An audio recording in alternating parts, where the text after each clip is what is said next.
Hello, fellow gamers. Let me just get the music going and we'll get right to it.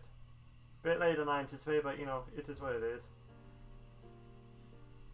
And now, I think I am really, unless I'm forgetting something, which probably I am.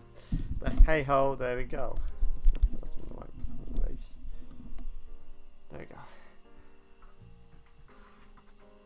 And on that note, hello guys, Musselwhite here, also known as Crystallized Entertainment, and welcome to the build of New Octane, which is actually a replacement to my Hackintosh VW, or the Hackintosh Visual Workstation in full, which I built all the way back in 2015. It's actually what I'm using to stream this right now, because the last time I did this type of stream was actually when I built said computer 5.25 years ago.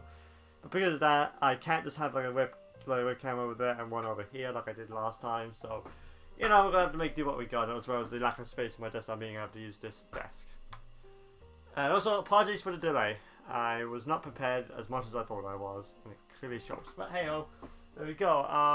All the parts behind me you can just about see for the new build is right here. So we're just gonna get right to it. It's like Christmas Day. I've actually been looking forward to do this for ages, but I'm also very stressed from getting the stream ready. So there we go. We're gonna start obviously with the motherboard. So we're gonna need a processor, the storage, or part of the storage. And if I move these out of the way, we can get into the motherboard.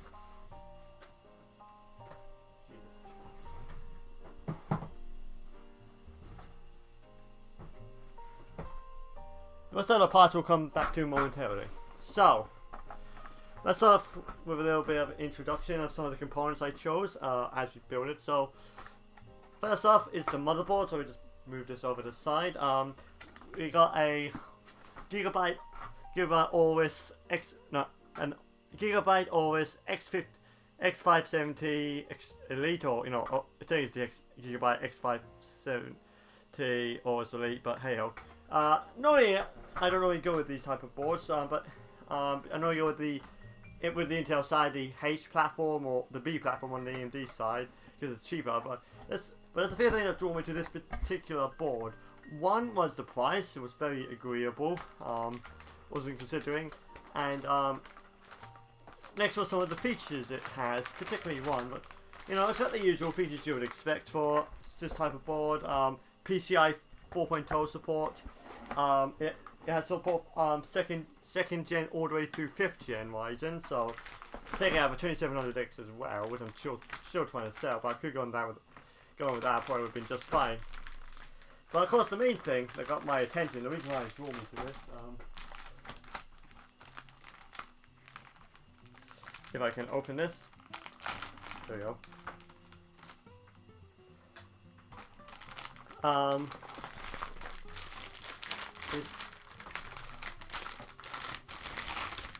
So the main thing that drew me was actually the front I/O, which as you can see has loads of USB, like more than you would expect. Like even the B450 Aorus board I tried to build old Octane with, because I didn't really last more than 3 weeks. It doesn't have that many USB, so that's good.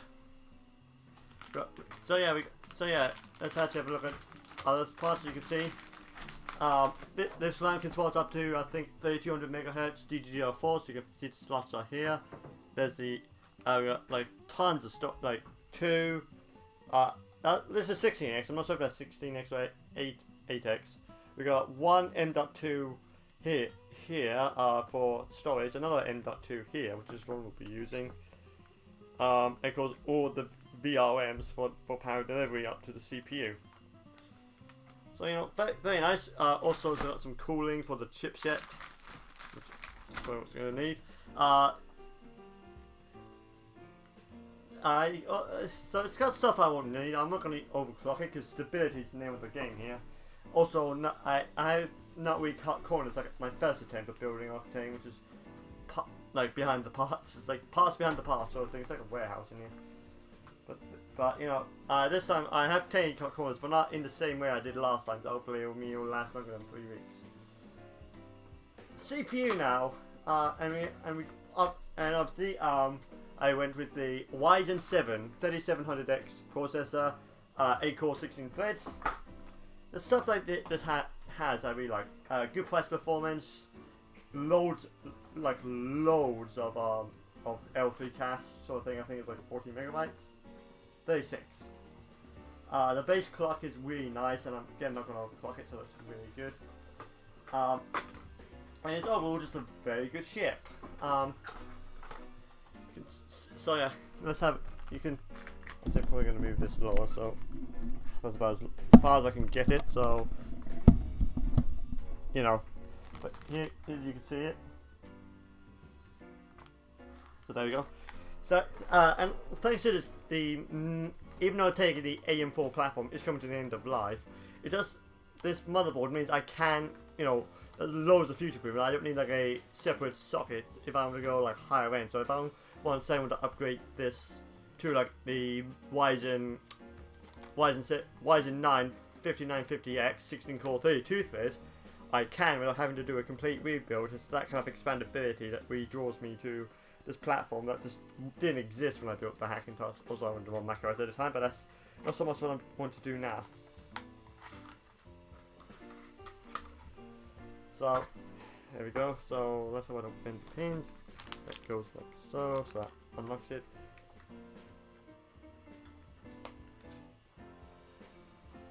There we go. Get that open.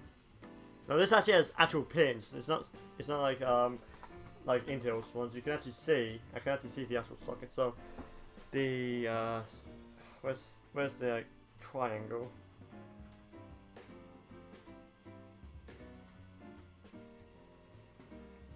Because I'm gonna line that up with the triangle on the board. So I think it's gonna be this way. No, it would be this way, wouldn't it?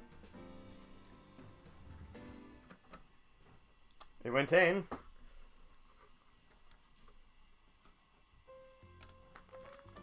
And seems sane, so that's good. So next we're gonna go with RAM.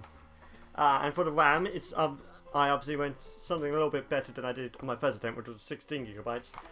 For this, I went with a Patriot Viper, a Viper Steel Series RGB RAM at 32 gigabytes at 3200 megahertz, of course, because Ryzen, this generation of Ryzen in particular, 3200 megahertz is what AMD recommends, so you can, sufficiently keep feeding the CPU data without a bottleneck.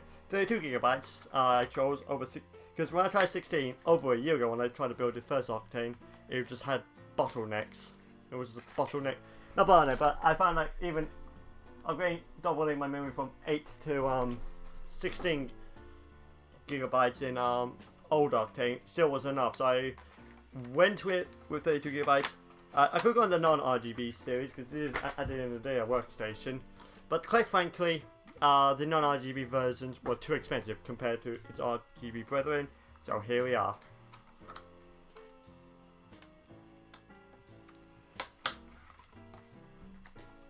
It looked pretty sharp though, I'm not gonna lie.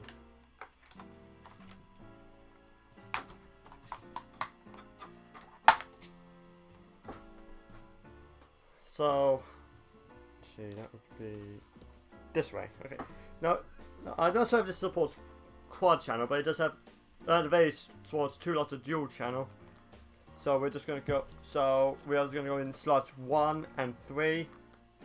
Oh, no, 8. Oh, these are first. So A2 and B2. So these outer ones is what I'm after. So boop, boop, boop, boop. Line it up, make sure it's, and just apply some velocity here to click. Just click on one side, but it's not clicking on the other. Makes me wonder if it's in properly, but I don't want to try too hard because I don't want to break the RAM, because that's what partly caused the downfall of old Octane in the first place.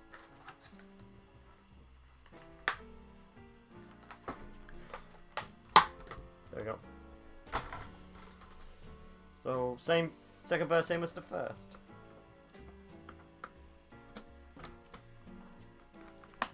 There we go.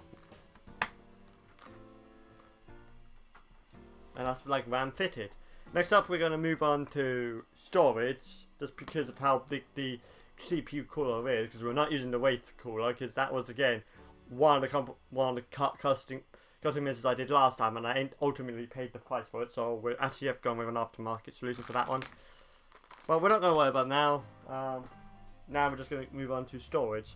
So let's just undo this cover.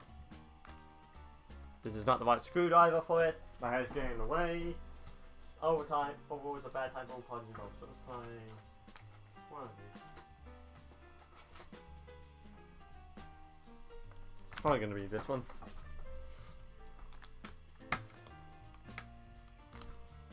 Okay.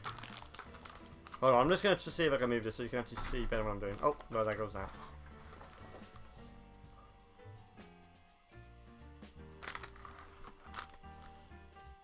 It's not really much better. Unfortunately, it's like, you know what, this is the best I can do, so, you know, it is what it is. So let's undo that. Oh, somewhat magnetic. And we're going to remove this heatsink, which you can see there's a little tab there to remove the protection for the thermal compound sort of thing. But let's move on to storage. I got loads of different types of storage, so we'll come across the later ones here because they use SATA. In terms of the M.2 storage, I gravitated towards Western Digital's Black Series. This is the SN750 lineup at 1 terabyte. This is NVMe, so immediate performance increase in boot times in particular I'm hoping for. I did originally try a hybrid drive in old Octane, which did work, but it was like, performance was a lot more consistent than it was in macOS, so, you know, it is what it is. 1 terabyte is like double the storage of the SSD storage in Octane, which I've actually run out of space, so, you know, I'm not really going to install anything that's not going to reach project data, because that's going to be handled by the Elements drive. Still, for like downloads, updates, probably more storage won't hurt, so I went with that. And Western Digital was actually one of the few, actually was like the only like actual brand name that actually had an agreeable price for this type of SSD. I looked at Samsung, Kingston, but yeah, with Western Digital, I've used their Elements drive for ages, have not had a problem. I've also used their Caviar Blue drives internally, so I got a 1 terabyte drive, which again I'll talk about later, as well as a 500 gigabyte data drive on the Hackintosh.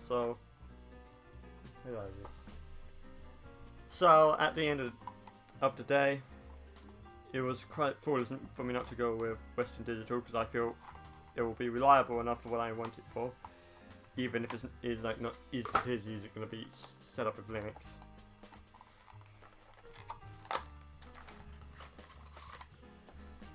So how's everyone today, by the way?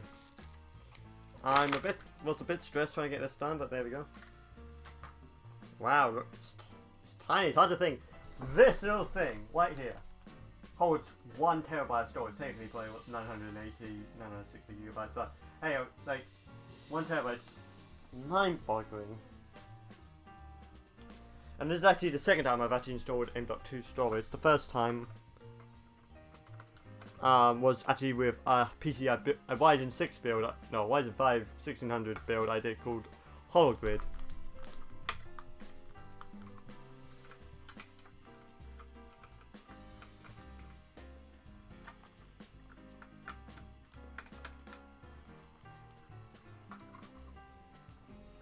Can I move the standoff at all, because I don't feel comfortable with that. Where's the manual? I need the puzzle box, I need the manual. What did I do? Oh wait, no, it's on the box. So, let's leave you there. Just momentarily while I figure out how to move this. Like, I didn't think the standoff would...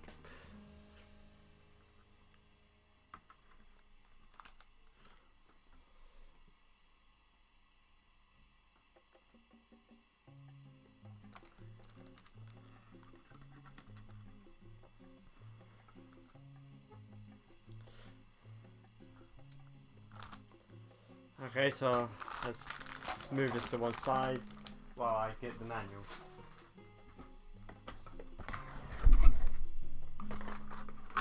Because we also see like the accessory bundle, like which is usually like SATA cables, so on and so forth. So I'm gonna need one, but it's not what I'm after right now.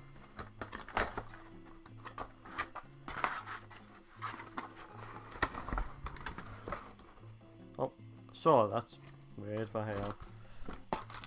Yeah, 2 SATA cables. I'm only going to require 1. What's this?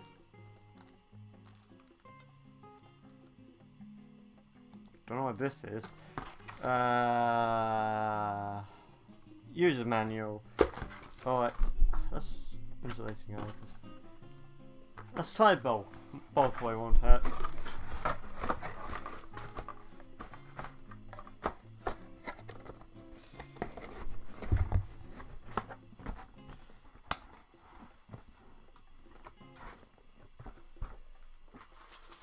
So I didn't see any standoffs, so it's gonna be some way to move it. They want the disc, or while they get drivers online for it.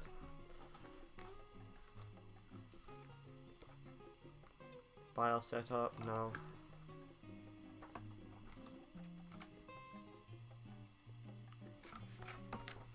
Yeah, regulations.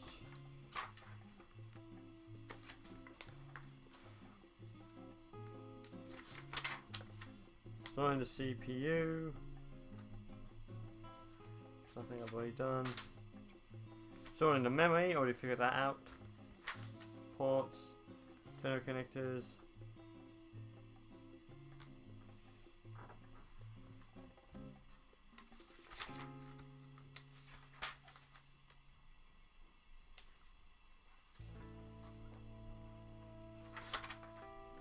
Front panel. I mean, I will need that later. Wait, was it actually numbered? So let's go.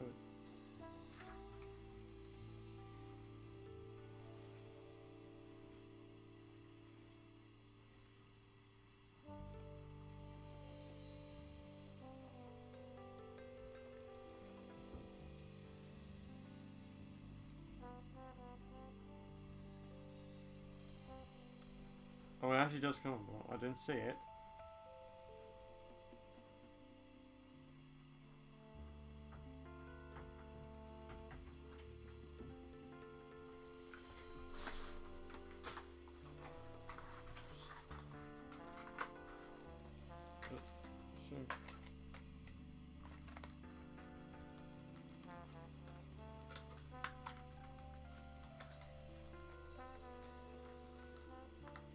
Nope. Definitely not that, so definitely still in the motherboard. Control pull down this.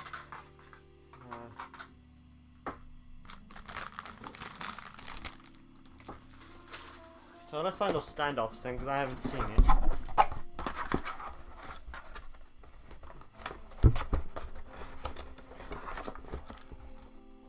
There's a screw and a standoff. Like there's like one of each. Like that's where's the other? Because there should be 2 for this one. Like, unless that's each sold separately. In that case, that's kind of bored out, man. But you know, crisis averted. We found the standoffs for the M.2. So now we can screw that in. We have no longer screwed up.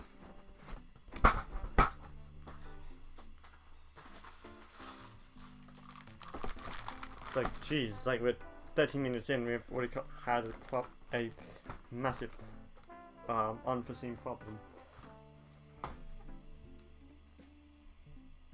Let's try using a just-on scissor for this.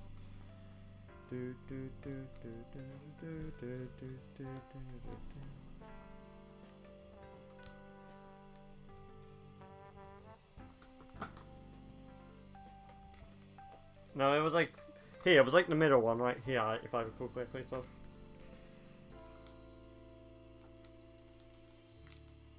Come on, man. I hate these type of bags. I'll tell you what, they're surely eating these airtight bags. But yeah, we put the standoff here, like in the middle, is that the PCI is actually obscuring it at this point. But you know, take my word for it. No. And yeah, guess what? It goes clockwise.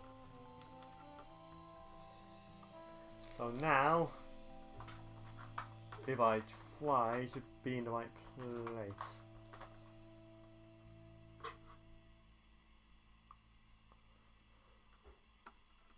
Put this in the right way, which is going to be this way. Nope, it's actually, I guess wrong. I remember wrong, it's actually at the far away, not the middle, so it's right here. It's like these different types of standards for M.2, man.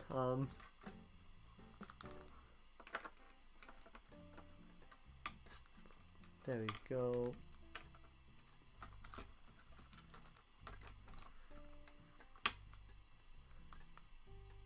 Yep, so now we're going to need you. So I can screw that in. And we all can live out our lives.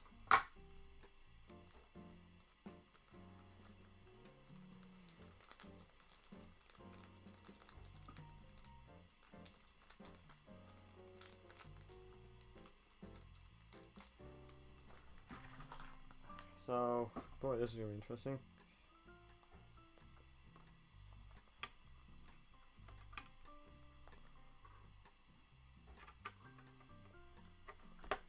Nope, let's have this.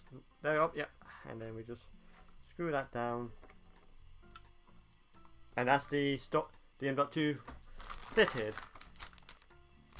Which you can't really see because it's black, but take my word, it's white there. So yeah, that's fitted now. Let's focus on this. Cancel. So it would be this way.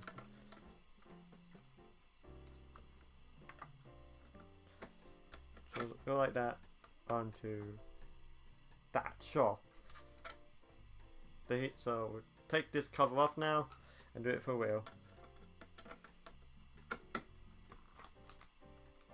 There we go. It's now covering that. Unfortunately, I don't have a free hand anymore. Oh wait, no, it actually just sticks to it, sure.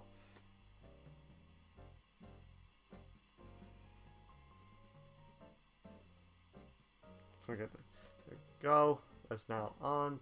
Hair's once again in my way. So just wear a sun hat just so I can keep it out of the way. Then that should just go in clockwise, like so. And that was a little bit tougher than it should be, but actually storage dealt with. Nah. Next up is probably one of the bigger boys in this sort of build. The cooler. Which for the cooler I went with the Cooler Master Air MA620M. Gee, try saying that 5 times fast. Again, because of what I learned last time. Like, I thought that one time to trust and pre-packaged cooler. I never used the Intel one. Well, didn't use it in my first build. And I haven't used didn't use the pre-included one for Hologrid and, what was the other one?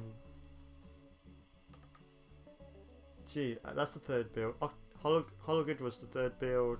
The second build was the one I did for Dad, which was something like that. I can't remember. But point being is, I never used it. And the one time I did in my own build, I ended up paying the price. The CPU wasn't being kept cool enough. Probably due to the fact I didn't have enough fans. But either way, this time, learning from my mistakes, because that's the thing that humans do.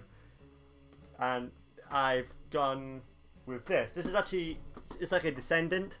A brother to the more powerful Wraith Ripper that Cooler Master does for the AMD's Threadripper line of CPUs, and because of that, performance would be pretty good. It also looks pretty attractive. That's the thing that drew me to the Wraith Ripper, was how attractive it actually looked. Even though performance ultimately takes higher priority. Yeah, that's like it.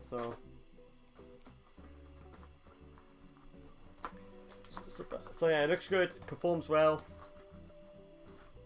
And I'm actually glad I actually got has something that looks like the waste whipper in my build. I'm not gonna lie. Try this.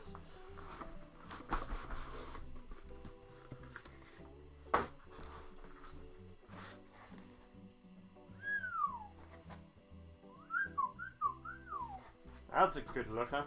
Now it looks like a double big heating, but the fan is actually in the middle. I'm not sure if you can see that, but the fan is actually in the middle. Actually, it's a single 120mm fan. It's really good. It's very attractive. Very interesting how they designed it, and from what I've seen, it performs really well. Now then, the instructions, because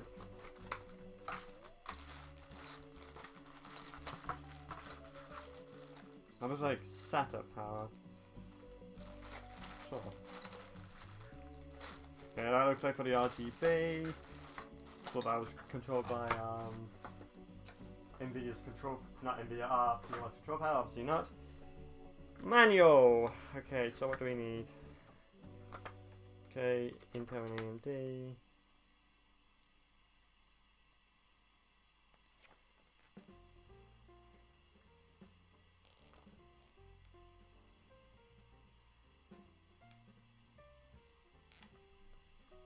Jeez, this is actually the most...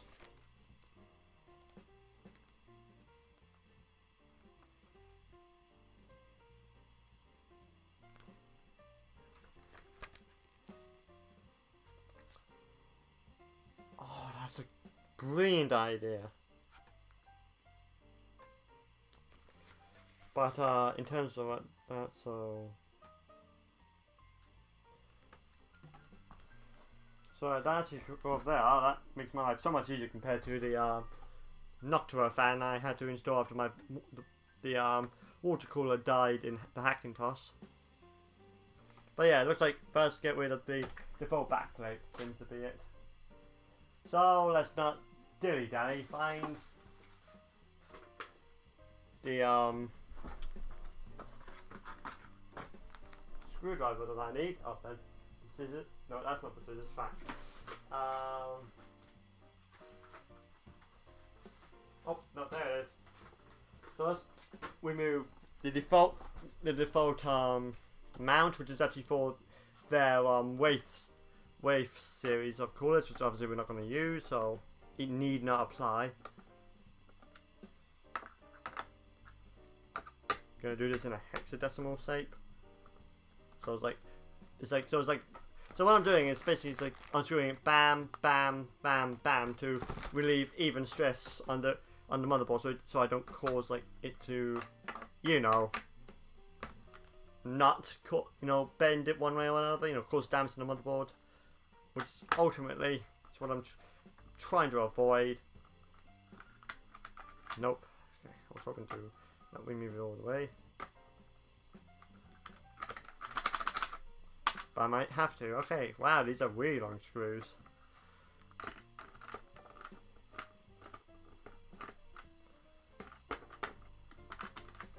Oh, there we go.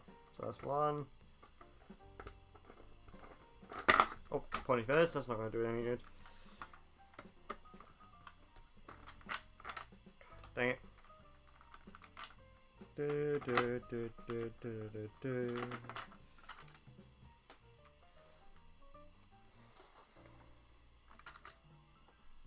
we go. Then remove that. So there's the include back plate. So it's like part of the assembly for the cooler. Now which one of these is the end?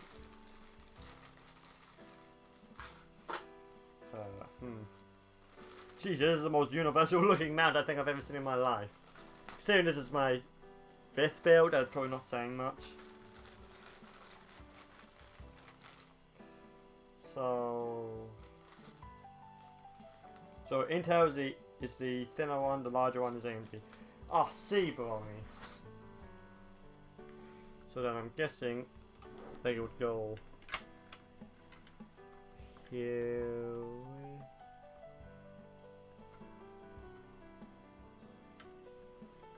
Where is this way? No, okay, no. Oh, obviously not. Where's the? No, that's the That's for the motherboard. What do I do with the cooler one?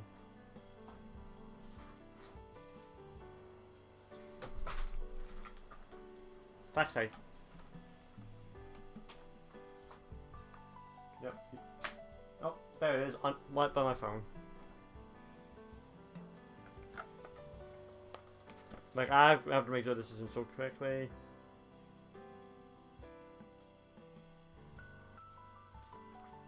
Yeah, so that is correct. So it should not be the AMD one. Should obviously go to AMD.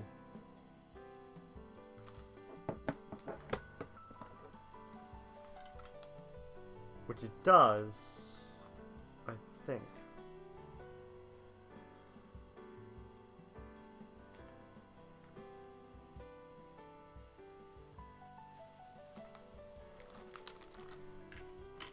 So the ones that are labelled for Intel is what's fitting this motherboard, and that has me concerned slightly.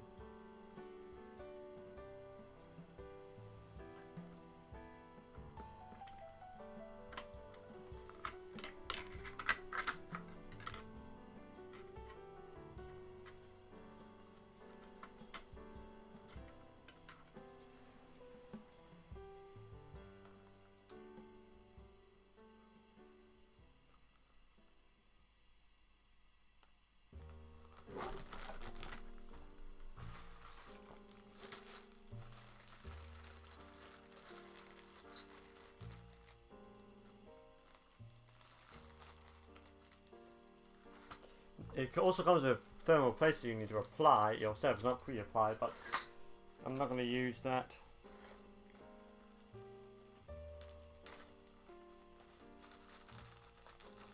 I have some, still got some Arctic MX which I bought all the way back in 2015. I'm using all of my builds. There, it's amazing stuff.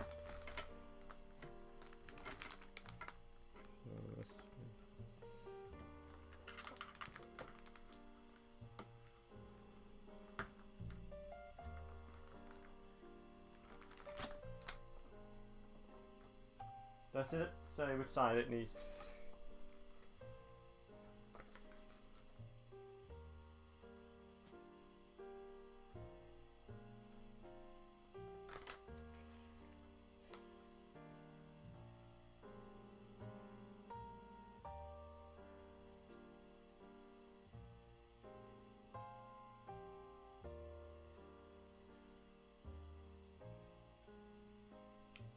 Even this saying that I think I might have labelled it wrong on the actual backplane. Okay, yep, longest one facing towards you. Got you. What I haven't got you is I've lost something.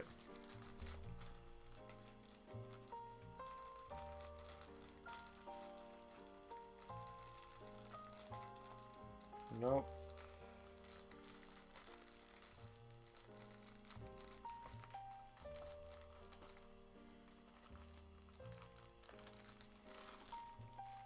Oh, there's another one. White there. I see you.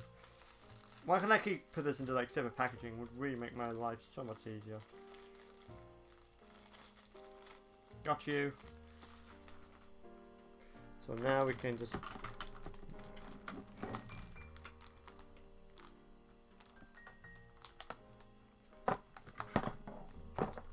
put you there just for now. Oh, I see what I've done. It's not actually connected to a part at all. It's actually just in the middle of both parts. Jeez, wow. Okay. Ooh, boy.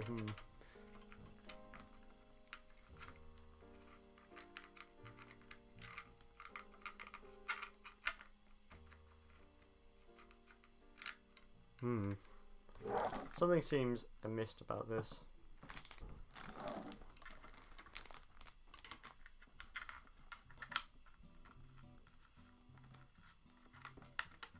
It's not gripping.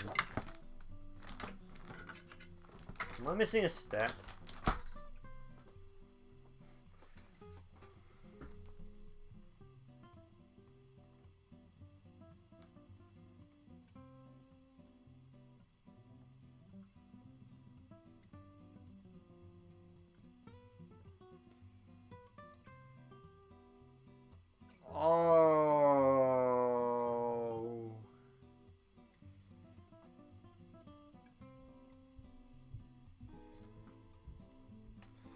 yes, I've missed a step. Basically, is what we're getting at. That's fine. So where's the other part then? This is what we need.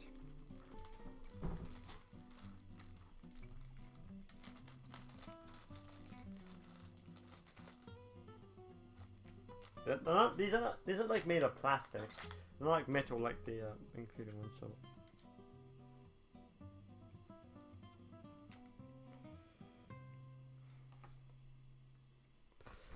Size. Thin ones.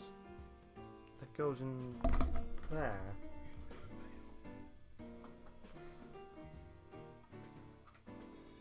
It's 11 hours. So 1100, and I was hoping to finish this by putting it on. I'm already struggling with the cooler again.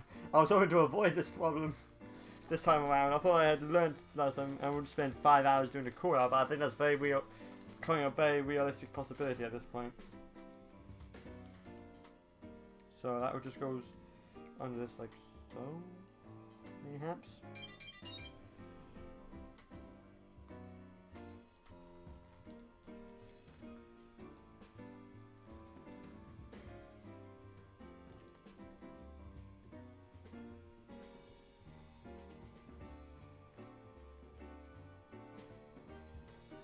Once that's got Intel, the other like says AMD. I'm not sure. Oh, does that have to go this way? AMD. According to the booklet.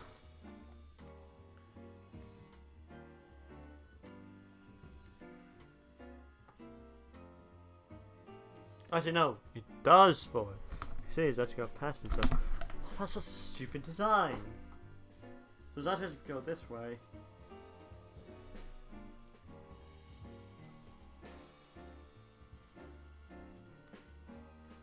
With so with this facing that way, but that face downwards.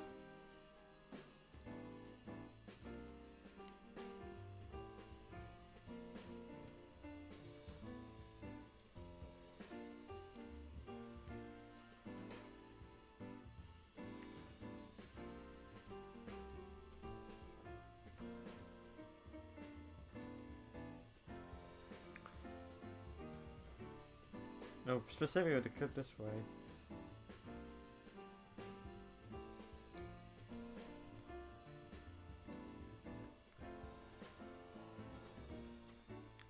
Also, the standoff goes in first, and then the clip. Sure, okay.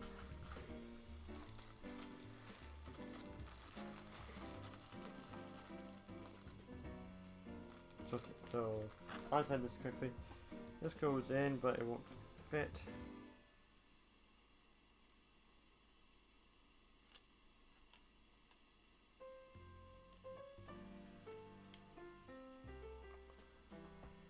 Okay, this is getting confusing. I might have to look up a video tutorial how to install this, because these instructions are confusing as anything.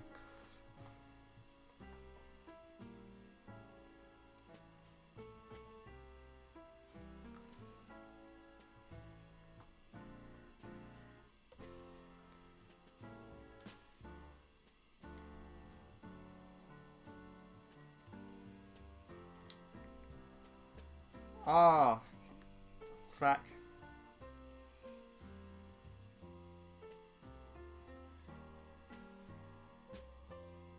AM process this one.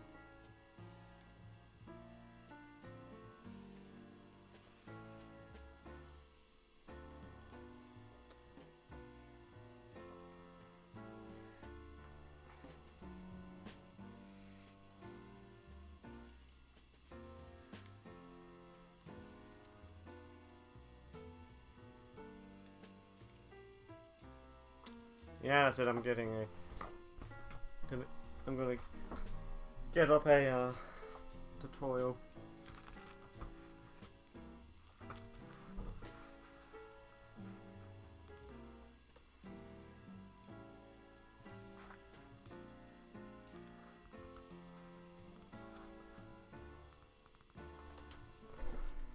keyboard's all the way over here, so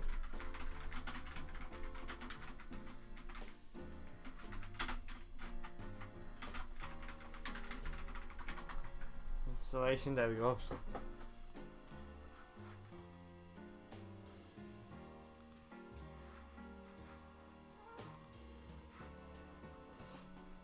Gotta go through the adverts, which I've muted for your convenience.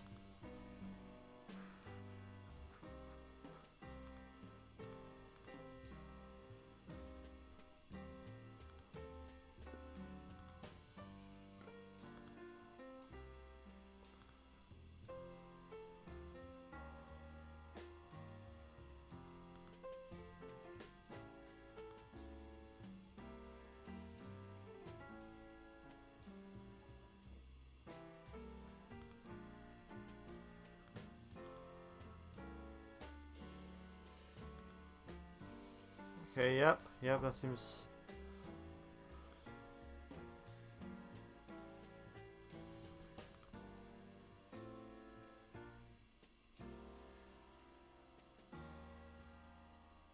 What?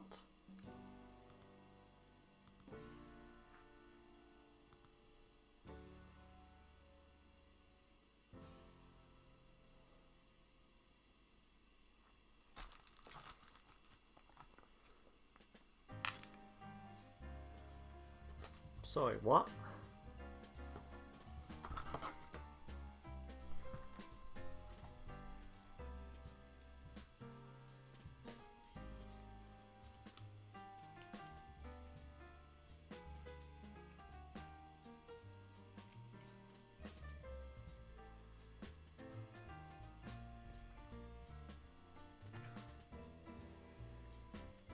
It's about even harder to get off than it is to get on.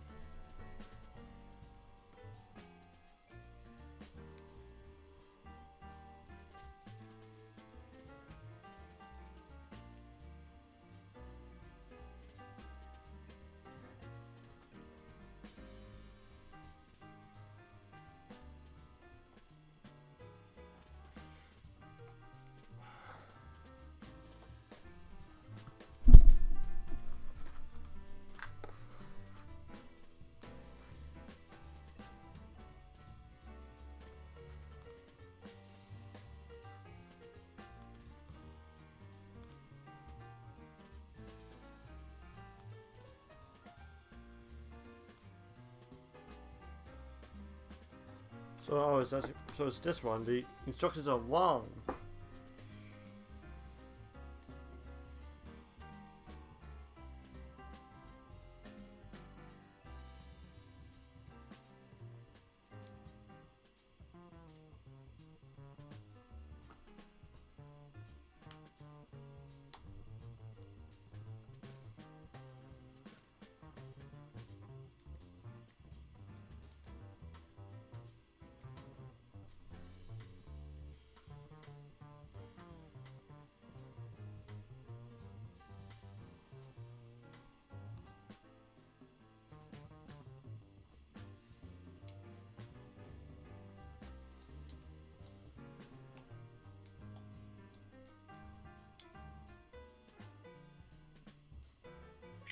Okay, these are just impossible to get back off once you get back on.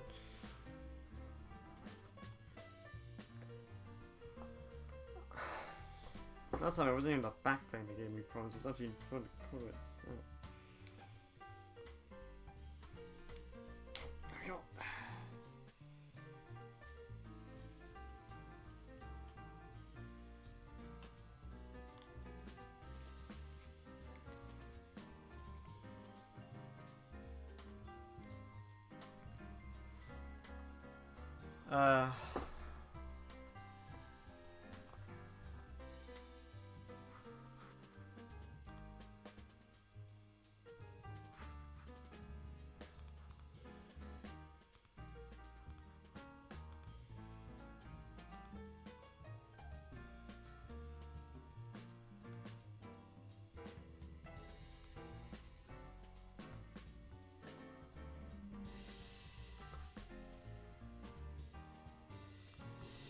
No, that's useless.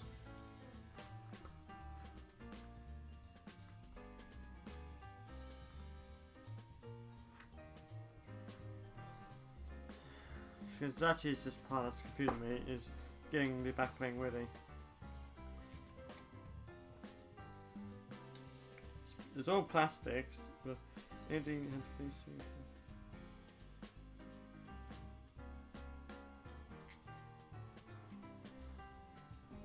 Skip ahead.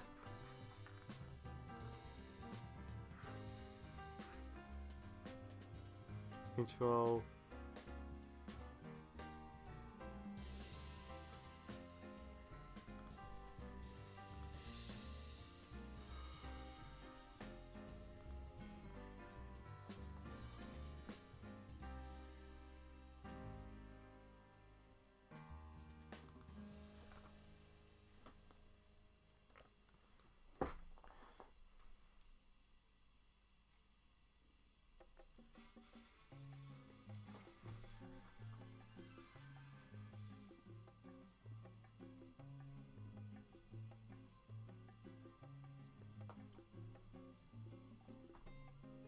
Unfortunately, I don't remember.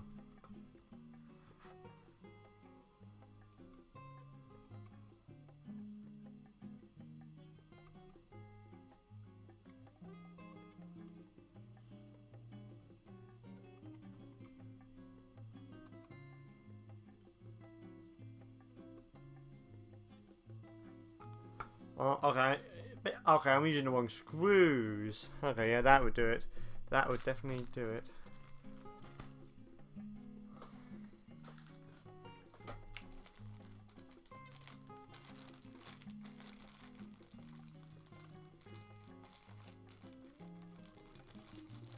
So especially this thing, I'm meant to be using this T thing.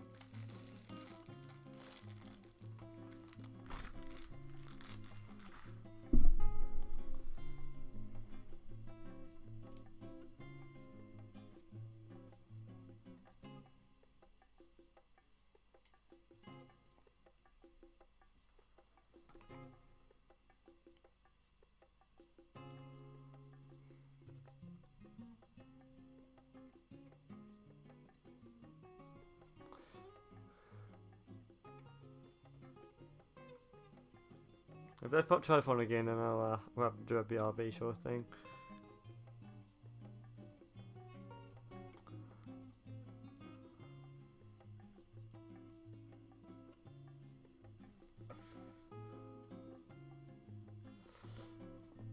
So with the AMD thing, so it's facing towards it. So if AMD's there, so this just to be here.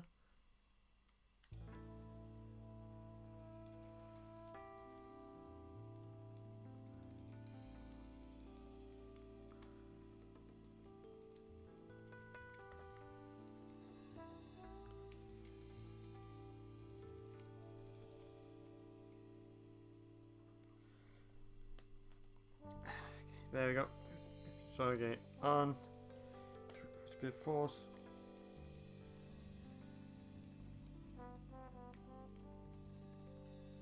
There we go. That's one in. It's not kind of the angle I want, but you know.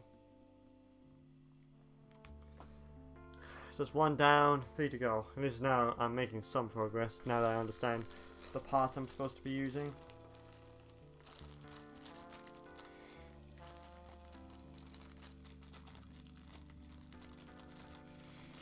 So let's try and get another one of these out.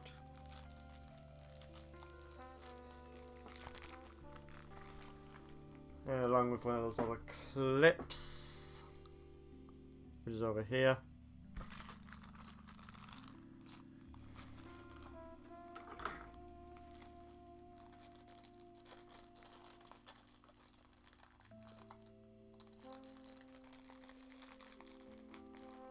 One of these longer ones. And then same, so it's going to be basically that way, so it's basically going to be this way, question mark? I would say it looks like it, but it fell out before I could have a problem with it. Yeah, it looks like it, so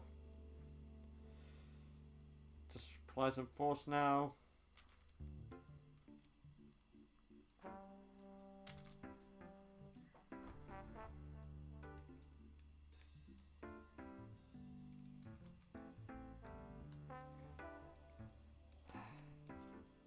This is infuriating actually. This is an infuriating backplate to work with.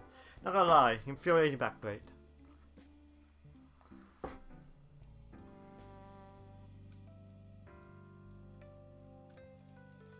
It's doing a twisty turvy and all the one. Fuck.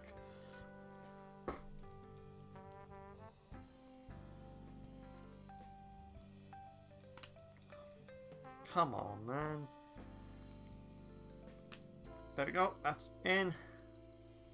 2 down, 2 to go.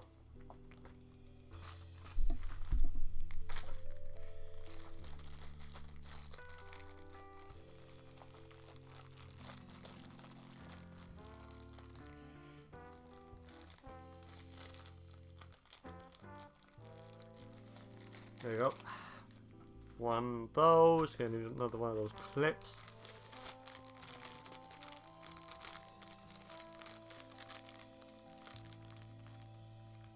That doesn't look like it, it's the other one. These longer boys is what I'm after.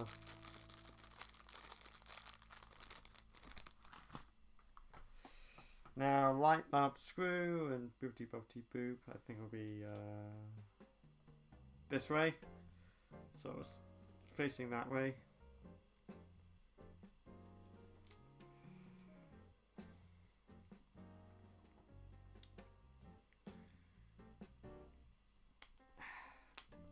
Oh, that was actually the easiest one to do yet, jeez. And then there was one.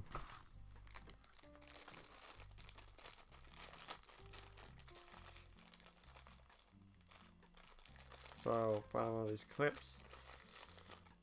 No, that's the other clip. But it's the plastic and not metal, it's somewhat concerning. But at the same time, it's probably less conductivity, and that's probably the part that's dropped is what I'm after.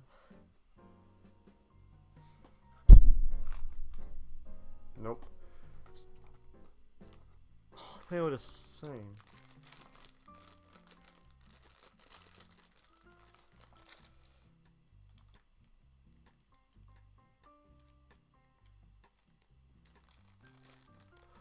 Full of those. What's the other one?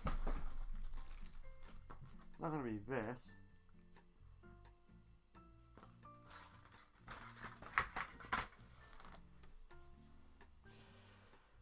Okay, getting super duper stressed now.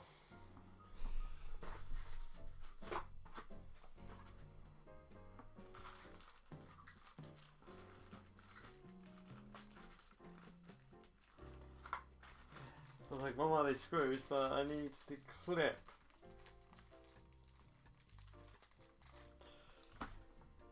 So let's get rid of pods we don't need. We don't need that. Don't need these. Don't need that. Later on. Can't put out, but so we're going to put you out of the way. Don't need you. Don't need you. Don't need you.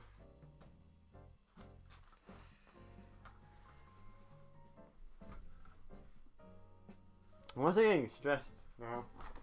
Because when I lose something like that, that's a very important part to lose. And I didn't think it, I didn't see it drop, that's the thing.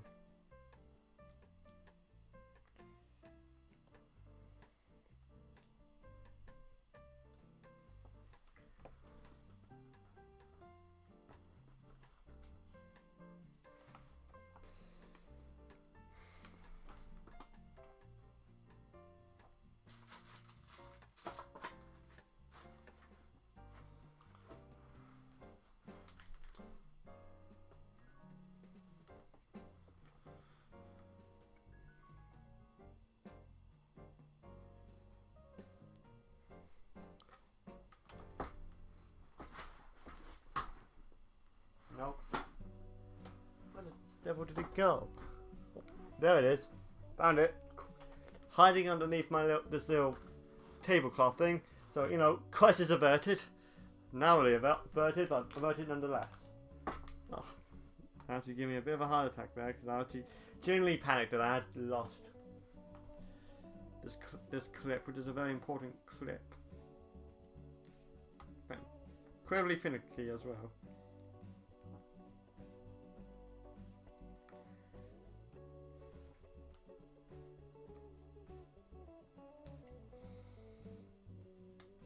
One easy, 3 hard, frack.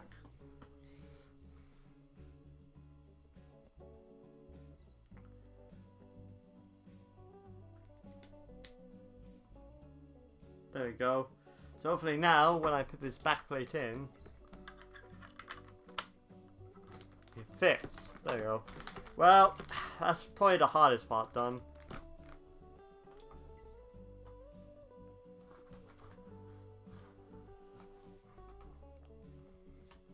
So let's put you back in here before I lose the intel parts.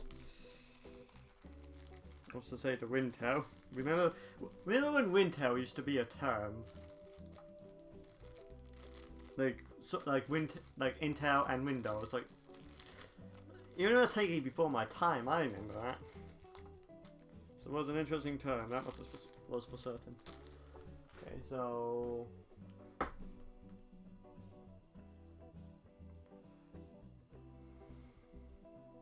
So next up is this plate, isn't it?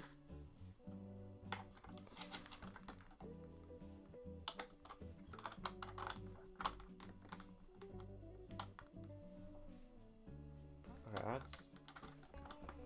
does not seem right.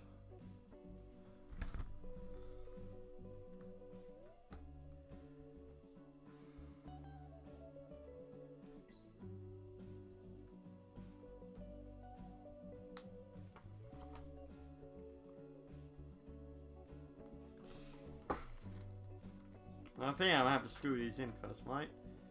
Right. So that's where these screws come into play.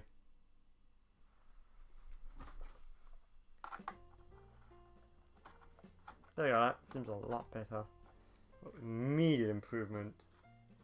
Immediate improvement. Nope. There's still one of these clips left. I could put you back. So I put all you back in. Obviously I did not. 1 hour, jeez, fuck. Where's the screws? There it is.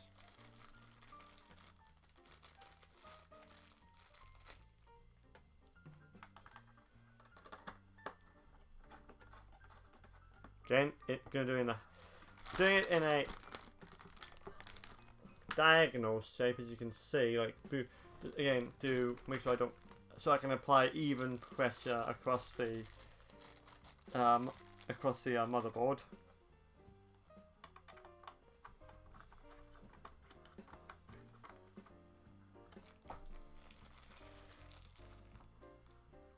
Oh, that's not it. That's the wrong one. This is the right one.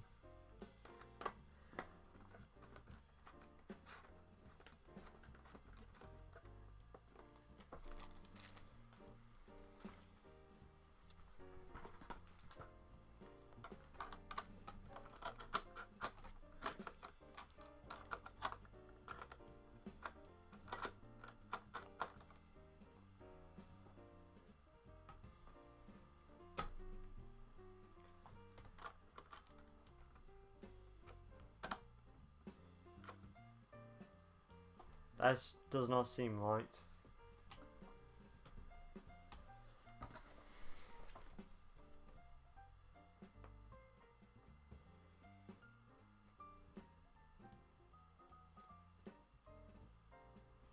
But it seems right.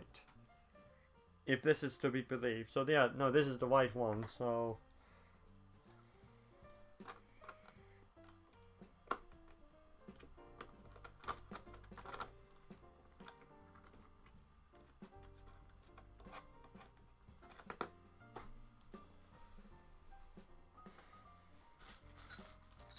Can you reuse the other one?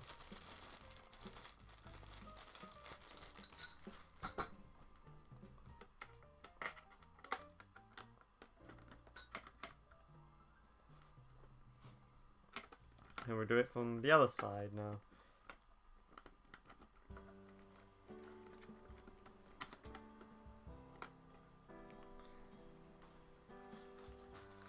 Then rinse and repeat, but just doing it all diagonal. Let's do it this way. Harder for me, but at least you'll be able to see it easier. In theory. In practice is always another question.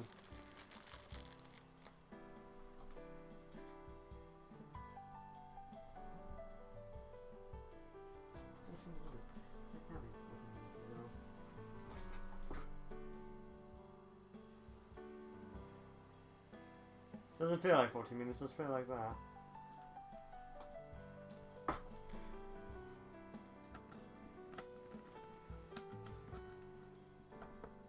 So, there goes like so.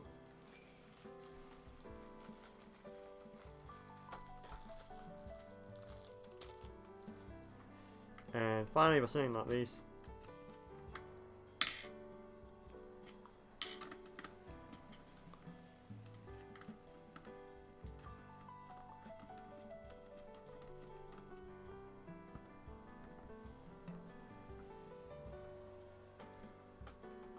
So yeah, there we go. Now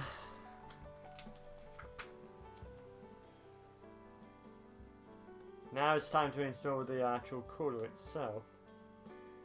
What are these for then? Does that say what these screws are for, like these double-ended screws? Because I'm actually generally confused what these are for at this point.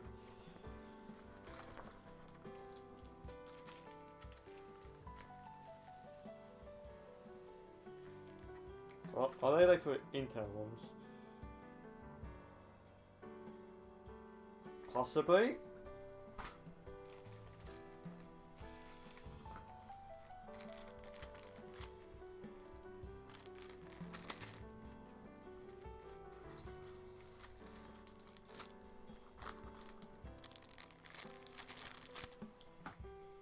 So let's get the big boy out. And boy, isn't he a big boy. I mean, look at this. It's got some proper weight to it. Jeez, this is really heavy. So, go that way. Oh, actually gives you a very nice arrow white here, which direction so it will be blowing. So, because of where the motherboard will be, it'll be blowing this way. And that's basically how that would go. Yes, okay.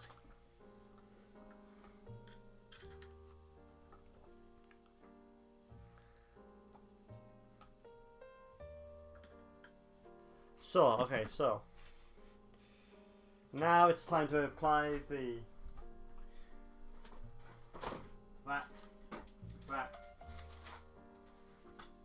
time to apply the thermal compound and install the cooler.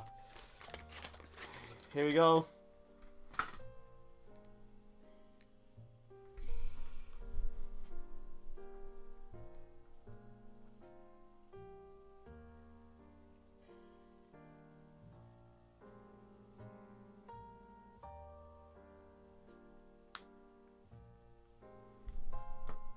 Might be too much, but hey ho. Hey Johnny. Yeah, it's a big boy. This is a big boy cooler, Johnny. Very similar to like you know, like the Waste Ripper cooler for Threadripper. Same company, similar design. Let's see. Airflow. That way. This is not like a. Oh, what's that? Careful, Matthew. There we go. And now, screwdriver. I need a screwdriver. Particularly the green one would be preferable. So it's just going to be clockwise like everything else, or not really? I know. No, the whole point is to keep the darn thing cool.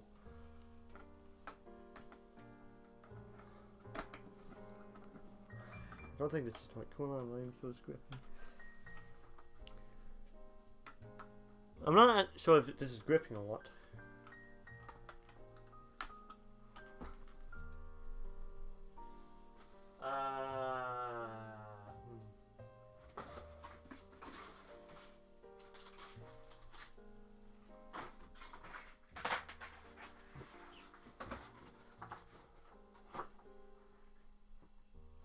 Lost it. I've lost. Nope, there it is. Underneath my nose. So how are you, Johnny? I hope you are well today. Sorry, let's flip through about this. Oh yeah, I can there we go.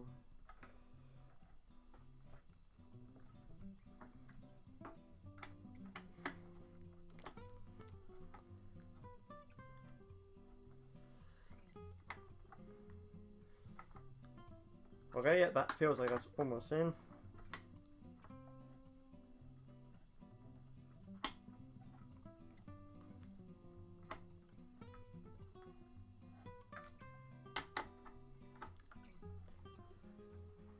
Bit blah blah, we'll live. How about you, man? Stress. IBS was playing up earlier in the morning. Other than that, I'm good. Honestly, I started this a little bit later than I wanted to, so that didn't really help my stress. In fact, I also don't want this thing to die in 3 weeks. It's also being very much playing on my mind. Which is probably why I went with a proper cooler instead of going with the Wraith cooler. How's the audio balancing? Because there's taking music in the background as well, so how's the balancing of the audio? Among other things. I hope you can also see what I'm doing relatively well.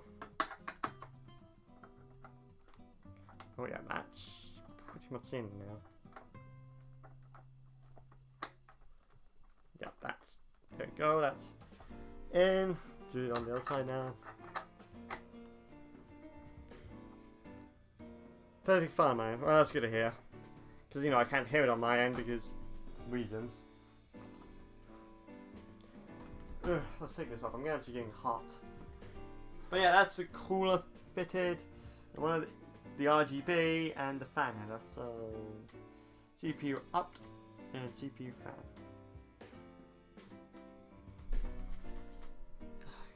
So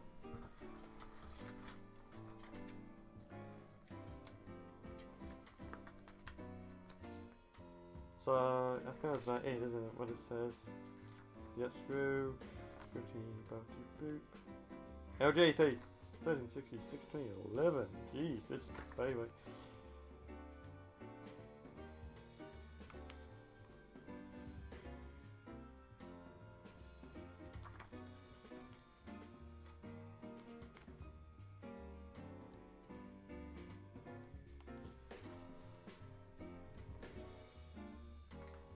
So it's like.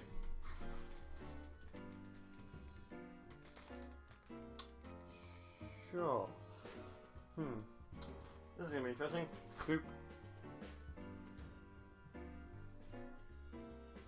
Yeah, this is gonna be running Linux. So yeah, this is my new workstation. I'll be running Fedora Linux, which I'll actually will clone. We'll use like Clone 0 to clone that from my SSHD onto my 1TB NVMe storage, which is from Western Digital. I also got an old SATA SSD for Windows, because I don't need that for Source Filmmaker.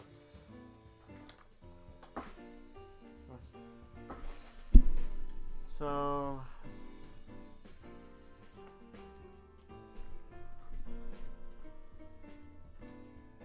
I've got some thermal compound on me now. Fuck. Okay, I have a tissue. Anyway, so Octane 2.0. I like to refer to as new Octane, Jolly. So you know, like in line 6, it's like there's Wonic, new Wonic, new Wonic. That's basically what I've done with this. Originally, this was going to be called Iris, but I decided to call it New Octane.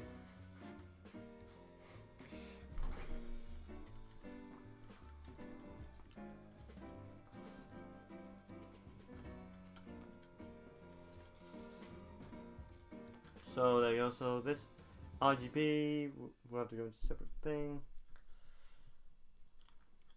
And this will go into CPU fan, which will be right here. Make sure this goes in the right way, so it will be this way.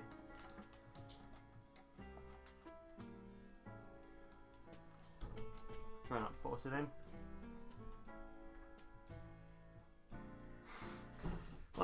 I like the naming convention, particularly for this, because I actually wanted to keep the name Octane anyway, so just calling it New Octane is, I just thought I would just keep it like that.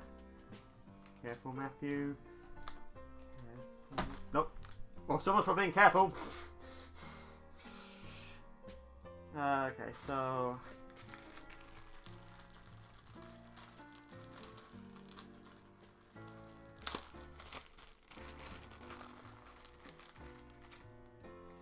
So this is for gigabyte, so this would go here. Don't we see the gigabyte? ASRock, MSI. What's this stuff? So doesn't really explain to me what this is. You know, what that has a SATA connection on it. So I do not know.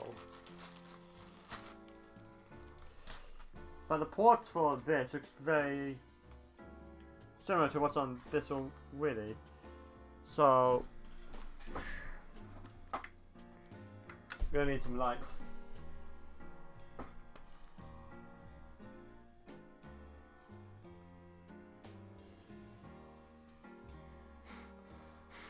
Well, good luck with that, Joey.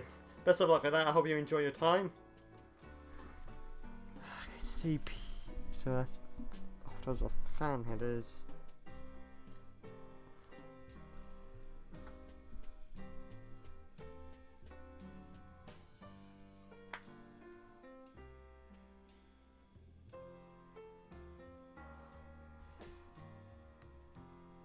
System fans. Okay.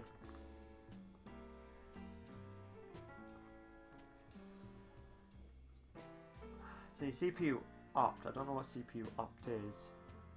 Maybe RGB or something. I don't really know. All I know is that I can't seem to find the header that I want. The only header I can find that looks like it is this D LED one. So I'm expecting this not to light up because I don't entirely know what it's for. Unless it's... Unless this adapter is like specifically just change how it's wired so it just does go to the white connectors.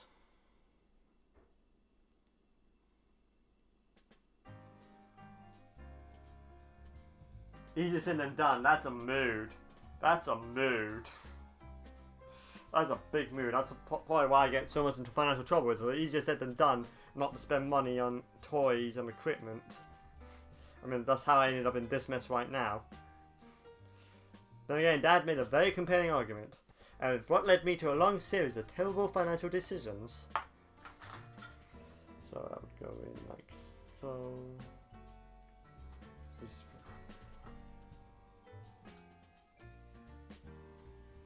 Oh, that's not the...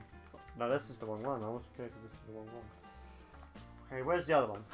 What the fuck did I do with the other one? So that's... MSI, where's the gigabyte one? Like that. I look away for 5 seconds. So. Gonna need that later.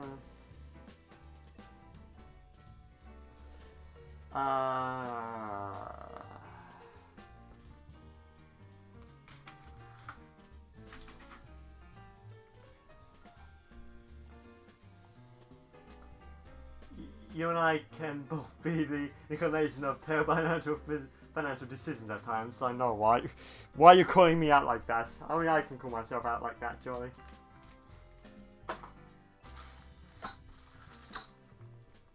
Okay, what the fuck did I do with the... I saw it and then I just didn't see it. It was, but not anymore. Okay. I am actually wondering what I've done with the other one. If I've done wondering what I've done with the other. Wait, no. There's the. Not there. Fuck, it's one cable.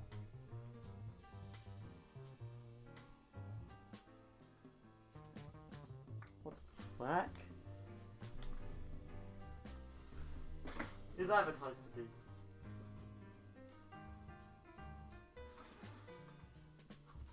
Do I have to use this controller? Is this basically what I'm getting at?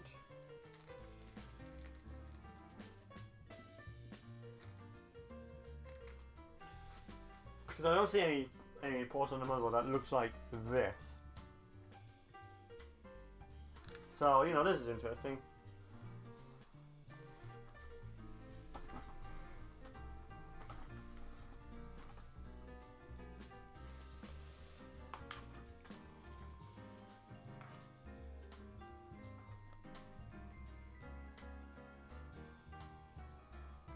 No, yeah, I should just connect to the motherboard to see what happens.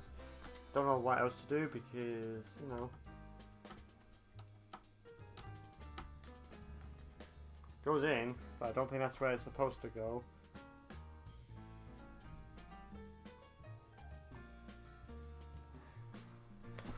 But now, let's just kind of...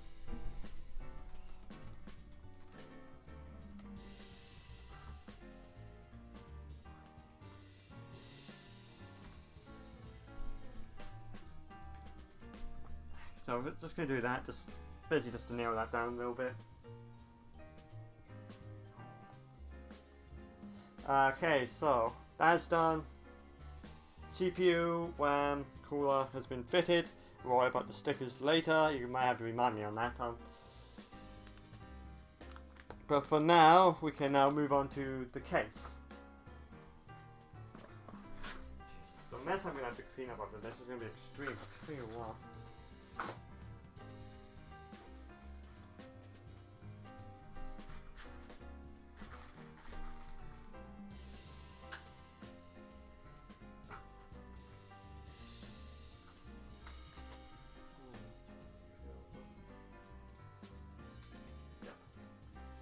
And there for now. Okay, so next up is the case. We're going to have to install this into the case before we can do anything else now. An hour and 25 minutes in and we're now getting onto the case. Jeez, that's also quite heavy. So we're going to move that out of the way for now. And move on to getting the case. So just bear with me, I have to unbox the case, and it's a big boy. It's a mid-tower, but it's still a big boy nonetheless.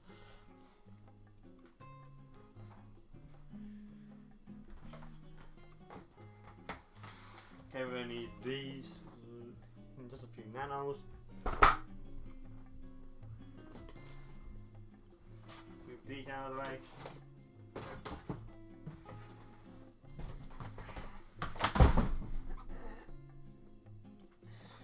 That. So here's like the case box. Just want to try and get me unboxing it live. No, get it in frame.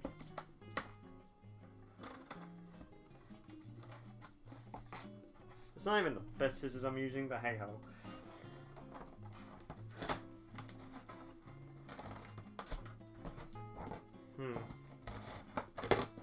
Remember, always cut towards yourself. No. No, Johnny, I did not. I don't know what you're talking about. You're watching the wrong darn channel.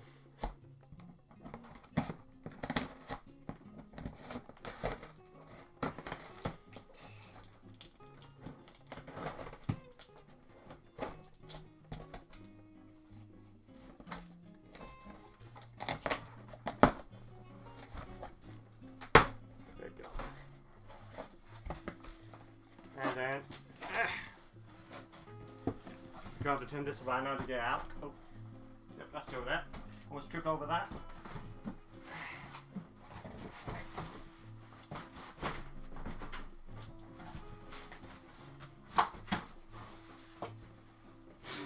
Oh no! Oh no, that's it. It was beautiful proof. So here's the case. No, no, we didn't see a PC case full. No, of course not. So here we are. Here's the case that's just getting out of its packaging. 5 points. This is completely missing. Oh, that's it. Oh, that's actually good. Cover to it. Okay. So here we have the Antac NX230. Some interesting features that draw me towards this case, say over the Corsair one I used previously, is it's very attractive. I mean, look at that. It might be a very like subjective opinion, but I mean, look at that. That's a very nice sort of design at the front. We dig it. Can get lots of airflow because thanks to these vents. It's got also, and this bar right here is actually RGB. You can see there's a button right here for the, which is actually not clicking as I thought it would be. That allows you to change the colors and settings. We also got two USB 2s, a USB 3 headphone header. Something that you don't really, and something now that you don't really get nowadays in cases, a hard drive indicator light. Something I really wish the Corsair one had, so that really drew me to it. A reset button, and of course, oh, that's a satisfying click to the button, the power button. This panel is made of plastic. I would prefer plastic because it means a lot less likely to break the darn thing if I, for whatever reason, because I'm a clumsy frack. And so overall, yeah, very nice. It's a very nice looking case, very attractive. The front kind of reminds me of a 2000. Yeah, that's what I thought. Like, that's why I like partly why I drew it, because I loved the design of the old Predator 2 cases from Alienware. So that's partly why I drew to it. It's like, actually I might be able to find it if you give me a few moments. Just move over to my side so I can get the keyboard over. So yeah, if we just go here, it's like, if you don't know what the Alienware Predator 2 looks like, let me just show you. It's like using like the early like Alienware 51s, Alienware Warriors. So like, sort of like this. Unfortunately, it's not on. Oh, there you go, something like that. So yeah, that's probably why I drew to it. It's like a really nice like RGB effect. And when it's on, like this, if we turn it up now, because I've been looking at this image for a while, you can see this is kind of like the strip here. It looks really nice. It's a very, very attractive case.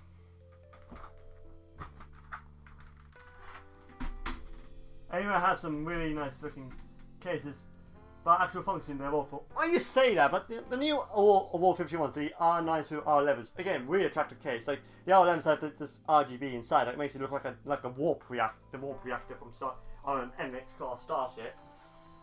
But cooling is actually a lot better than in previous generations.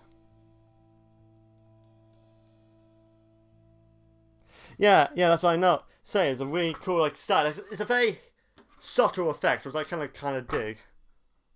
But in terms of, we'll look at like a magnetic dust filter up here. So overall, it's a very nice case. And again, the R9s have better cooling, especially if you could choose your water cooling option, which okay, I'm gonna need a screwdriver. Probably gonna need a bigger screwdriver. Nope, this is fine. Man, I went round a friend's recently. They had a new anywhere, and it was. Depends what you mean by newer. Did it look kind of like again, I'm gonna have to. I moved the keyboard. And it was also possible that using air cooling. Air cooling on these new cases, it looks really nice, but air cooling on these is awful. You have to go with water cooling, otherwise it will just overheat like crazy. No,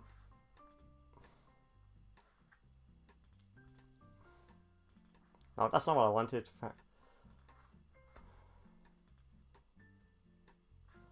So if it looks like something like this, then cooling generally is better if you choose water cooling.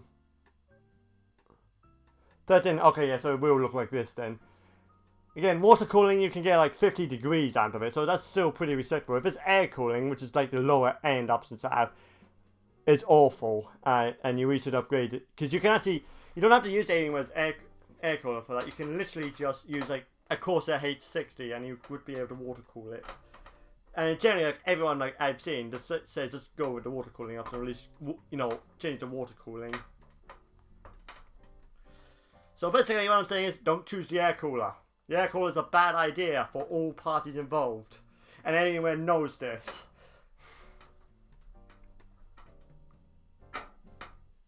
There we go, finally got that loose. Just put that over here.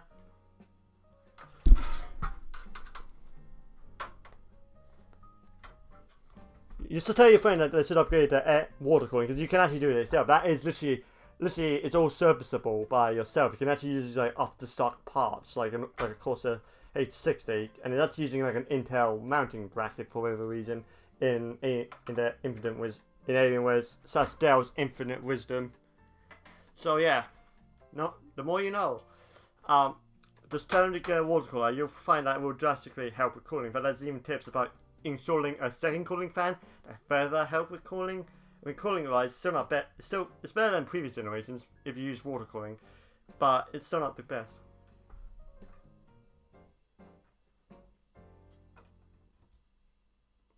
I'll talk to you later. Well, thanks for stopping by, Johnny. I hope you enjoyed what you've seen so far. And maybe, considering this takes me 5 hours to build a computer, we might see each other when I get back. If not, then, this will get archived either way. But, thanks for stopping by, Johnny. Nice to have a talk. And I hope you stay well.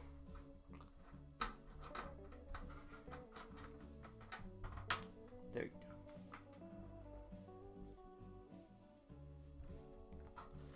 Now, let's go in. Yep, definitely a critic code. I would rather be a critic. Like, this is like a £40 case, so it's not going to have tempered glass. But I would prefer it to have plastic, so I'm actually happy about that.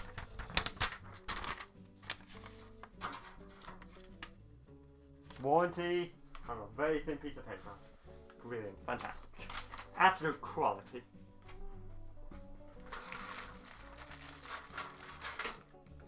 See, I'm gonna have This is a lot worse cable management than I thought from the get-go.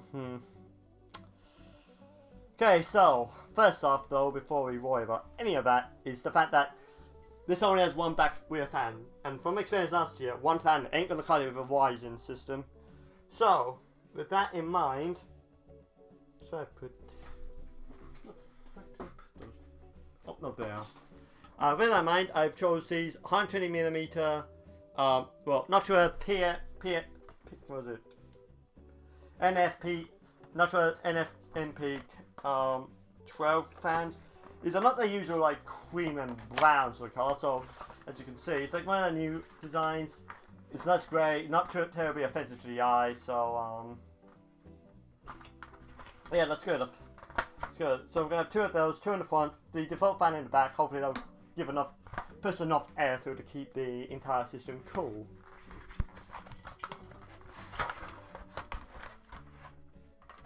Well, I noticed this doesn't have any doesn't have any rubber brackets on it, which has me slightly concerned. And we also got 4 screws as well in it, so that's good. Got 2 of those. Not like Lee ones. I installed Lee ones in the other build. They have actual metal components on it, so they feel like actual quality. Now, I'm gonna have to remove this part with a screwdriver. I can already see that's a trick. A ruse.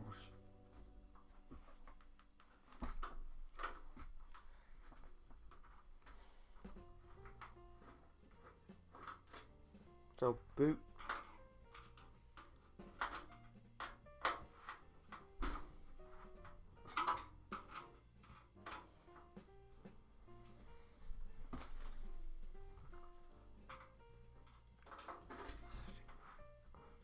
Come on.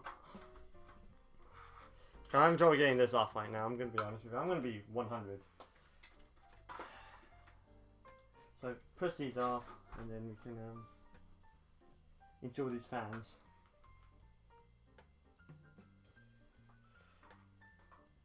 For that we can actually start, do a bit of cable management, because I can already see that's going to be a requisite of it.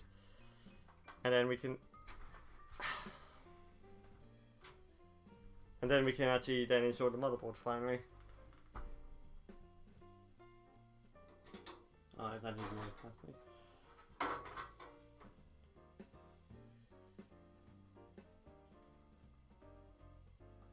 I don't like that. Why is that got like a Molex connector? I don't like the fact that it's got a Molex on it. That does not vibe with me at all. But that's just... I might have to change the fans at some point on this at some point. But first, let's worry about my here and now, which is literally trying to unscrew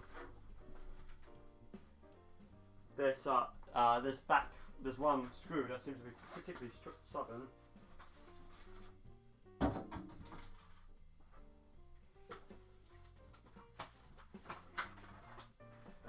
Let's try this one. This is my favourite screwdriver, this green one from Grandad Nottingham. Really good screwdriver.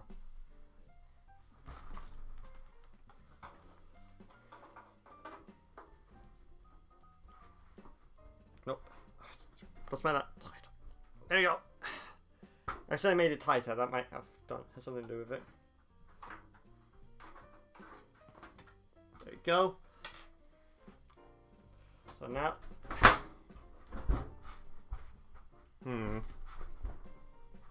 well, like that.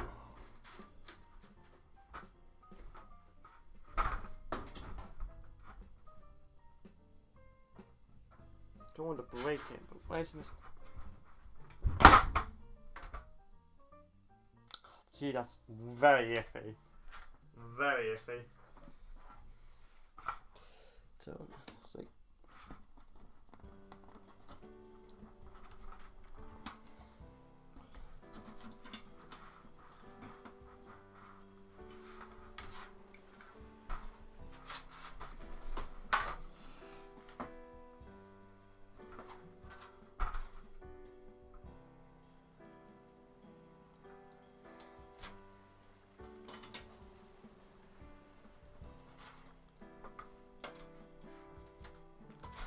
Yeah, I'm having a bit of trouble getting this.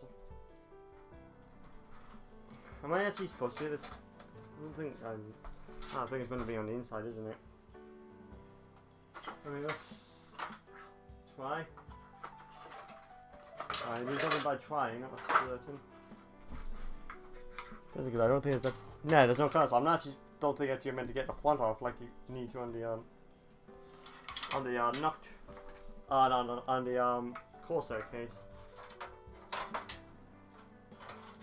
So if that's facing, yeah, so it's gonna have to face this way. If that's facing that way, and presuming that blows air out, it's gonna have to go this way. That's then going to mean.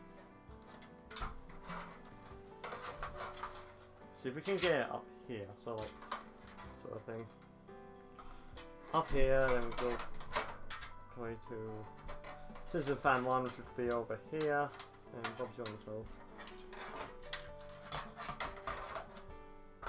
First, we need the screws. I hate these bags so much. I kind of just use like resealable ones. Really would make my life easier.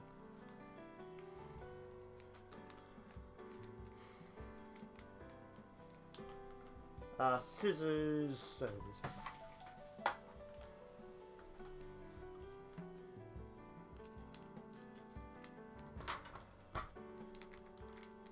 Wow, fuck you.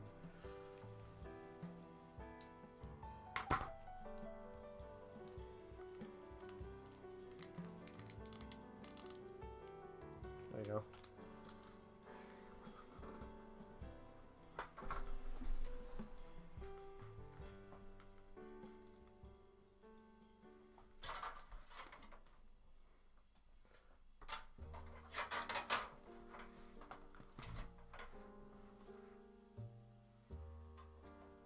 Oh, you are. Fuck.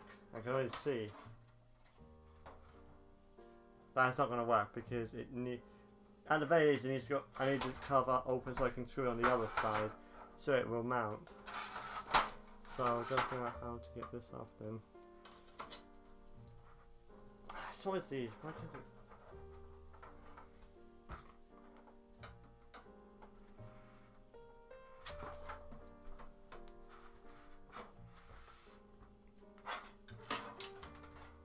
Get this out while we try to figure that out.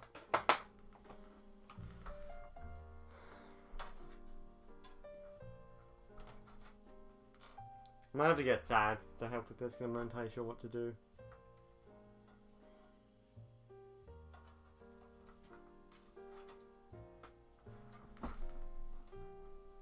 So yeah, I think I'm just going to go get Dad, get his help on on this because I'm actually struggling to get this off because I'm not entirely sure what to do. So yeah, I'll be right back, everyone. No, that's. Of course, that doesn't work. Okay. Where's my mouse? That's right. Let's try this again. Be right back.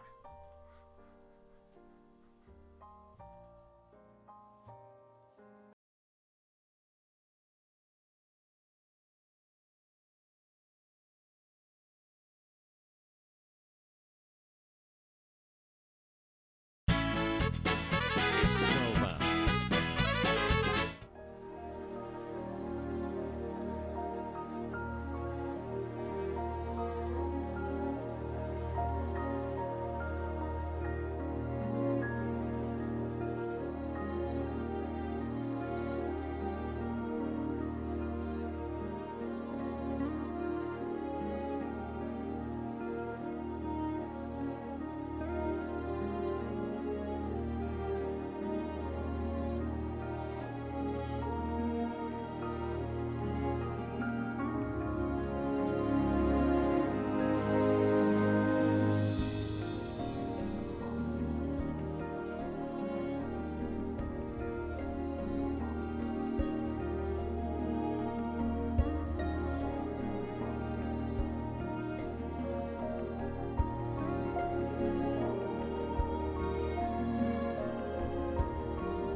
Hello, I am back, and we're no closer solving how to do it.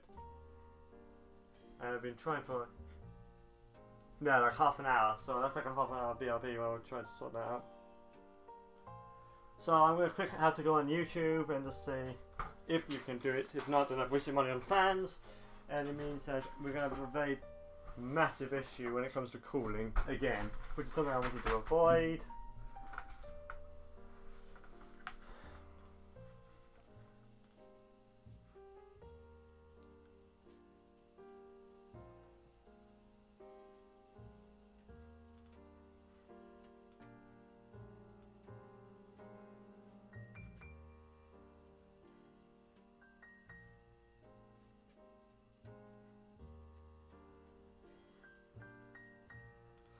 Okay, so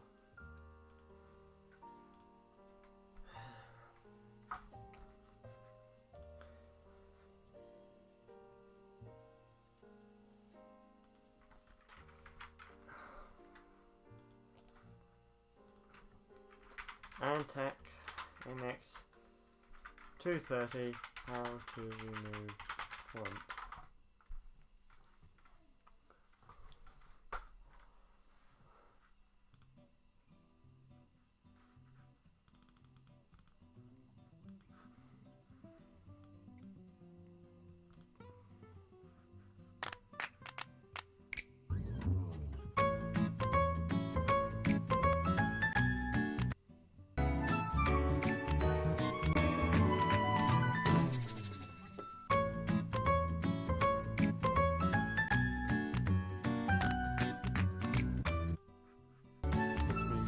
Don't know why that's not.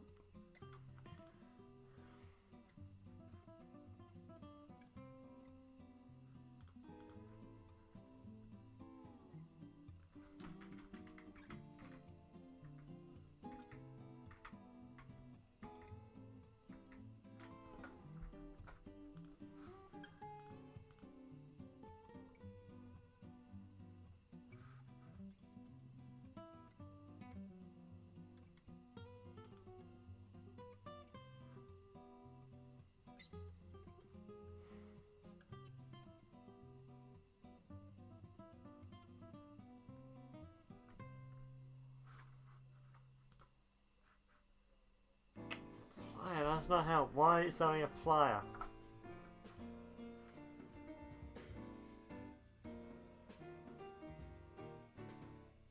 That is literally does not help.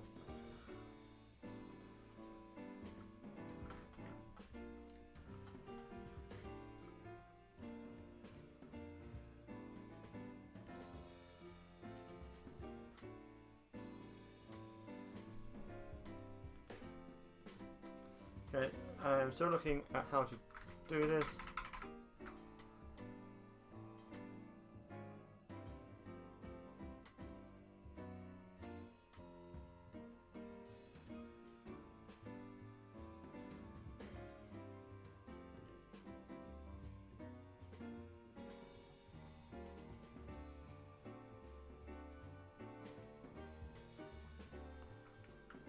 Oh, this does not help. That's like years ago.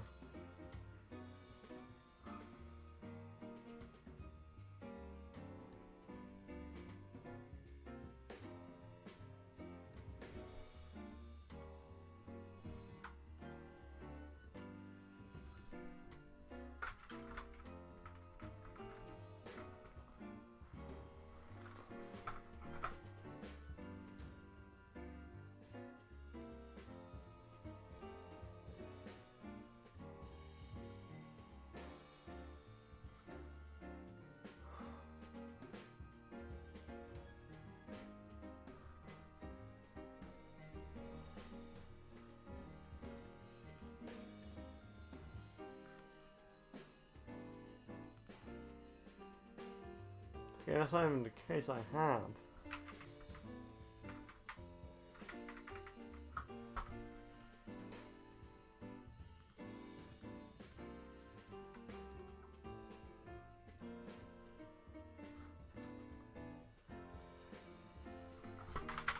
How to install fans.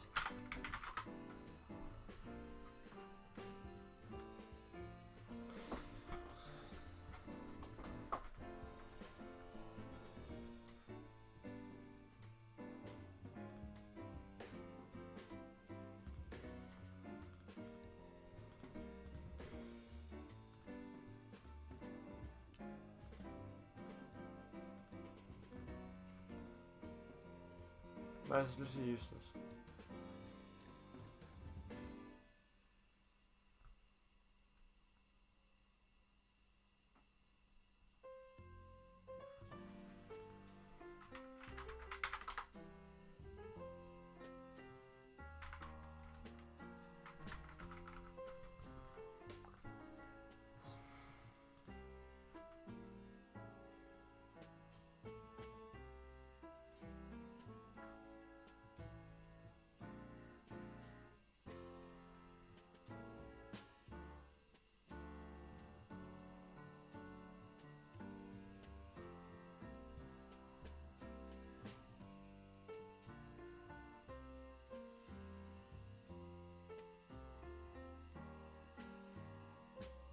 So over quarter master or something.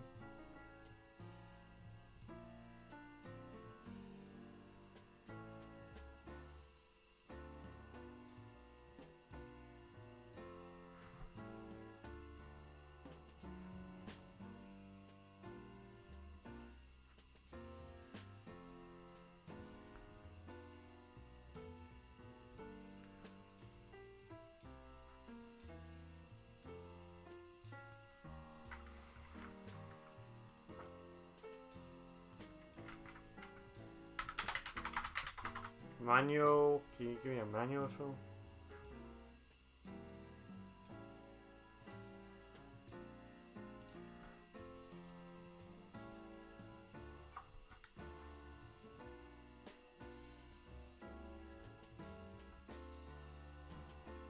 So only like the flat, that literally does not help.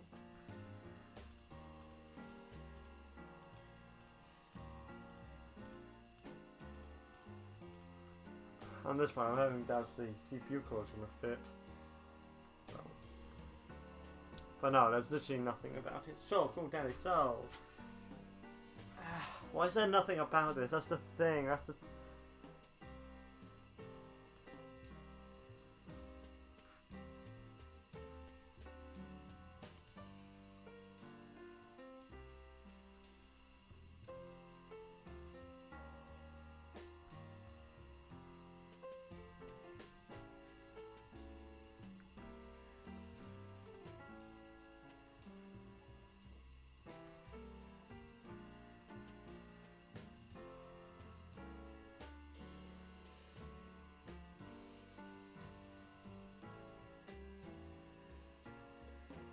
I don't like that. If I...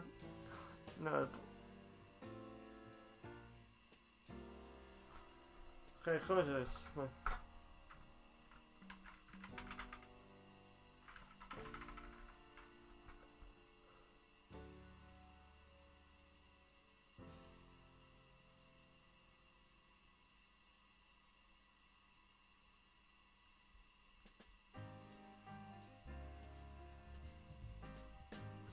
It's like specific because I know cooling wasn't sufficient last time, and that's why, you know, why I'm trying to how to install side fans. But even this guy, with his Vega 64, no Vega 54, Vega 56 thing, and his presuming AMD processor.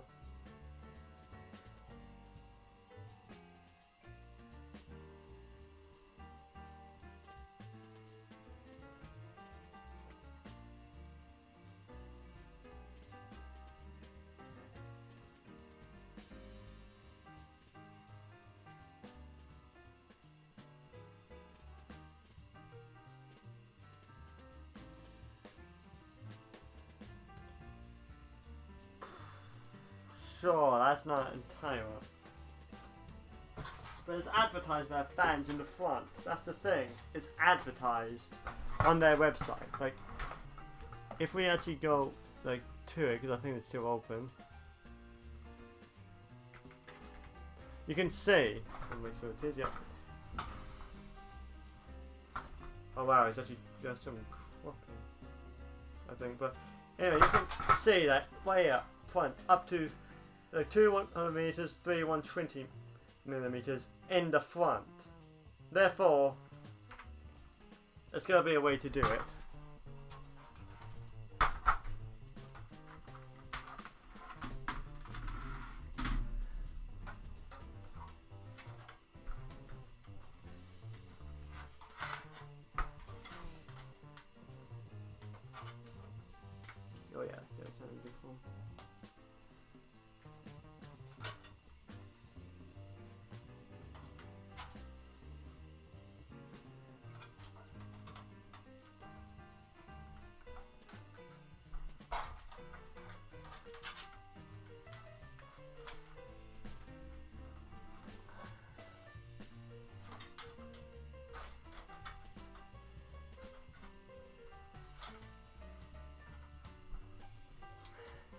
Something like this, I wish I went with pre-build, I swear.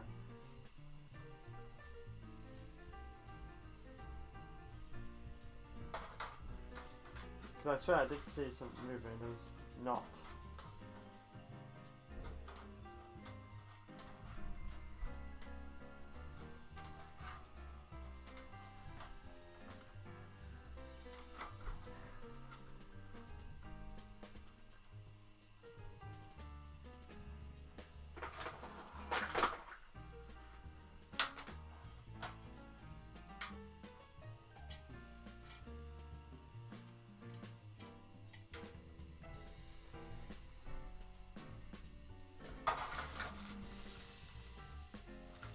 Oh, yeah, so you got replaceable brackets, that's cool. I noticed that the brackets are not replaceable by default.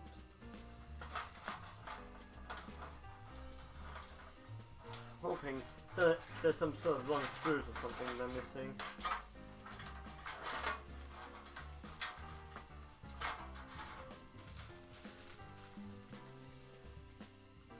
But it really isn't.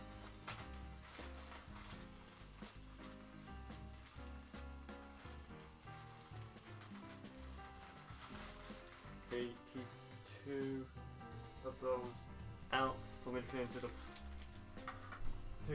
GPU box. I don't know if it's anymore, but you know.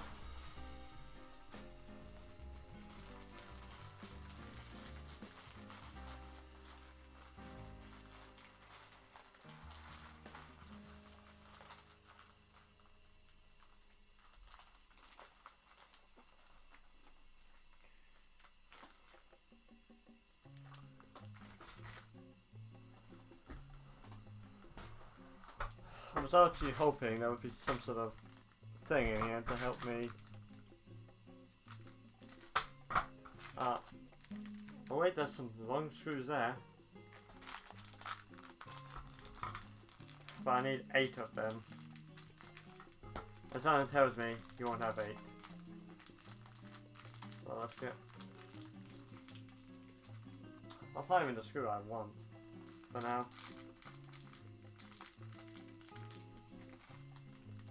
I'm getting all the screws apart from the one I want. The one I'm currently holding in my other hand.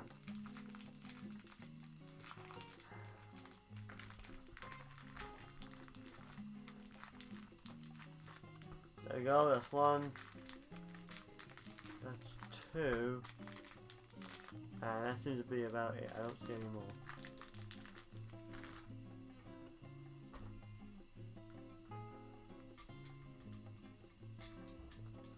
These barely go through, but there's not enough of them. That's the thing.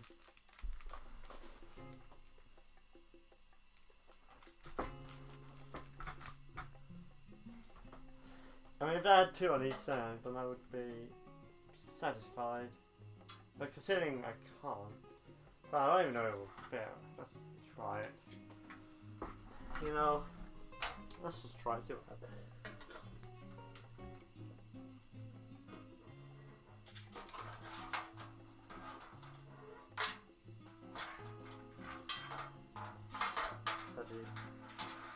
Yeah, that's SATA for RGB, to power the RGB.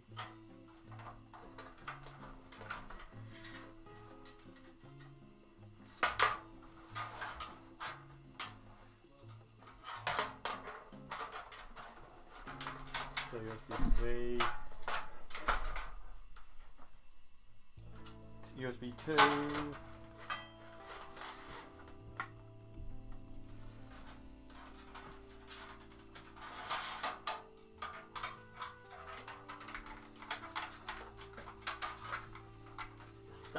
SATA power connector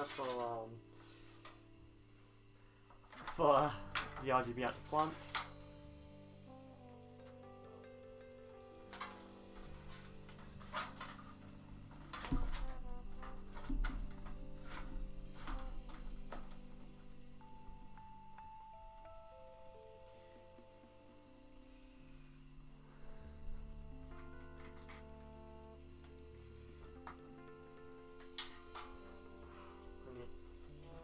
screwdriver on hand. I'm going to try it. Dang it. Okay, so this is incompatible with magnetic screws. Got you, thank you. Honestly, this is probably the most infuriating part so far. We haven't gone to the other bits and bobs here.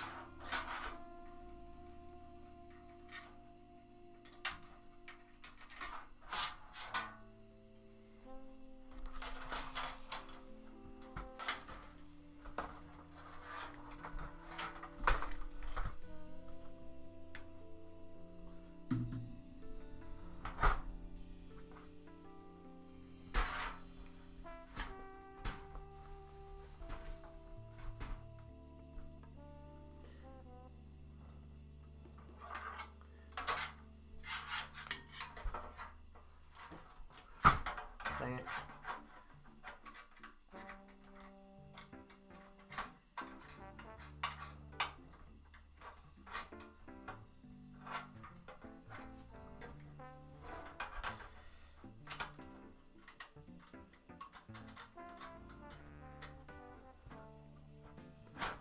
It's just like ripping, so I don't think this is like.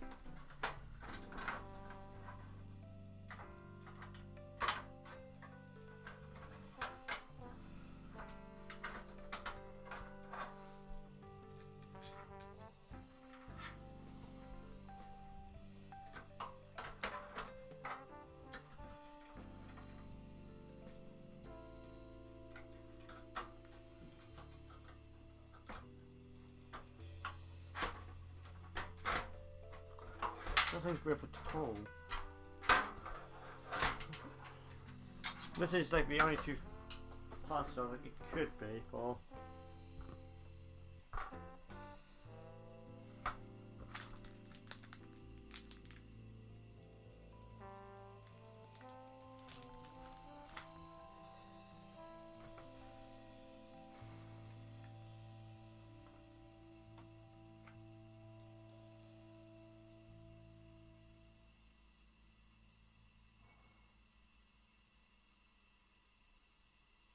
I might just have to zip tie them on, which I don't really want to do, but you know, what am I supposed to do exactly? Because there's no way to get this off to put on the official screws. These long screws that look like it poised for it, doesn't fit. There's no manual. The only piece of paper is that stupid warranty one.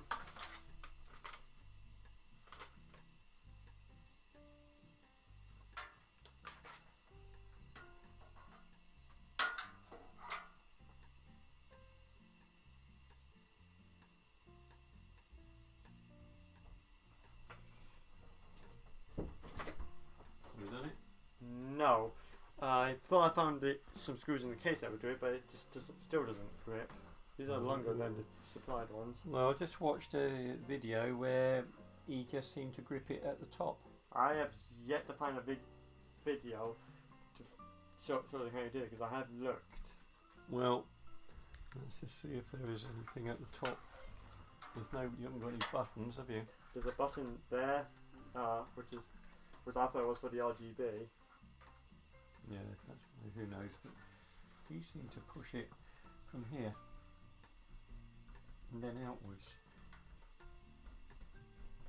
No, it's not yours, it's not the same, is it? Yeah, this is an NX230. I've not seen any for the NX230. Right, let me, if I know what make it is. It's an Antec. Tech. And what, a 230? NX230 is literally on the box. It's literally on the box. Right, NX and Tech NX230.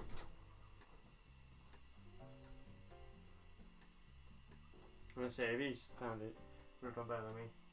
But I'll say in the meantime, let's see if we can get this done. The motherboard installed. This one, that would be an miracle in itself, I'll tell you what. Luckily, another feature that I love about these gaming boards, I was originally hoping to go with a workstation grade board, but again, they were frankly too expensive. Like, it was like £200 or £200 to £300 for the luxury. So that's why I went with a gaming board. Oh boy, ooh, I can see that flex. you can see that that the IRC has already been fitted, so it makes my life a little bit easier.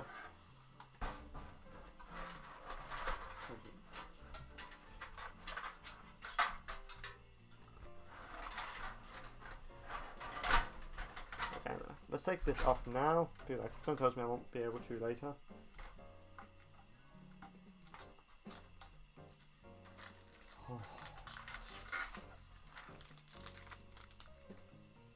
It's nice on. Oh, that's there. That's the thing in the case, folks. Oh, don't tell me to stand up on the wrong place. I think they are.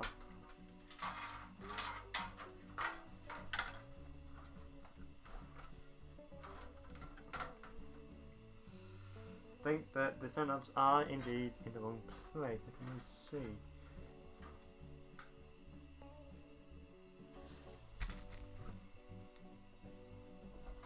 Wait, are they? Oh, I can see them.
So I was like, yeah, I can see it where it's supposed to line up, but it just isn't.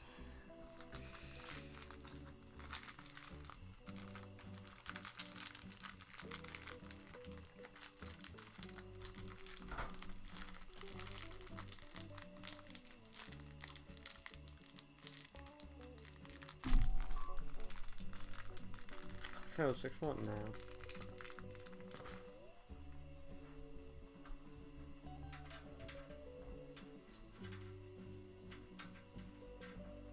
Here the stand-ups are proving to be difficult.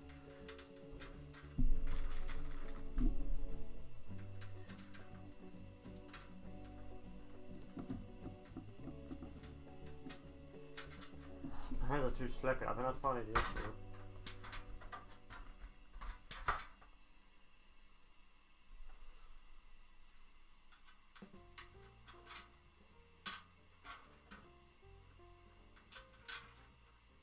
Also, the part of the issue is like, obviously can't use a screwdriver for this, which would again make my life so much easier. If I could just use a screwdriver.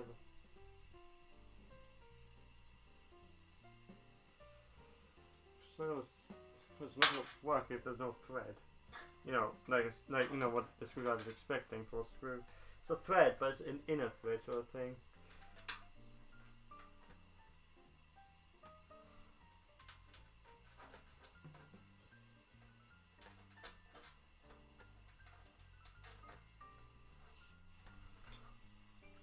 Move this out of the way so I don't accidentally topple it, because I know that's a very real possibility with me around.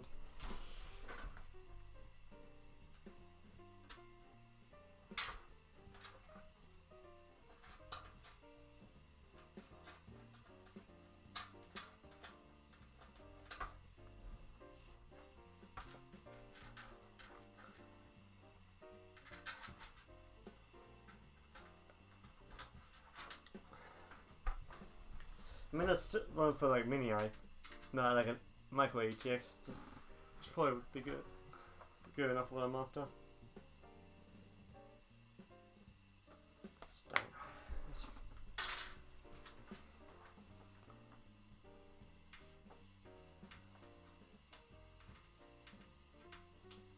What did I go with? I should go with Corsair Cool. That's what's for thought of Antec. I was like, Antec, you know, it's a brand people have heard of. With a nice case, but nope. No, this seems like a Medusa situation. And it's slowly turning my soul into stone as we speak. Last time I streamed, it was the cooler that was giving me irritation. This time it's the case. Forget it. If I can at least get 4 in, he'll hold it into place. I'll be happy.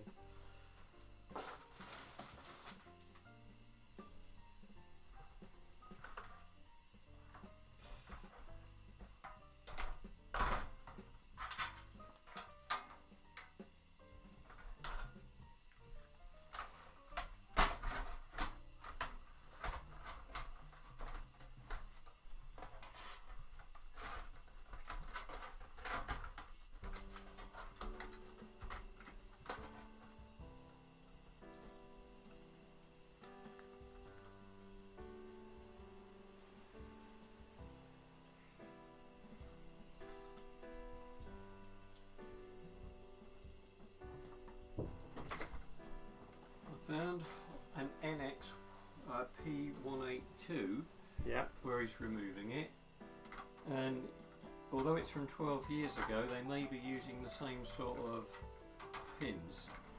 He says you have to prise them outwards, and he's got a screwdriver to do it. Now what he means by that I don't know. He might mean, because it's a very bad picture and dark and no light inside, but he might mean you get the bit inside it, inside the groove, and you kind of open from the middle outwards. Have you decided not to try now? No, what I'm doing is making sure it actually will actually fit and just about has enough clearance. Would be right up against it. But What, this will fit? yeah, This is the processor, is it? that's the cooler because I'm not using not using the stopper. I'm using enough. I mean, you could always use a spacer and a slightly longer nut, so it's a bit higher. It wouldn't matter. No. But when these screws don't thread, I'm not in. So it's in the. First, I thought I would try to do the CPU. You know, try to install the motherboard. All nice and carefully and slowly. It doesn't have to be done today. It just Well, I'm needs. streaming it, so. Oh. Well, I thought this would be going a little bit smoother than it actually has. no. Like last time I streamed this, it was the CPU core that gave me the most You grief. see, This time it's the case. Yeah, I would probably have stuck with a case I knew, because you know the old saying, the devil you know is better than the one you don't. Well, I thought that you know, Antec is still a known brand. It's not like it's a no name. Antec is a well-known brand, like Well- Coursera's. Well, we don't want to mess around trying to get that case off with this in, do we? No. Well, I can take it out again because I've yet to screw it in. Yeah, because I mean, if a decision is made that the front cannot be got off, then fair dues, you'll have to start assembling it, won't you? And we're just going to have to do the damnedest we can and get it's moving. Right, so we'll try his theory. So where's the screwdriver gone? I mean, he struggled to be put. This one there. Yeah, where's the other screwdriver? You know, I think it's probably a spade. Yeah, because we're going to be. I've got to find one of these blooming things now. One there. Right, we're going to have to turn it, aren't we? So we have. Don't want to really get any of that underneath and be squashing it, do we?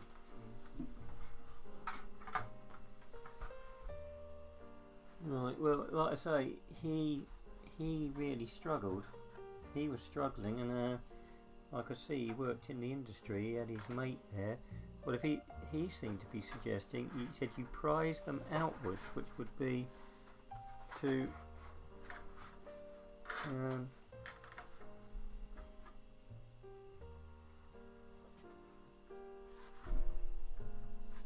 again.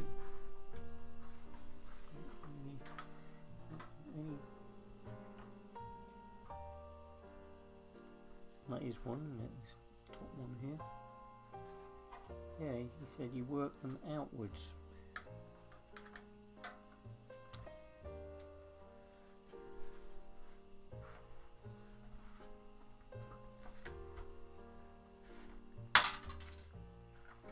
sound good? No, it's snapped one of the arms off. Doesn't matter in the sense that it's still very, very. Oh.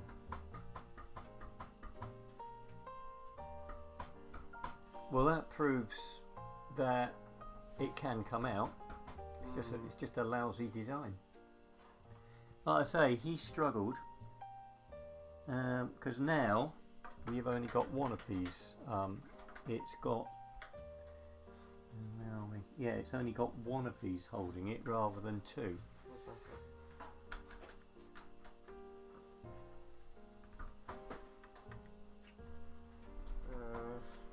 Right, well,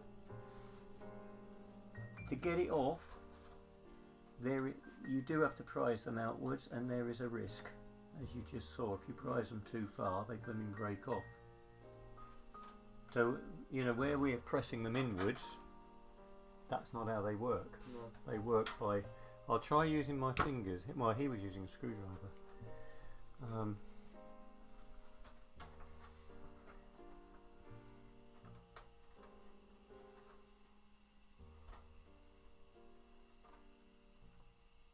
No, because it just can't be done.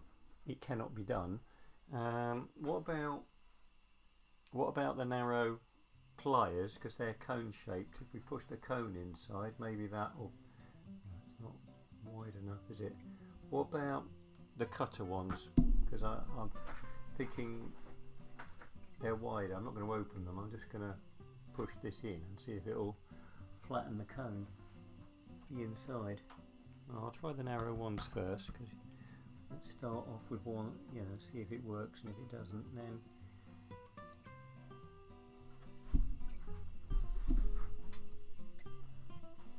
just if I bend it too much, we know what's going to happen, don't we?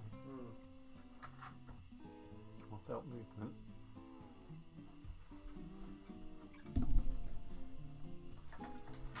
Has it moved? Or is it still? Well, I think it might. Yeah, try down there. I just don't want this one to go. Try the other one.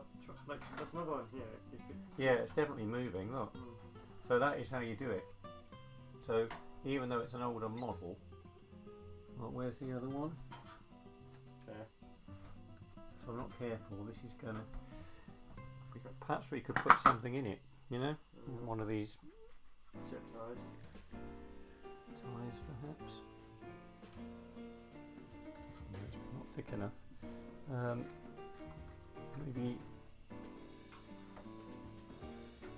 Yeah.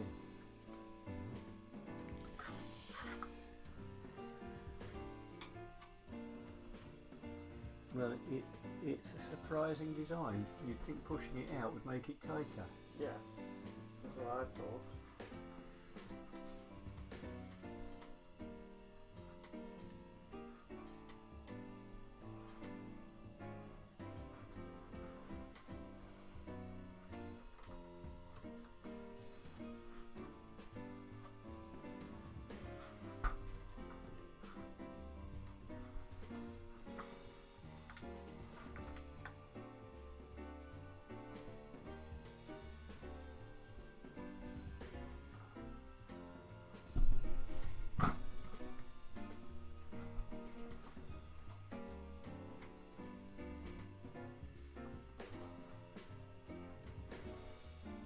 I might read them out for them.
nice amount.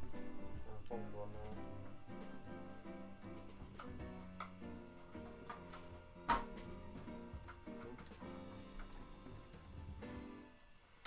That's breaking off anyway. There's the other bit. Maybe we can get it out now.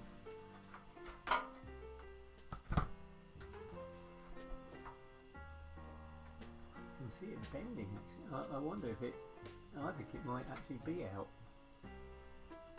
Maybe it's the top one we've got to get. The back, that's the bottom one now. Which might be a bit problematic. Oh. Yes, it is out. Okay.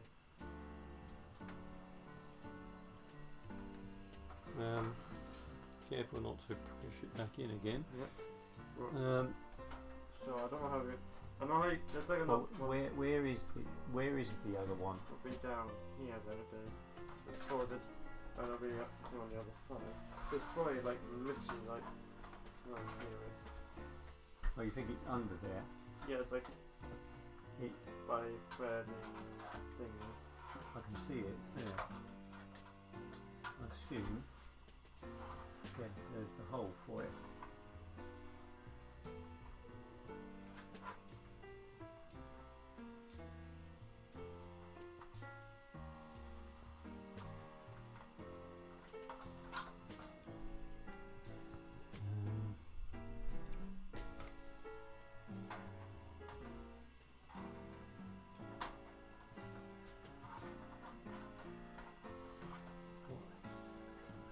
Yeah.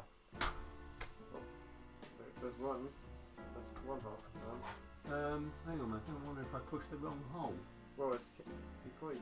Yeah, I pushed that one. I pushed the wrong one. I pushed this one. Well, maybe we ought to push those ones since it came out with these. Relatively speaking. So how we just keep this open then as we do that? Well, we've now got to get to the other side. Yeah, well, so like. And then, right, I'll see. With the fourth one being a lot easier, so I'm holding it open with my thumb. Not my fingers. It seems like a bad idea.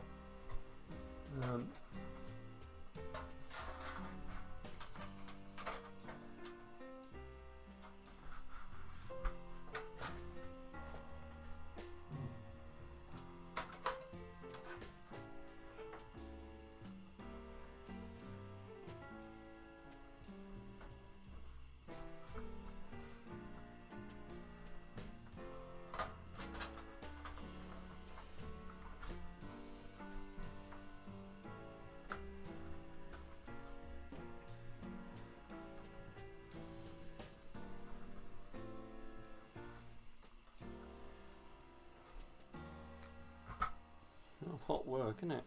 Yeah. I felt the same when I was installing the CPU core through the motherboard.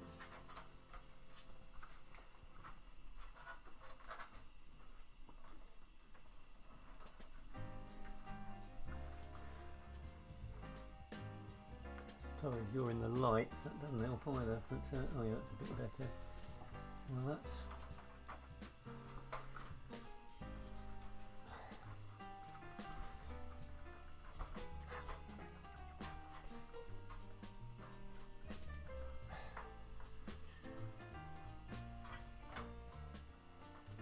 This one last time, didn't we?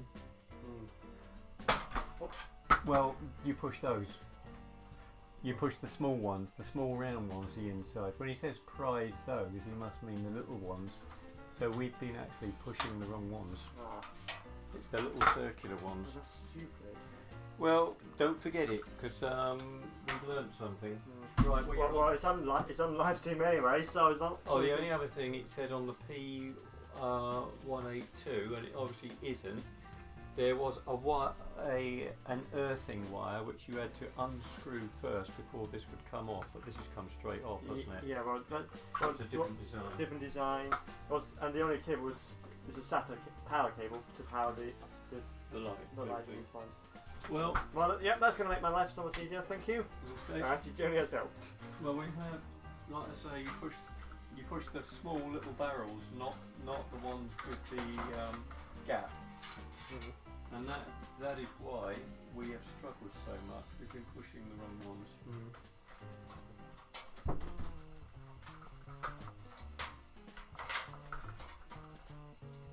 Well, now we can actually finally show the gust on fans. That's nice. That's dandy. First, I see a bit of a problem here.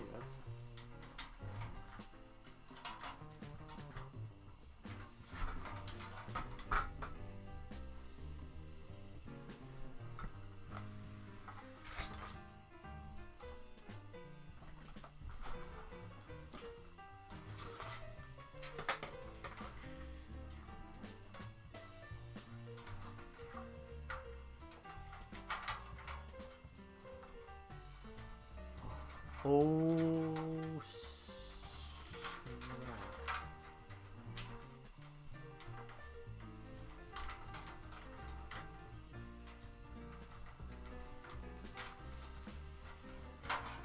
there we go.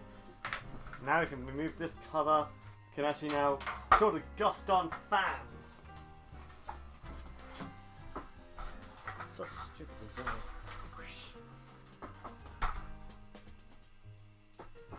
Such a stupid design, I tell you what. Okay, so. Nope.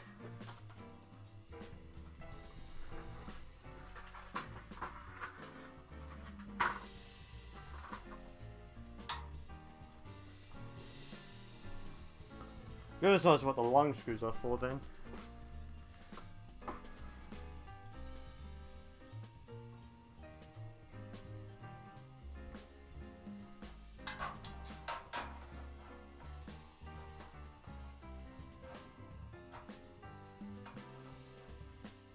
So here.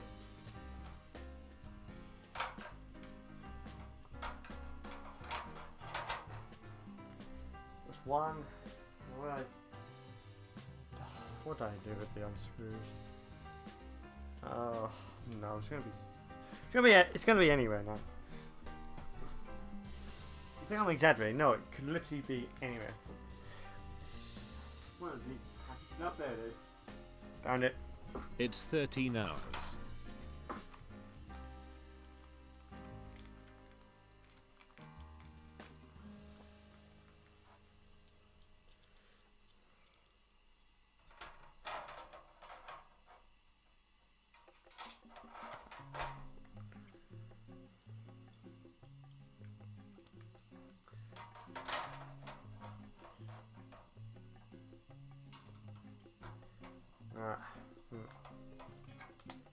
Right. It's not straight, so that's not going to go in.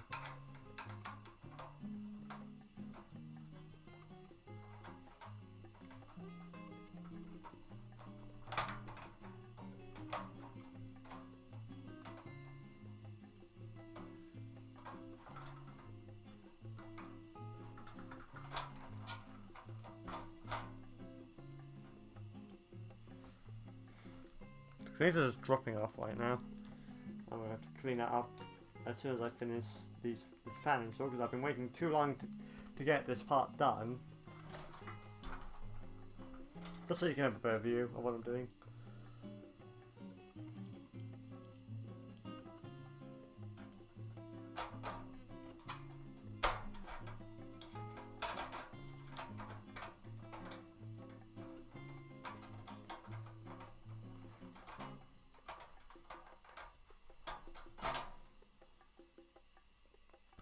Gonna need a screw, and then we can start tightening it up. Just want to get them in, and we can start tightening them up.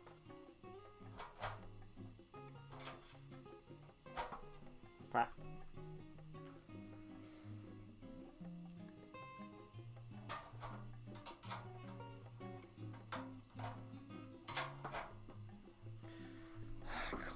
Of course, it's like the last one that gives me the most trouble after the case gives me a ridiculous amount of trouble just to get this far.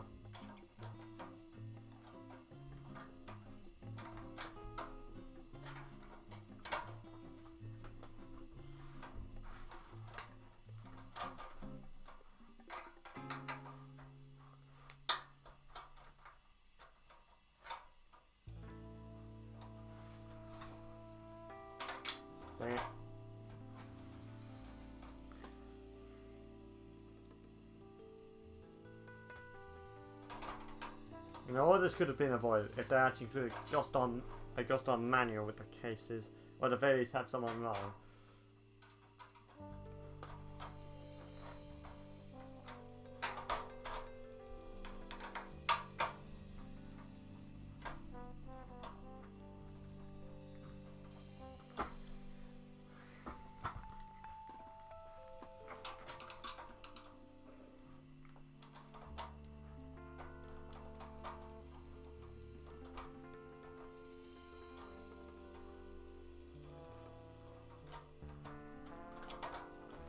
No, that made it worse.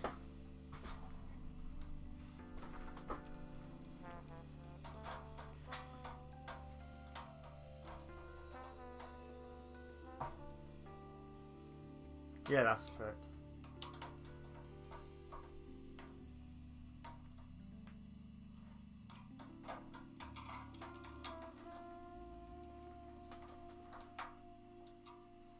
No. Yeah, I was having better luck with a screwdriver, I'll be honest.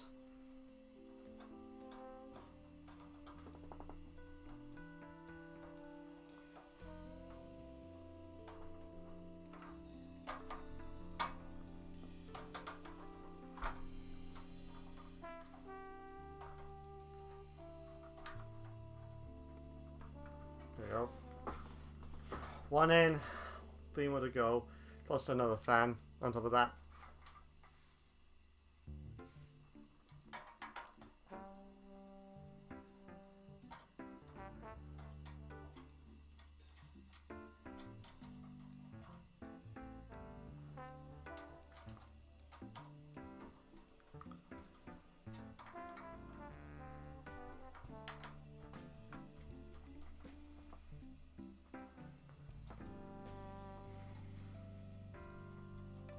It's been pretty good so far.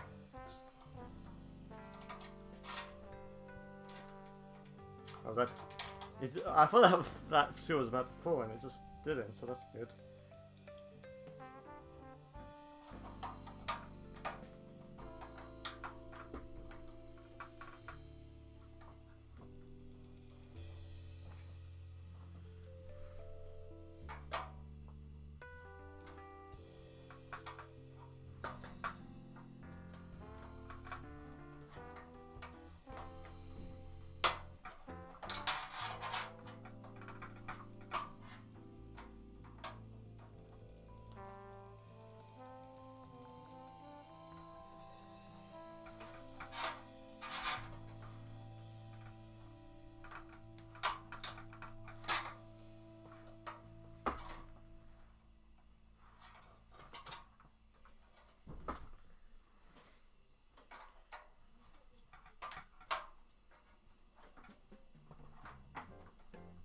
Okay, that's not going anymore.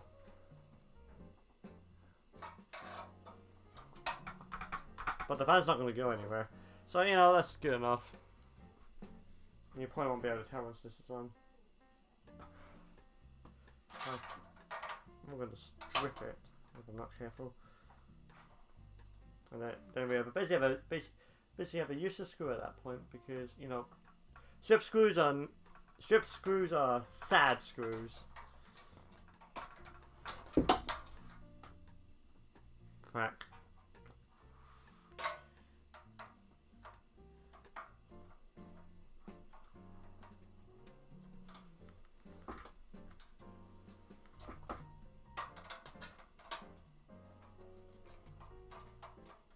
I don't like that. That doesn't annoy me. The fact that is actually pushing outwards like that.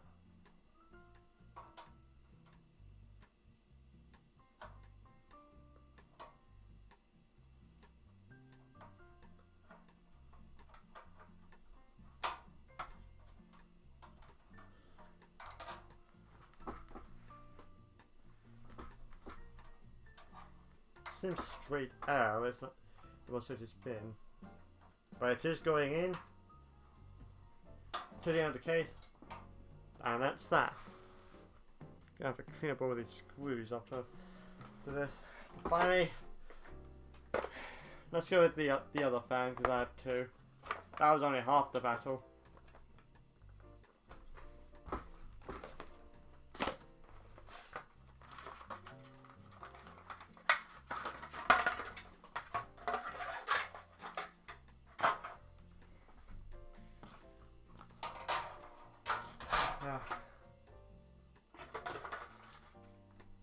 Next time I'm gonna go pre-build, I swear. Make it someone else's problem. But at the same time, apparently I'm a glutton for punishment. Because I do this to me myself every single time. I make it a lot harder than I probably need to.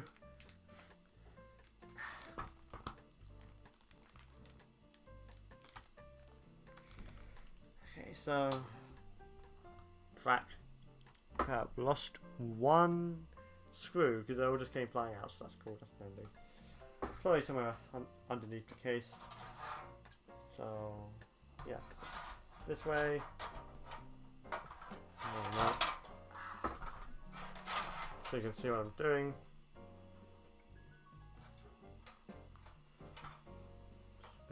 I don't really care if it's still, I just want to make sure it's in so it just stays in place. Right. Oh no, found the missing screw, so that's good. It was in fact underneath the case. So we'll keep, keep this in the place, and I'll worry about straightening it up afterwards. So there we go.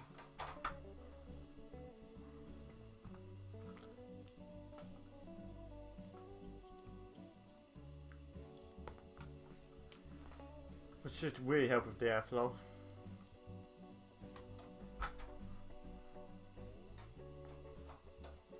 What do I mean to do with this side, but sure, why not?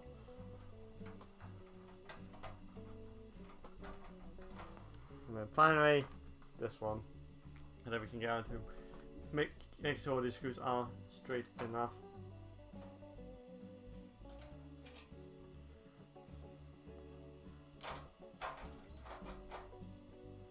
So at least, you know, I won't come flying up, but I really want to make sure it's in properly.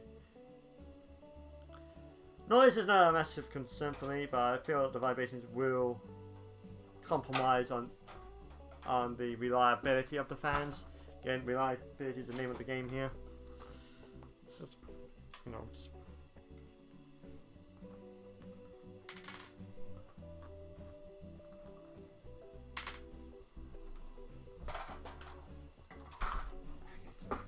so I'm just have to move this so I can see what I'm doing.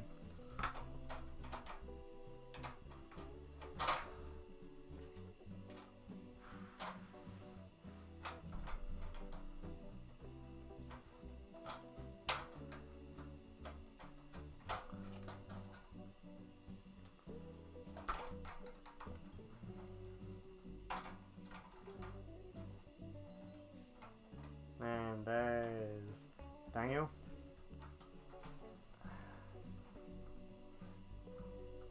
And screw number 1 in fully in the place I want it to be, so that's good. So it's gonna nice, cool.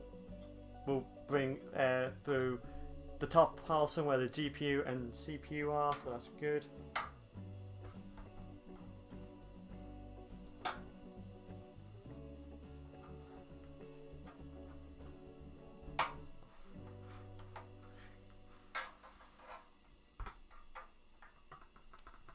There we go. So that's that one. Now it's just the final two now. Then we can be on our merry, jolly way. I think all the way to the bank, practically.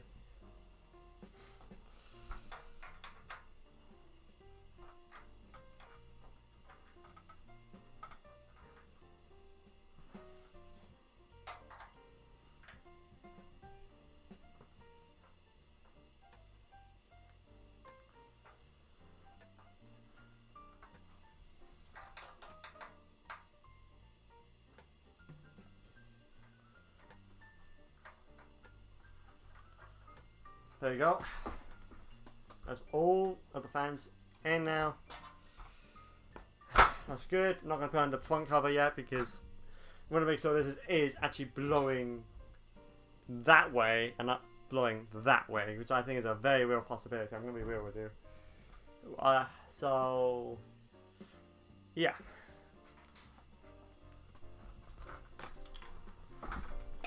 Next up, so we can finally, without having to give it a second thought, try to install the motherboard. And actually with that front cover, it actually gives a lot more natural light on it. It's very beneficial.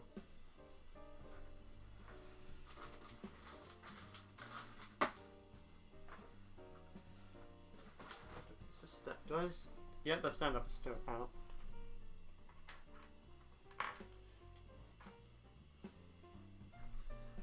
And it's a lot cooler now, so that's good.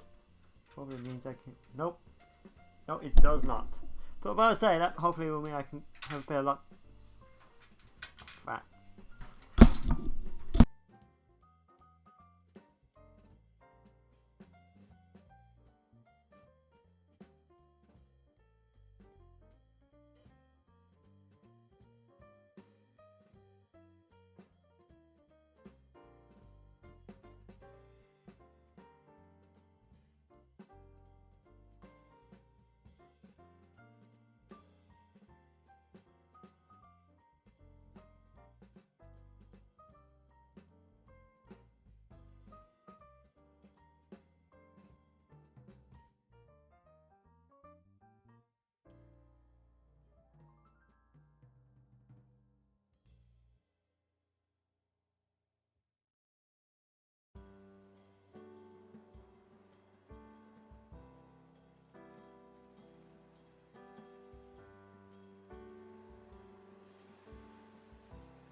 I don't know how long that's been. I was saying like, yes. Yes. You know, overall, it's a good day for Gadassia and the Dominion.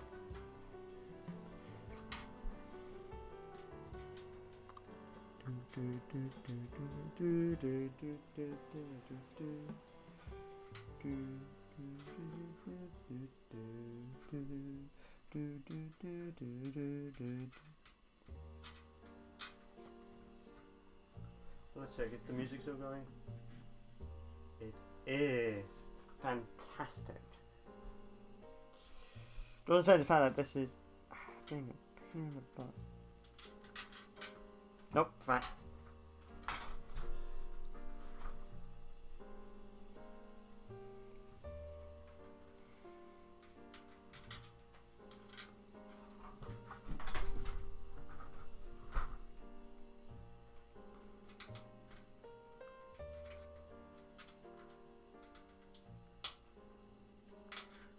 I actually thought you might have gripped there.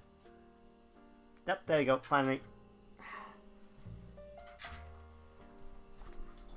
But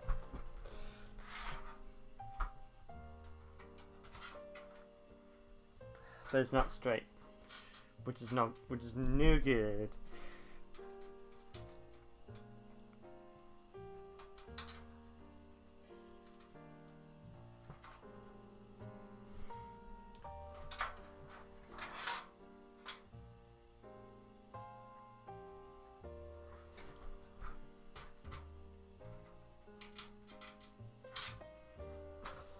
Honestly, I'm about to give up on this one.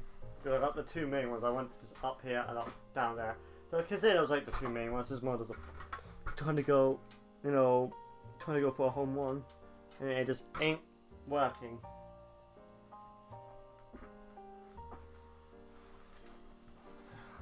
I really need to put this on, because honestly, the hair's getting in the way up with this. I need to see what I'm doing.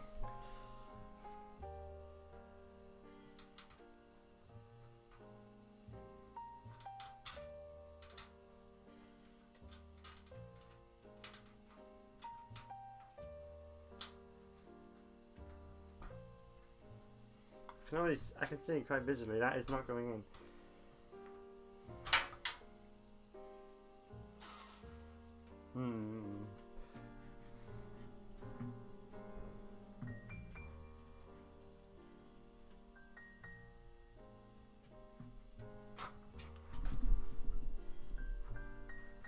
Oh, there it is. I'm gonna put again. I think I have enough really for what I want, but it's like it's particularly only when I have it at a particular angle it will go in. So I think it's kind of stupid, but hey, that does not feel like it's all the way in. And I can only see like that is definitely slanted, but it's not going in any other way. So let's not do that. You had a chance and you blew it.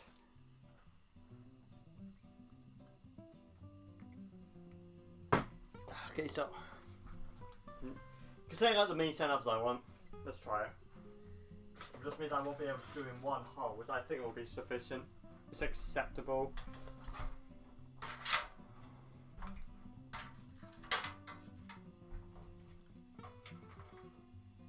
There you go, just keep it like that so I can, for it not to do that. All you had to do was on the darn train, CJ.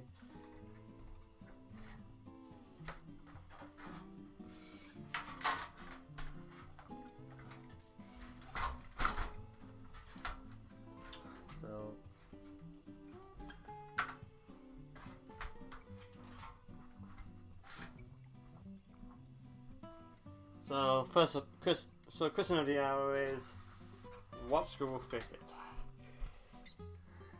Second question is, where's my phone? Because I need a flashlight. Found the phone, the flashlight's still on. Does seem like the minimum bet is like 4 screws on each end. That's like the bare minimum I would like.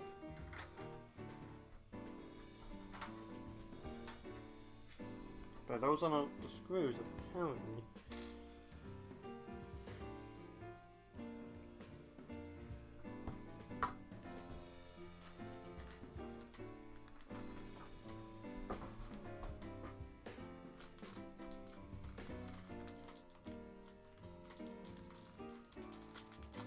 I mean, I can see if we got any screws that will fit it, because I know we've got some screws in at home that might have what we need. This is not gonna fit. I know this one for a fact ain't gonna fit.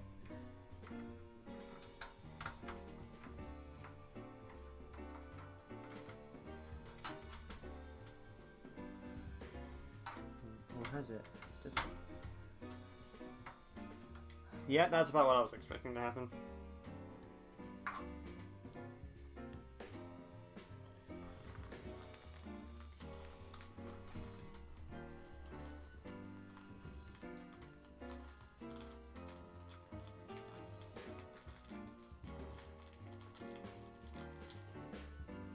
Okay, it's like these type of screws I would think would fit, but you know, would fit, but they obviously do not, which means you're not giving me a whole lot of options.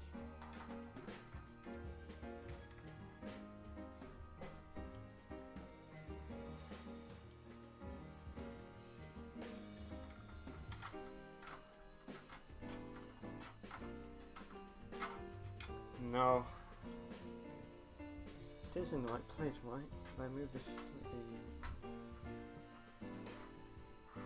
Oh, nope, there's the hole. Okay.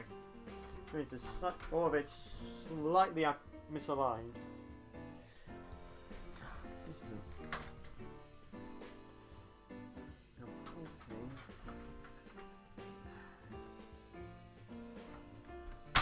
Dang it, that's not going to do any good.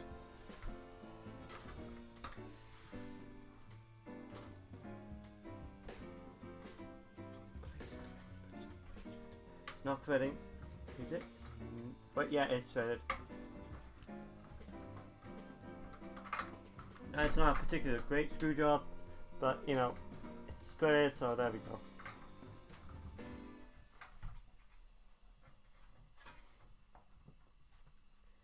And with that, all the other one seems to be aligned, which is good. Hopefully now I'm not sure I understand. I didn't even say it's so reflective. So another one here.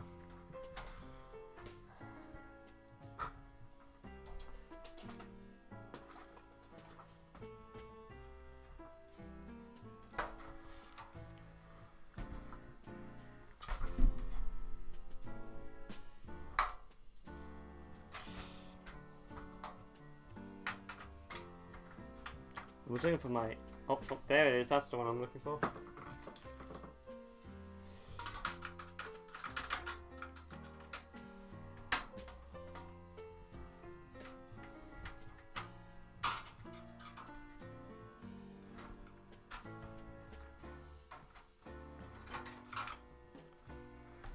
There you go. Have it like that. So it doesn't get in the way. I hope I can just screw it in like so.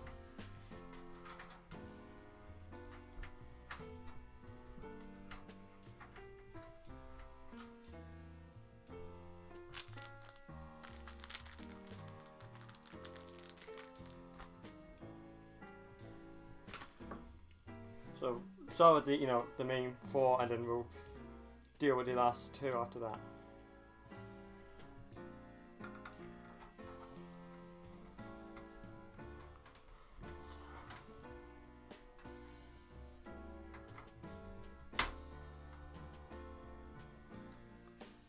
That's a different screw. Yeah, that's not the same screw.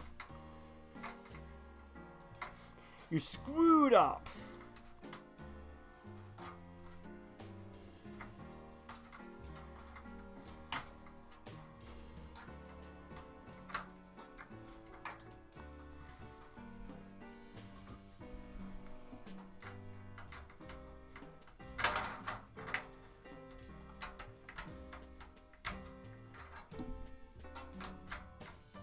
Very smell of thermal compound.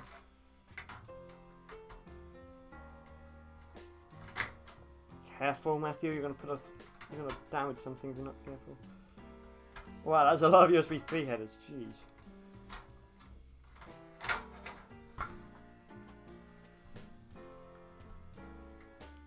There's a very compelling argument, Brain. I must say. My brain was just thinking how I was going to copy over from the SSHC the Linux installation onto this. And I remember I have a USB to SATA adapter which will fit the build quite nicely, so I don't need to disconnect another component in here to do that, which is like a very compelling argument. Oh, fuck. It's definitely stuck in there now.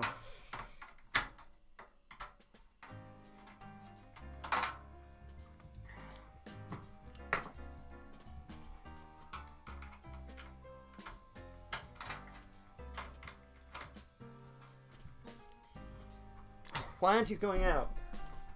Why are you not going out? It's really consuming me actually.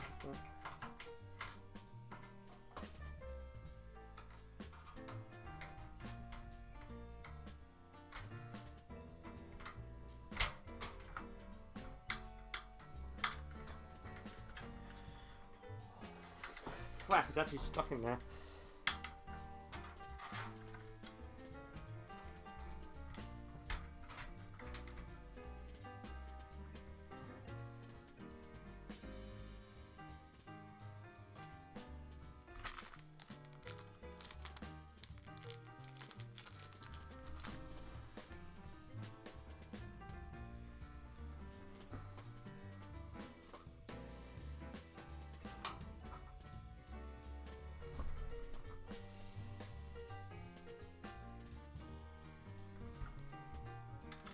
Dang it.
It's undone the frack.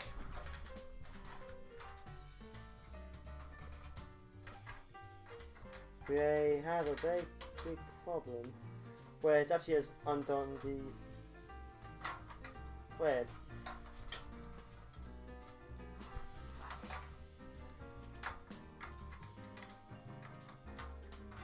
Which means this is a screw that has to stay. And the only way to fix that is actually to remove the entire motherboard.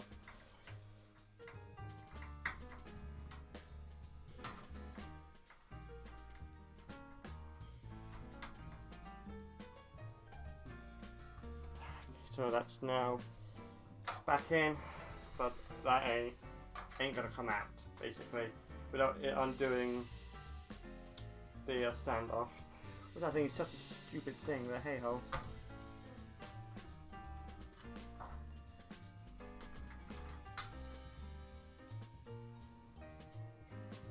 Oh yeah, there's no screen, okay. There's like two there, one more there. And then we can finally move on to the next part.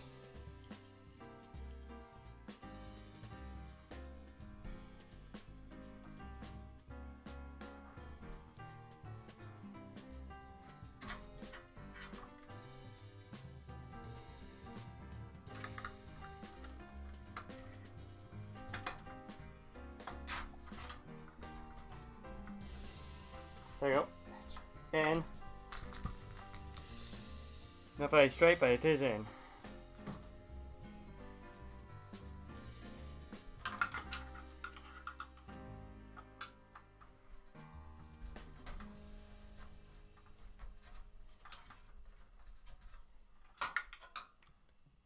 Good enough. So in, that's the important thing.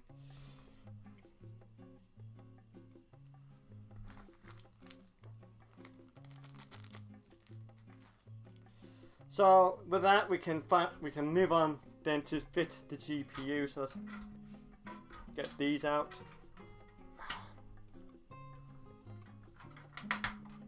These are like, oh wow, there's like the old window boxes, sort of. PCI covers, for fuck's sake.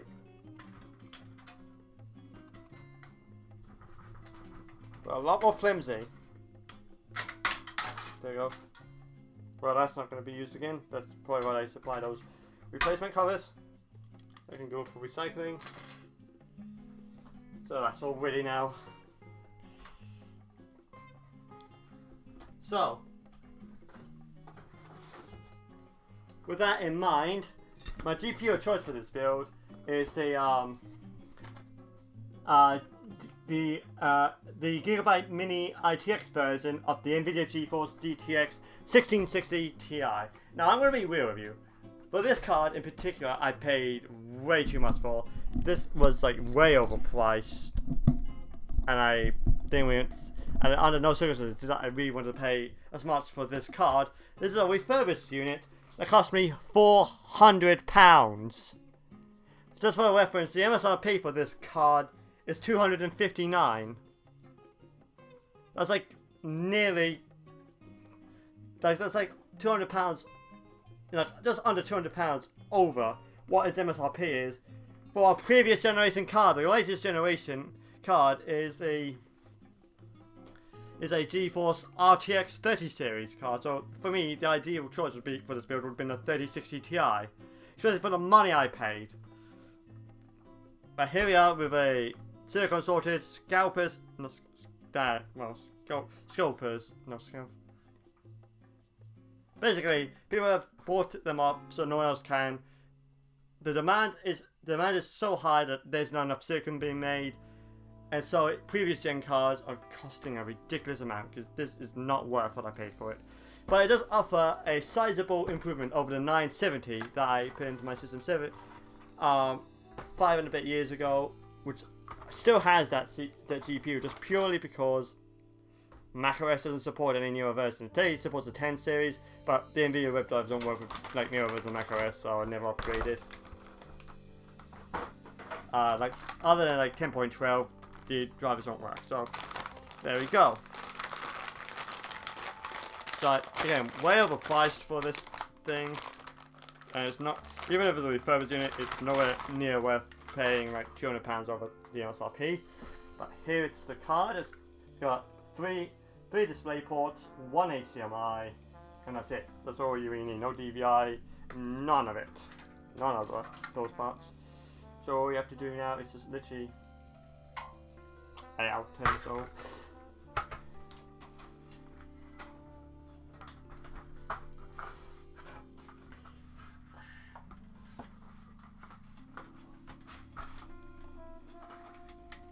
there we go.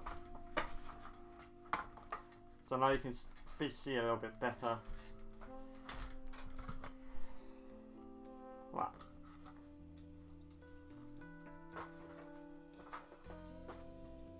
Deal with you in the now.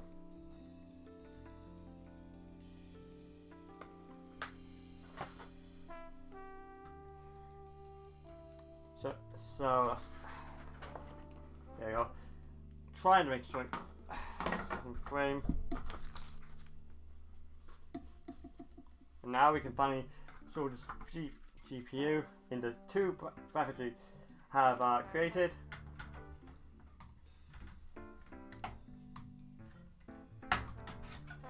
Oh my god, why are you doing that?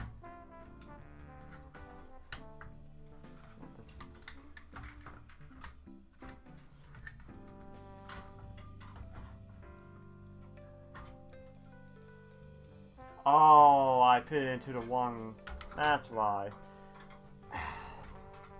Well, it looks like I'm using one of those brackets just to cover that up because that's a mistake on my part.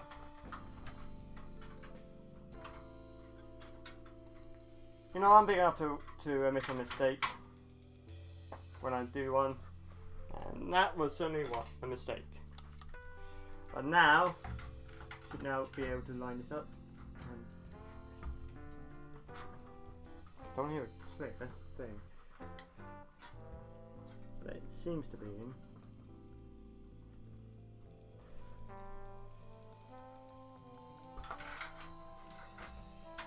Then we'll just put that back in and boopty boppty boop.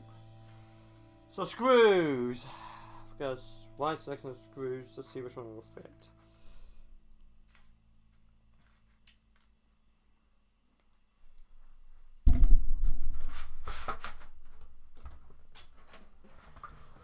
Oh, there it is, that's the screw that I was looking for.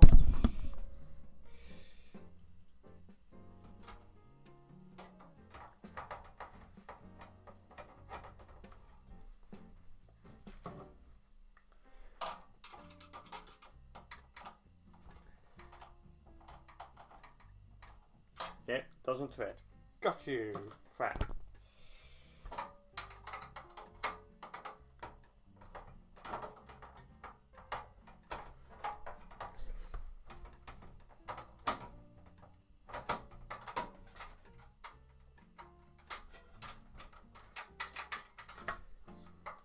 Technically in. Don't not worry, but you know.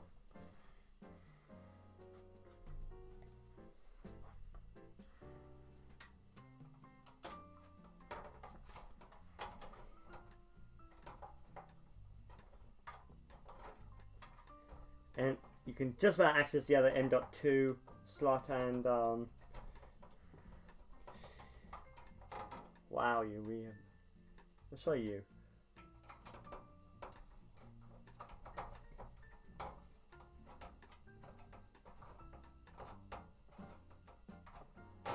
Nope, this doesn't do it.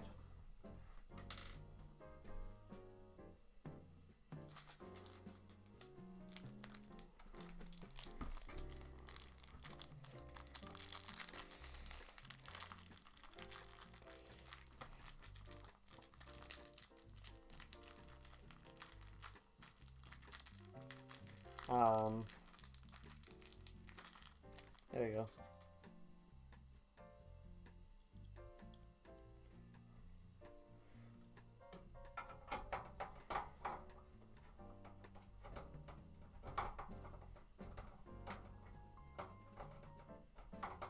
It's not threading, and the fact it's not threading is concerning me. I'm gonna have to go and get the other screwdriver back, a screw bag, and see what we can do. So yeah, I'll be right back.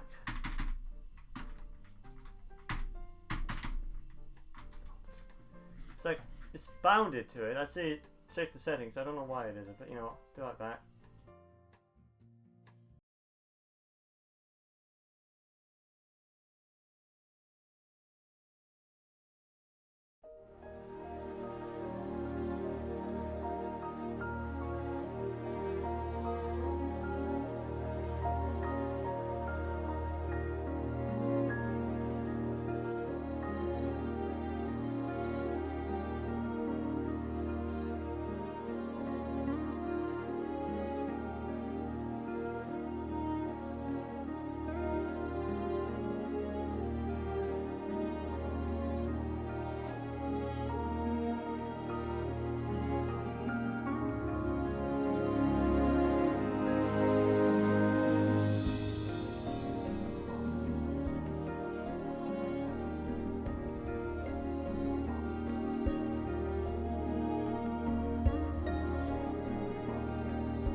Hello, I am back. I've got the bag, which immediately I've lost. No, there it is, right there.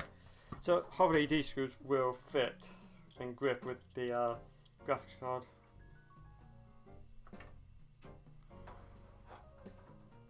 Yep, oh wow, that's an immediate improvement, because I felt that.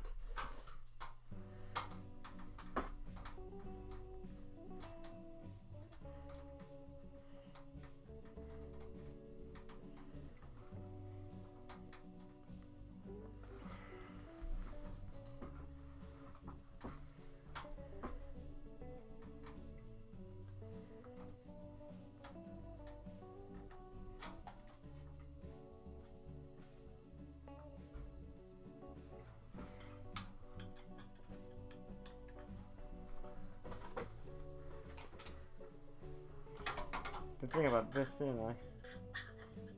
Unless I was going to do this later. It's nice. On there.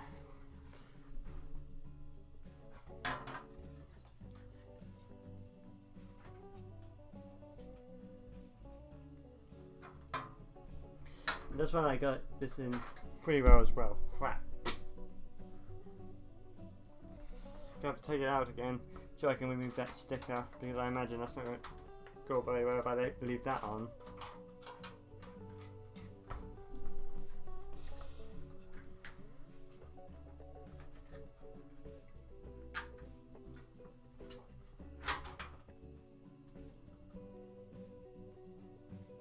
Where did this come from? Okay, so that needs to go with the cooler.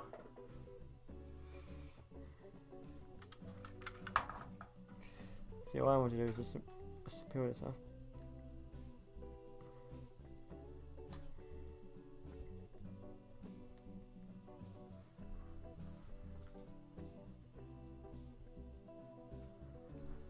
There you go, so that's dealt with.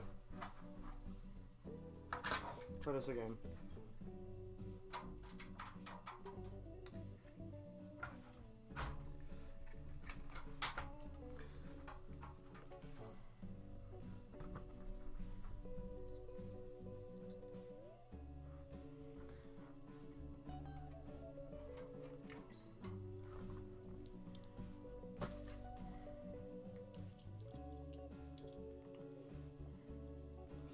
So yeah.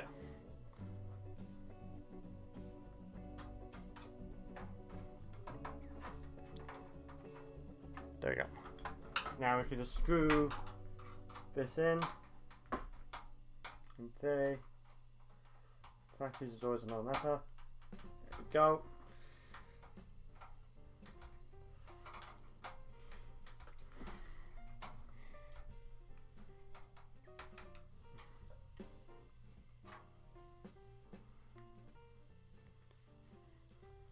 Then numero 2, and then we can move on to the power supply. So there is. There you go.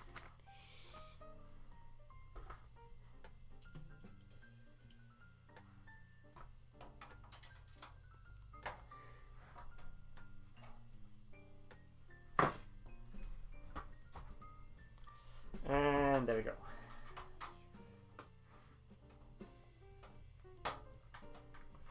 First time I think I've ever got 2 screws in a GPU before, because I haven't. Most of the time I only can get 1 in. Yeah, that's not going anywhere. So yeah, starting to look like a little bit like a computer inside. Which is always good. It's always a good start. It's embarrassing if I didn't. I'll tell you what. But now, as that falls to the ground, let's fit the power supply. Now the choice is a bit more overpowered. I went with a Cooler Master NWE A50 V2 power supply unit. Again, looks like I've never used a Cooler Master cooling, but same I've never used a Cooler Master power supply. But again, they're a well-known brand. In the same league as Corsair, Be Quiet, Asus sort of thing. So this is still a very recognizable brand. It's not a no-name, so I trust it's not going to blow up in my face. And 850 watts. You might think, why am I going with 850 watts? Well, technically with original Octane, I did with 650 watts, and then the 30 series came out, which showed my power supply would not be sufficient because it needs a minimum of 750 watts.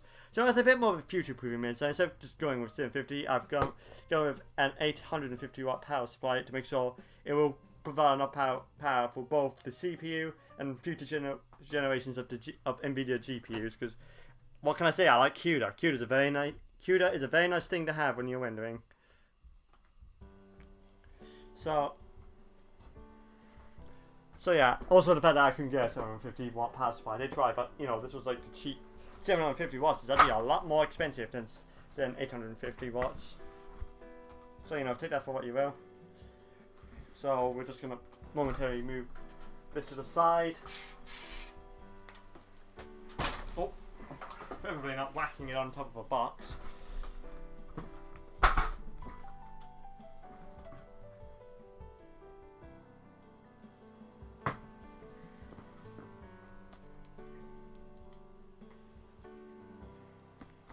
Whoop.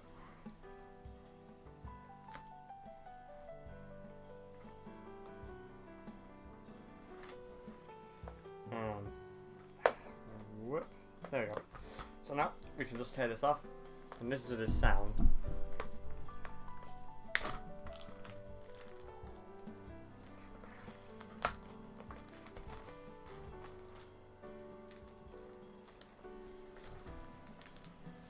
Okay.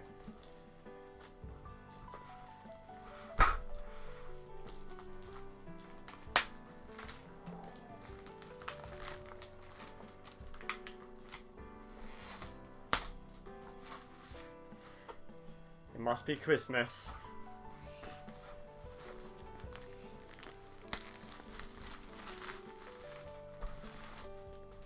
Ah, the sound, man. I love the sound.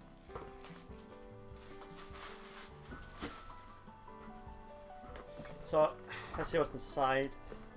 Let's see what's behind door number 1. So, let's see. How do you open? Okay, like that.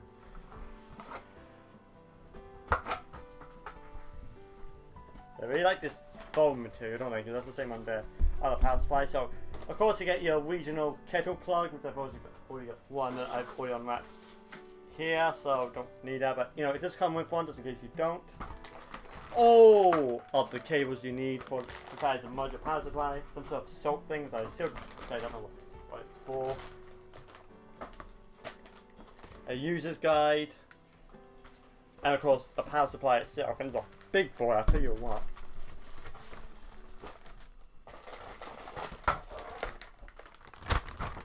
And okay, and you also get some screws to screw it in, so that's also a very nice to have. Not gonna lie. So yeah, obviously the fan will be facing downwards in the system, although because there's vents on the top, I could literally have it on the top as well, but I'm worried that will affect the airflow slightly. So we're not going to do that.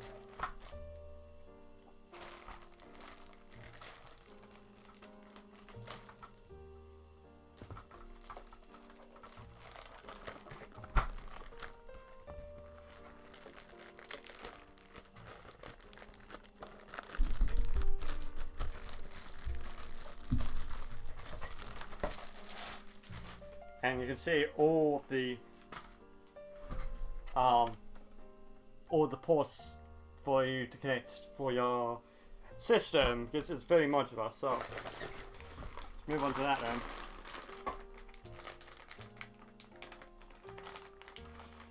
Obviously we're going to need the CPU, the 12 volts, most likely 2 of the SATA, and 1 PCI. That seems to be how that will go.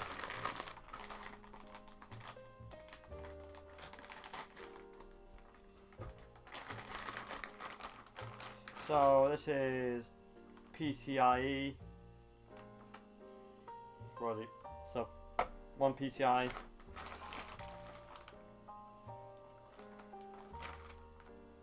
That's another PCI one. Yep.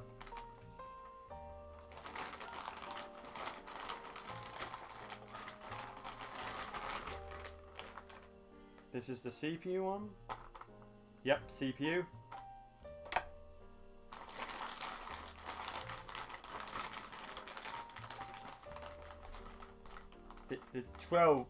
The 12 volt one, you know, for the main motherboard itself. And then a big cluster of the SATA ones, which all seems to be clumped together.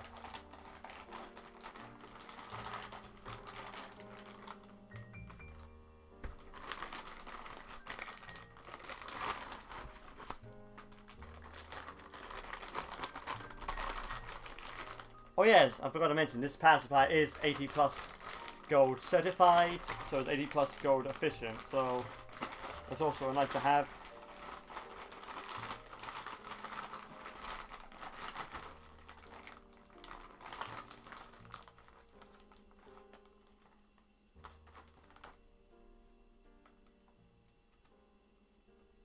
Hopefully there's actually 3 power sockets on these SATA connectors, you know, because that means I just need 1 to power all my drives plus the RGB.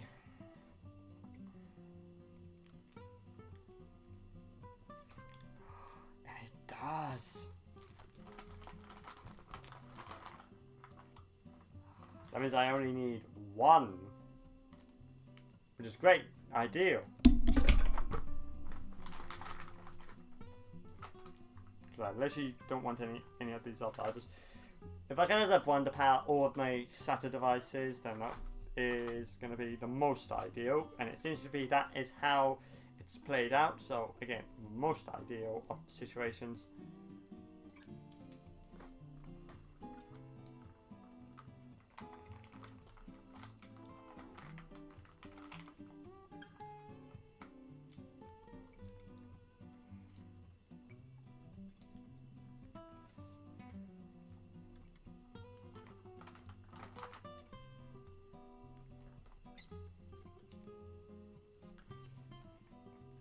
Hopefully I don't have to move the hard drive carrier just to install the power supply like I have to do in the Corsair one.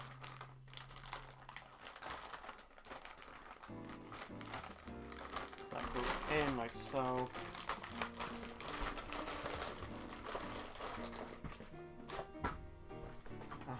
bed's a mess. I'm gonna have to clean it up. But that's not the worry for right now. So let's start plugging all the ports into where they're supposed to. So 18 pin.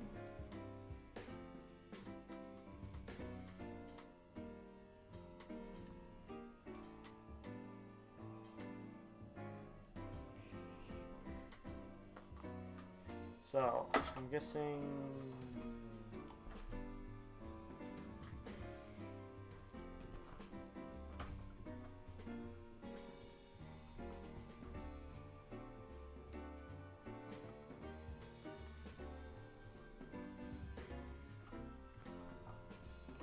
that goes in here, and this one goes in here. This is a very interesting design for it.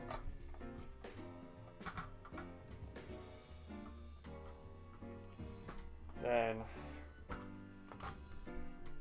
one for SATA, which would be this end. Yep, so that will go in there, and that will power all my other drives, plus the RGB on the on the front. And then finally, actually no, this is the CPU one. Where would CPU go then? Oh, it goes in the same port as the let's see, 8-pin PCIe CPU, so that would go in the same socket. Sure, got you. Ooh, not sure about that sentence, isn't it? Right. So I'll just go in here then. Would that be was it the other one? No, okay, this is with PCI, and that means that goes in CMPSU, so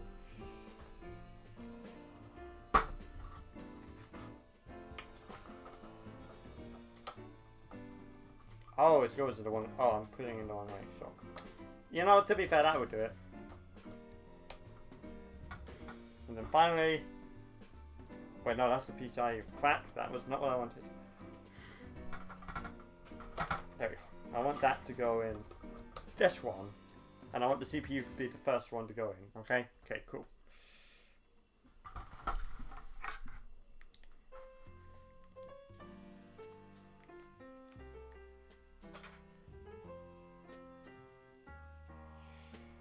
CMPSU, so I would need to just go in here.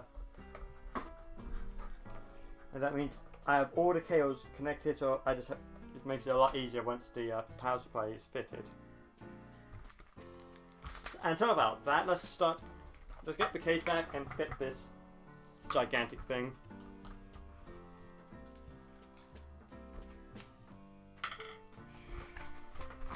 Put that over here so I don't lose it.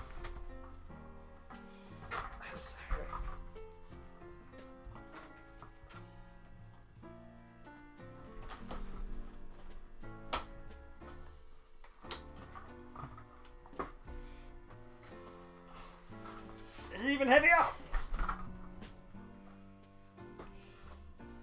Should be fine. Looks fine. So this will then just go in like that.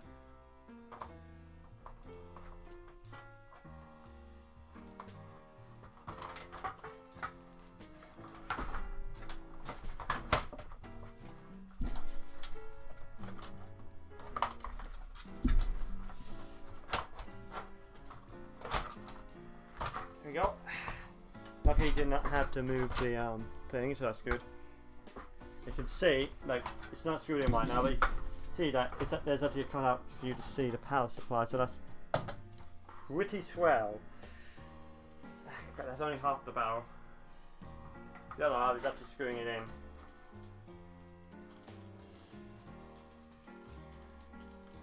So after that we'll do a bit of cable management. I don't normally do cable management until after Verify is posted. But at this point, it's taking so long, I'm just going to do it. Even though I don't really, you know, because I have to undo it or if something doesn't work.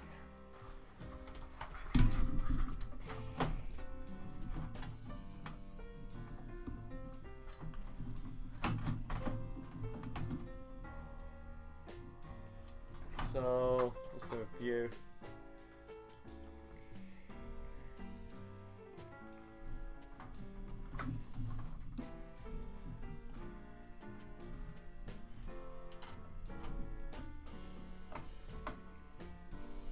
And that goes in. Textbook.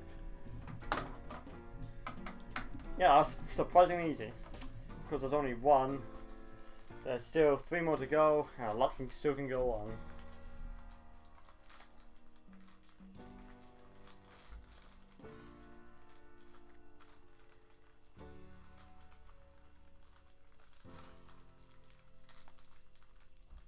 I just noticed that the motherboard actually covers most of the cutouts for the cable, so that means Hero Management ain't gonna be the best, but you know. All things considering, always not gonna look the worst either. That just goes in there, so. Wow, I've never had any sort of power supply that the screws were just so easy that the power supply screws will just slide in, because most of the time they don't, and most of the time it only has 2 out of 4 screws because I can't get the others in. It's It's good to 14 know that hours. I'm not having this problem right now.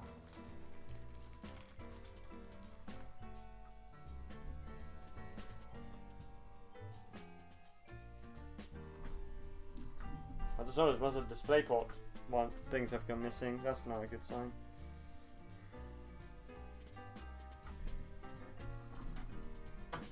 One more there.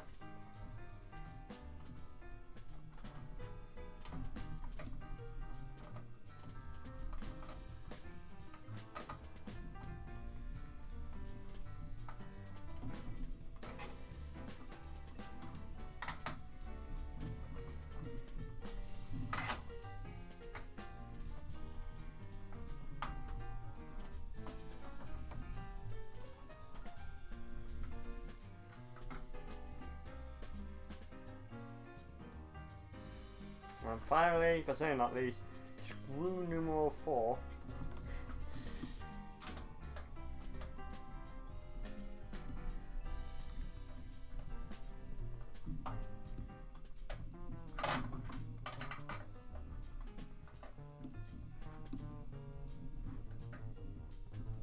Like a glove.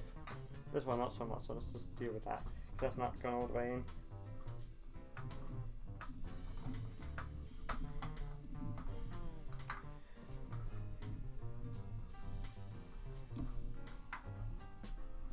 There you go. Power supply installed.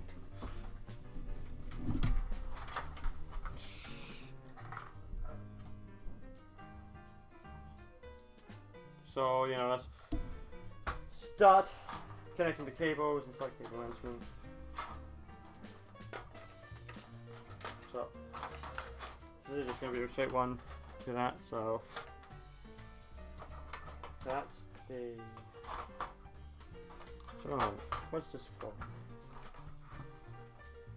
Is this the CPU? That's the CPU, so don't know where the CPU would go.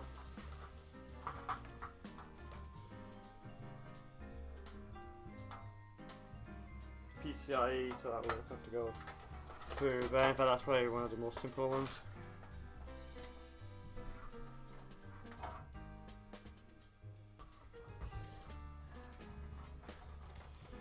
Plus the SATA. But there's the SATA.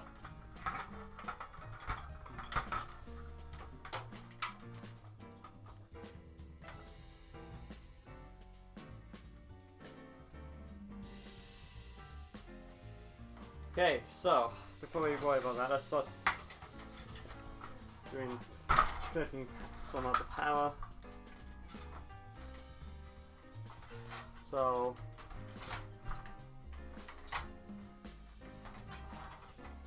control pin 1 will go in here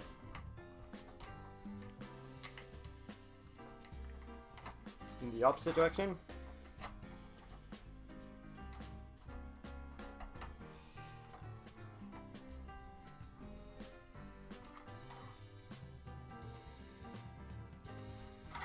Okay, I think I have an idea for PCIe. It's something I want to do instead. Possibly.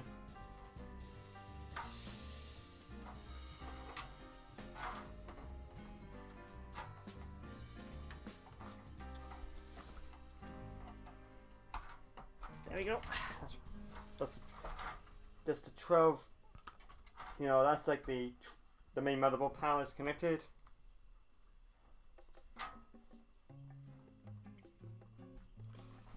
Gonna connect this up to. Actually, can we put this together so I don't end up trying to get this thing again because it wasn't supplying all of the power from the 8. You know, all 8 pins were connected. So if I could just put this in, that'd be great. I was actually hoping it was going to be 6 pin. I'll be honest, not 8 pin, considering how fiddly these things are.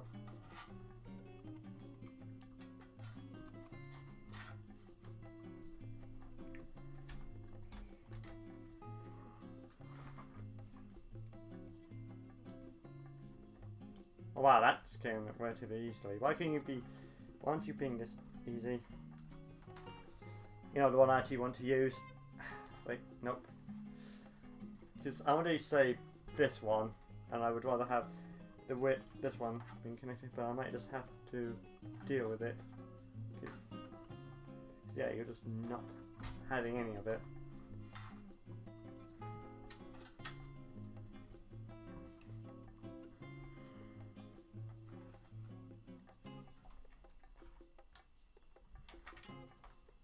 Nope, that just came off.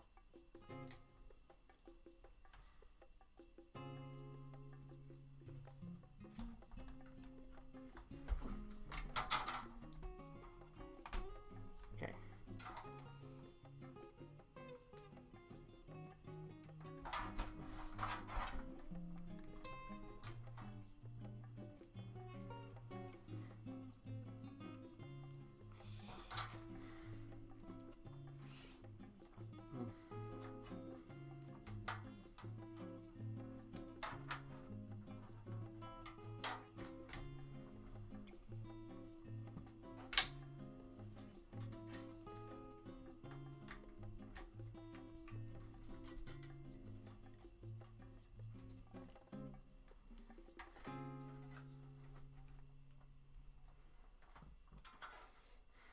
Yeah, mate. It's just gonna have to be this. I don't know why this one's so easy compared to the other one, but hey ho.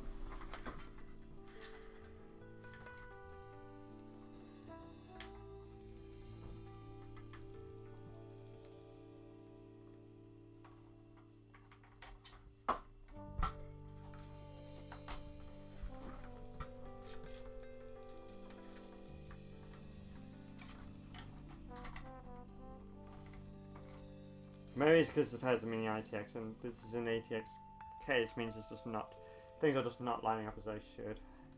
I'm starting to suspect that is the case.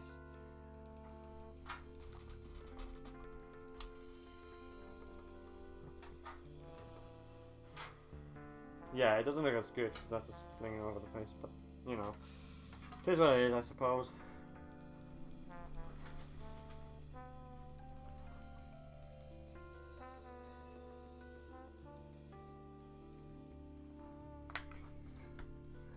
So that's the CPU fan is up there, as I thought it might be, along with probably the system fan, which is really what I'm more interested in right now.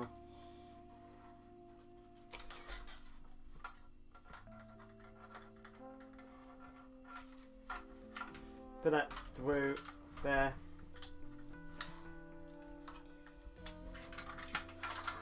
I'm gonna have to do it this way. I like that sound.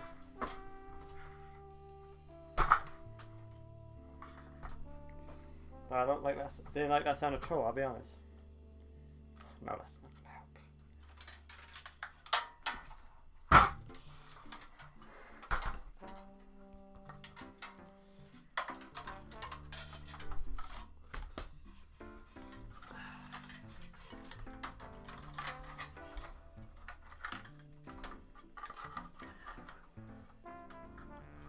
Oh, fuck, I was about to say, there you go, but it came out again. Looks like that's in, so that's good. So,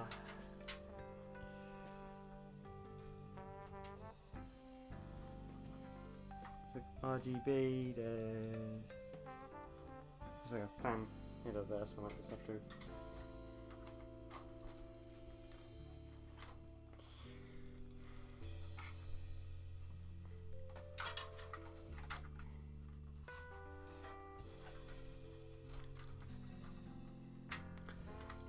This is even more difficult than the other one. Please.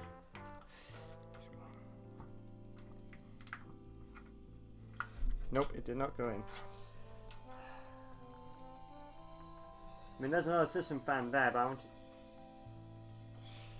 Any more?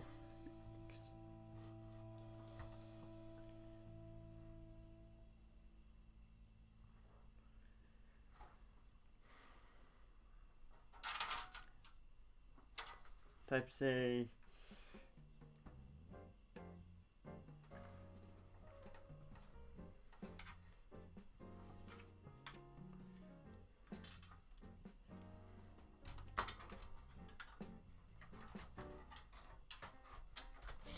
Nope.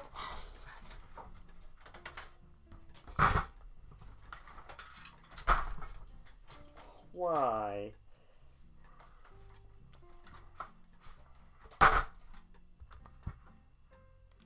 So I'm going to have to unscrew that and re-screw it in. I didn't realise that had happened.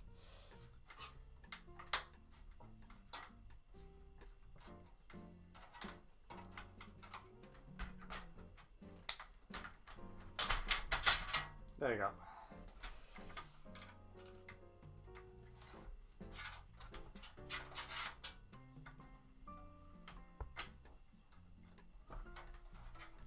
Screw this all the way back in, and then we can continue. Because the fan head was actually behind the motherboard, which was not going to go very well at all. So we have like system fan here. So I'm going to. I think it is. I don't.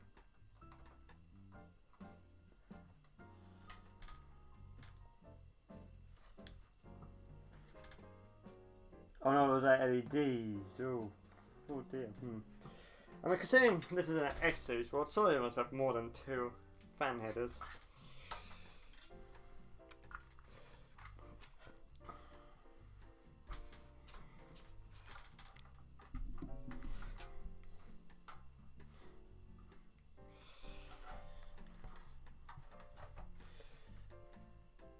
I might have had these cables are sleeved, that's fair enough. But I'm going to change the fact that I knew.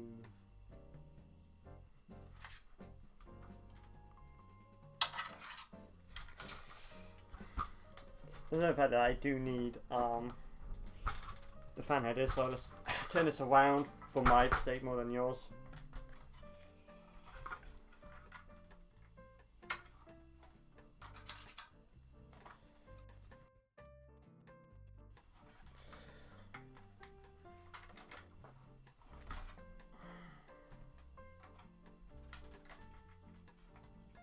Wait.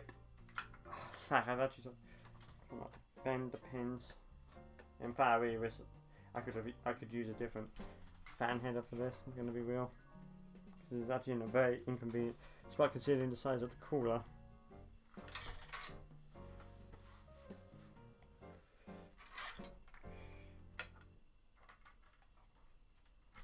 Oh, there we go. It's in.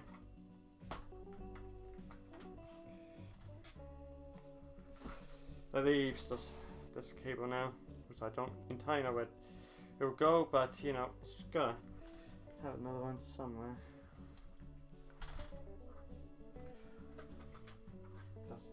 Nope. Nope.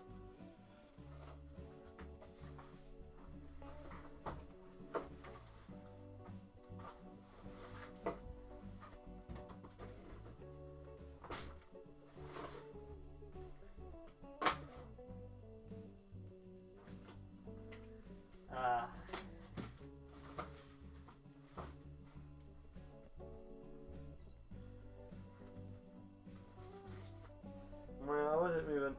Just get this fan connected, and then we can move on to the drives. Just install the CPU, you know, power.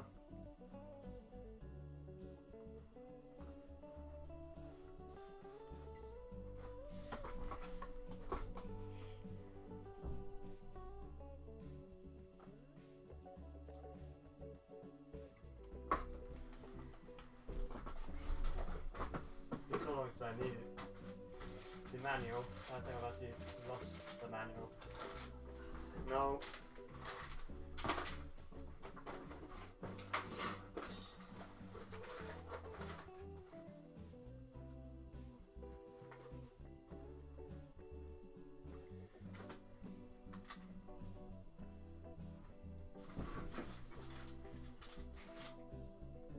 Gonna need that soon, so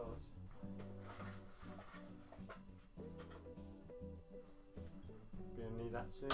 Like sooner rather than later for that particular one.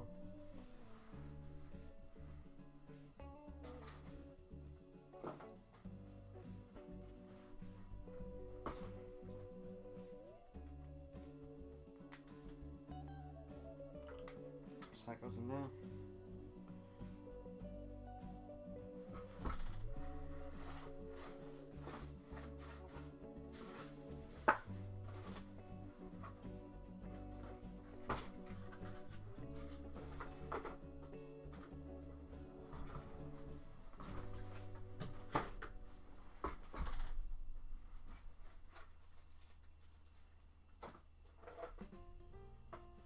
Oh, there it is. Found the manual.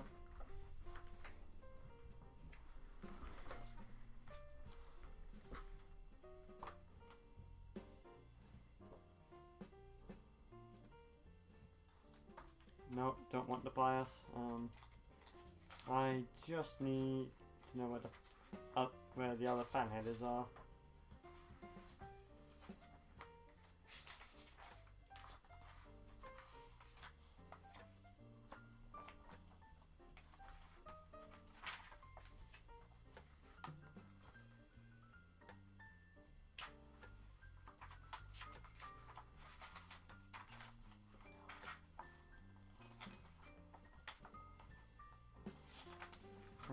Three. There you go.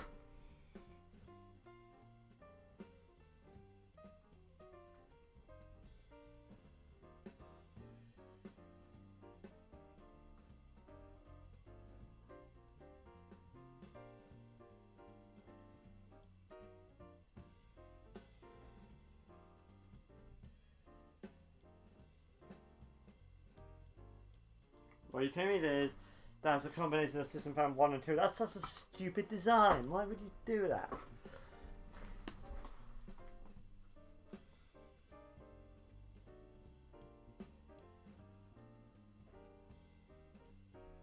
Oh no, you're combining those two, okay.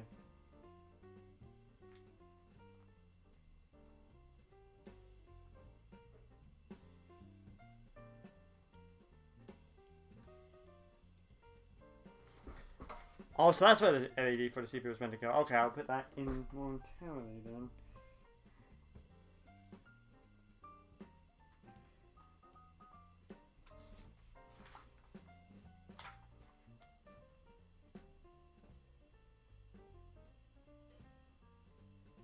Are you telling me that those two are the only fan headers on an X series board? There's not like a B550 unless I could connect all three of my fans in old Octane.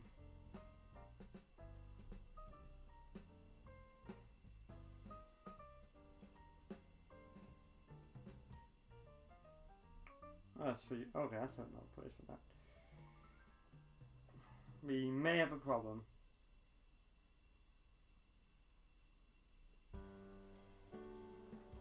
But I don't see anything for an additional fan header. But I mean, this has a Molex thing for it, but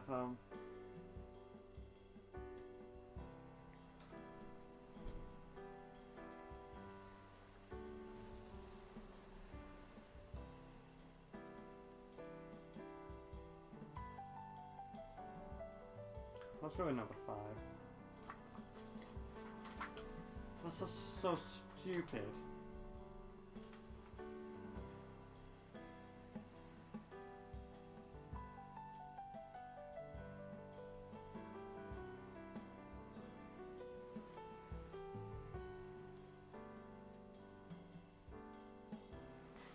Foolproof, they say.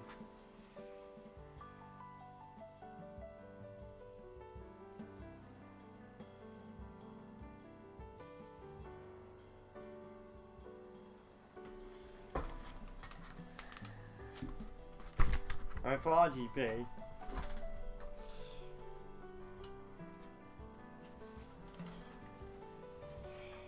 we can disconnect that, but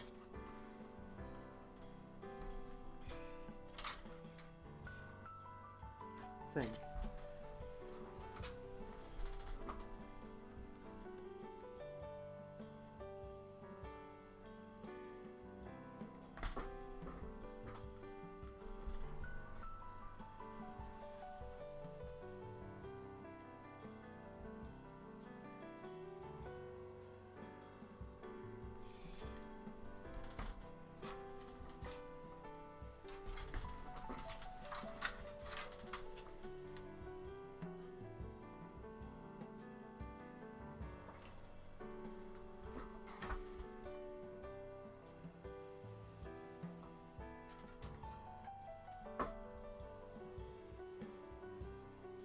yeah, that feels like 4.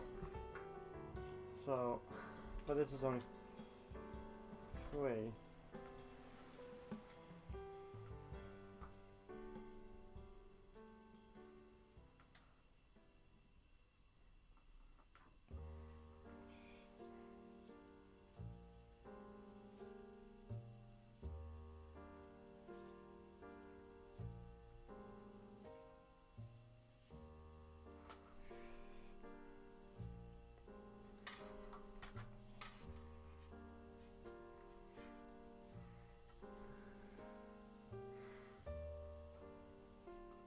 Yeah, okay, no, it's not going to fit there because that's 4 points, there's only 3.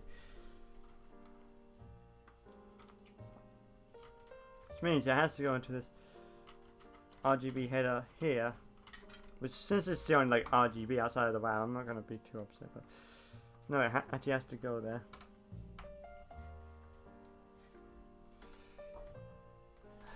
But it doesn't change the fact that there's not enough fan headers on the motherboard to connect all 3 fans, and I can't afford a splitter.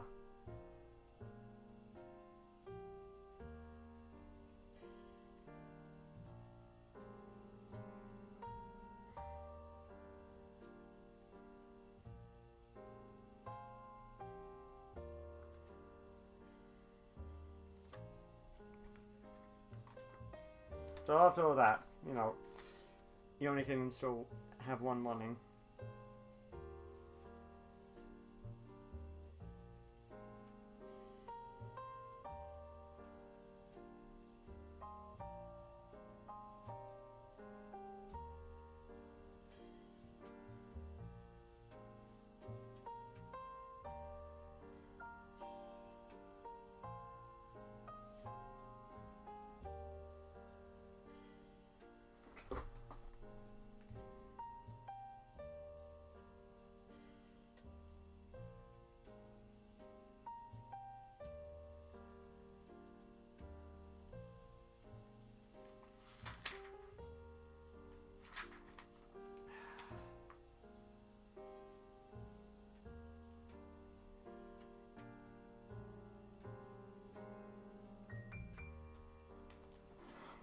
Mind if I have to put into one of these other fan headers?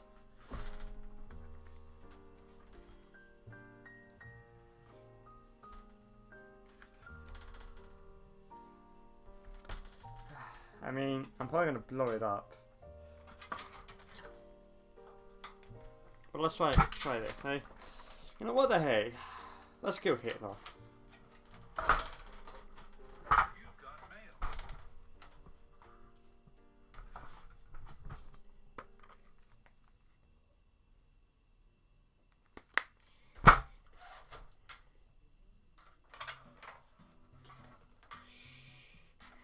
And just looping around like so. Now whether this is a good idea or not, I won't know until I boot it, but just for, you know, at the very least, even if it doesn't control the fan speed, at least having an additional fan connected would do nothing but put... Actually, let's check. I need to check that.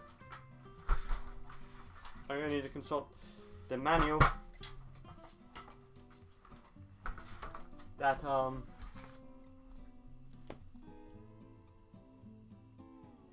literally the same.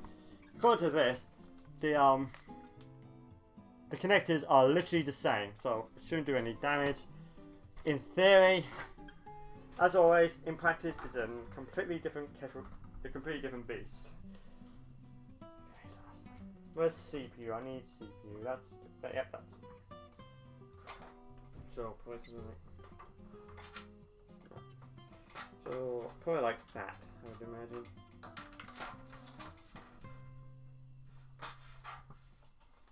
Most of these cables aren't long enough, surprisingly. I haven't had this problem before. It's not gonna make cable management any easier. I yanked it out. Oh, that's just okay. One point at a time. Let's worry about this one. Hopefully we're going this way. If not, then we're gonna have a bit more of a problem.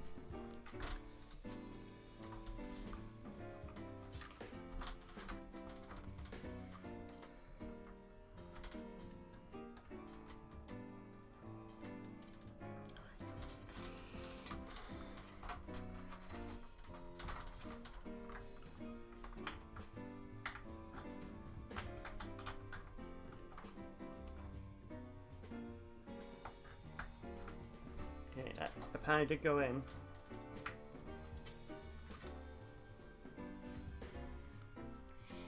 It's gonna be this. I have to try reconnect this now, which is probably gonna be a little bit more difficult.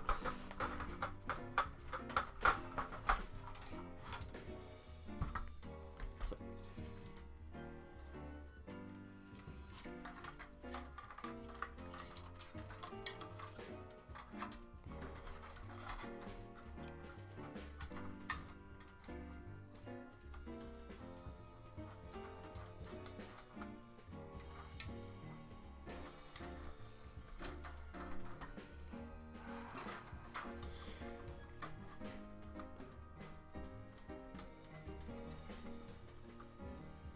There you go, it's in again.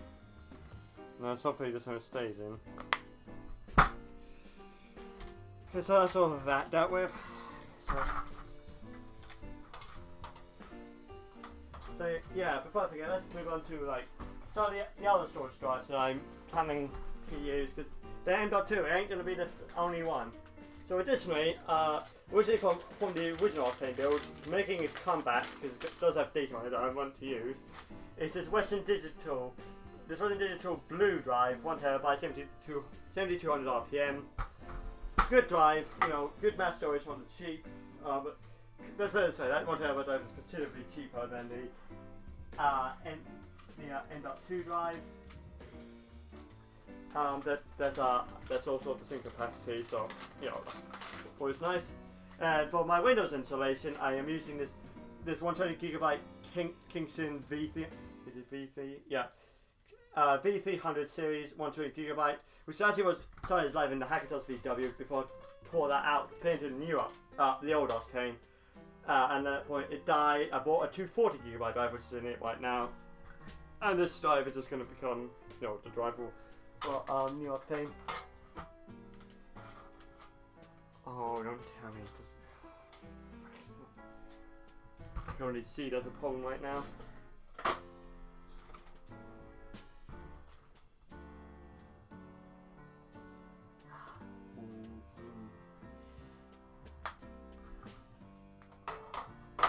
Problem is,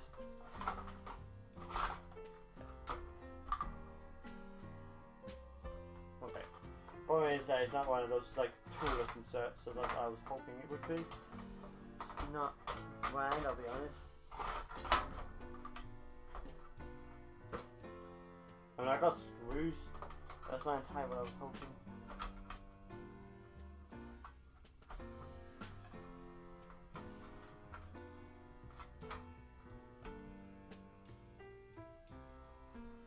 I'm not going to be able to get in the other side, so it's going to be like 2 screws and that's going to be it. It's not recommended, especially on one side. The vibration is probably going to kill the darn thing, but you know, these are the cards I've been dealt with, so we'll just have to make do with it, okay? Okay. Maybe I haven't put on the front again yet because I still need access to this.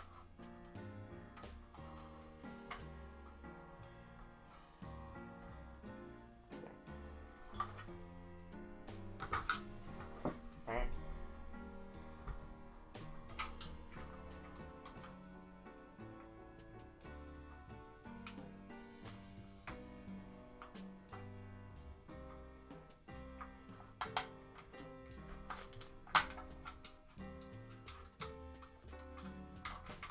Dang it.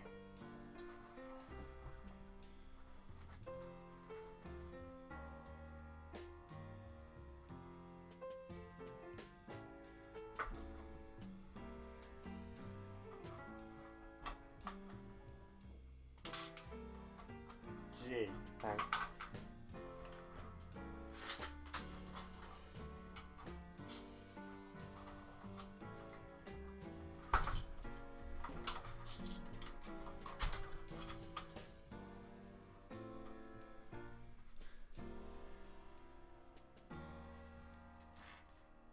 Yeah, a manual would really help clear some of this stuff up.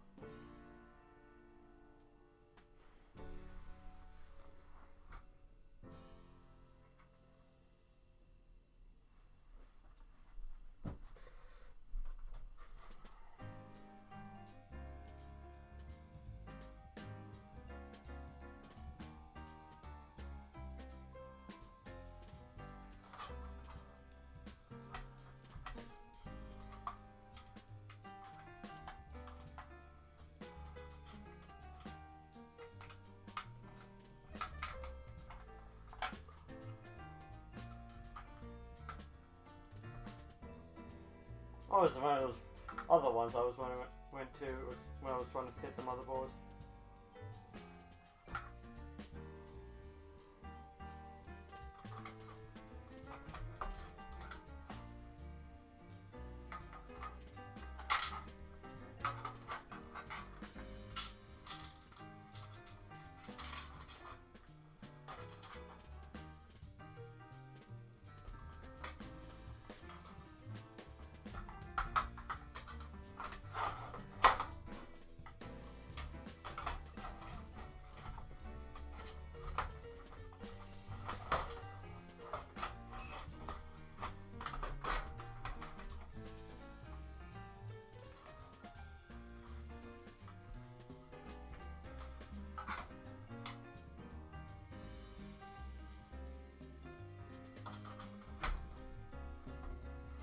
Where's the let's try one of these long screws.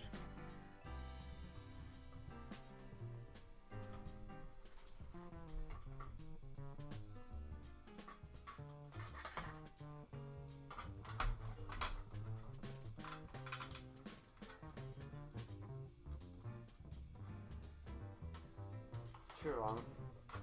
Like literally is too long.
was hoping it'd be like 4 set and it'd be like a very coolest thing.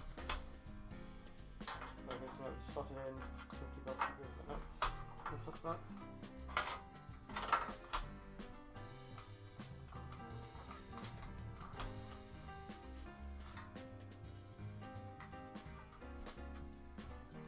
This is like going on in when it's too long.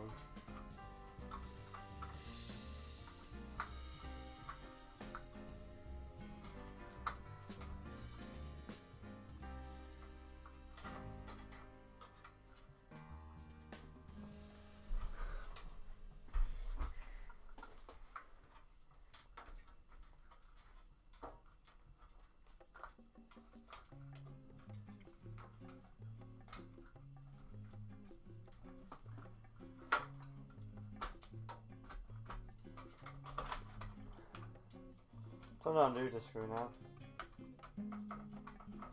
I have no idea what this screw is for because I have yet to find a use for it.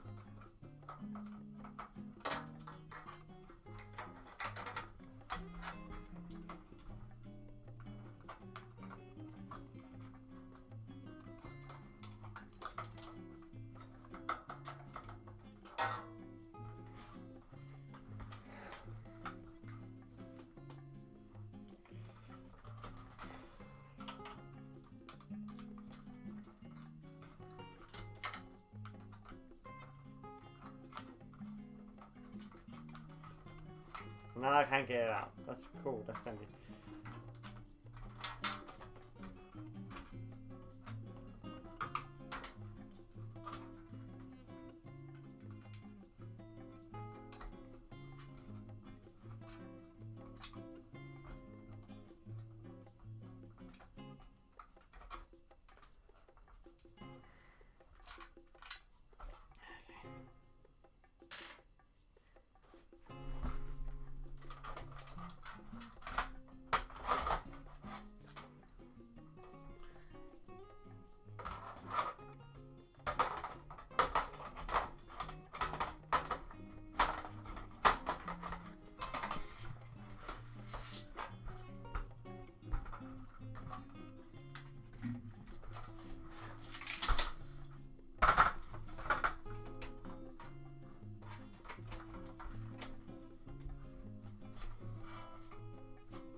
That one is fine. Let's hope this does something. Removing the hard right caddy. Something I wanted to try to avoid, but nope. Afraid not.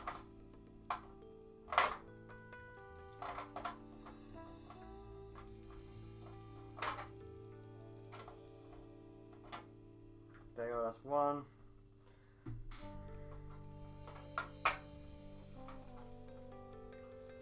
Remember when you could install hard drives without removing the hard drive caddies? Me too. Good times. Good times.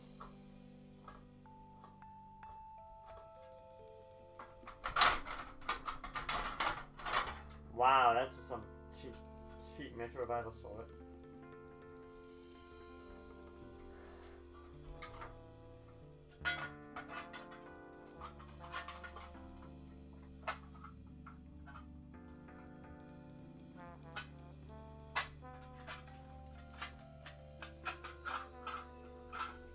Wow, these rails are absolutely useless. So that's meant to be rails there.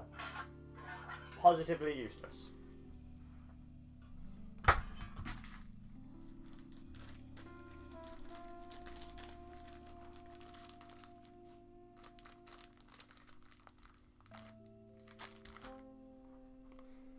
Put that in. I'm trying to sort these.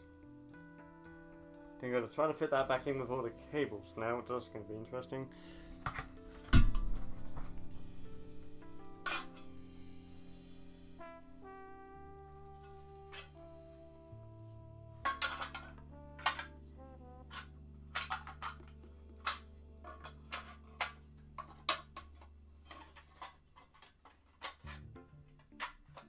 Why once these have rails? That seems such a bad idea.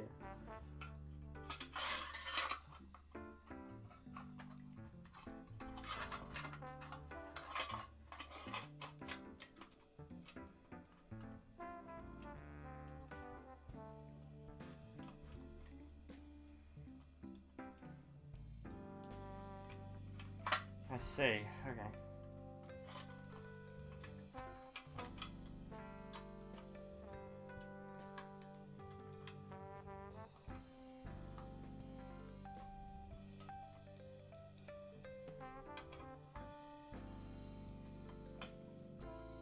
There you go. That's 1 out of 4.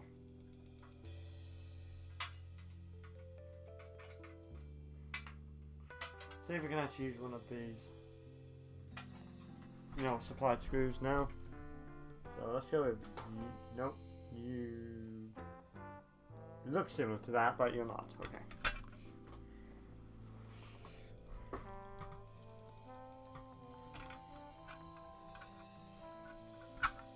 Wow. Wow, it doesn't even have anything for this side. That's so bad. Why? Why did he design it like that?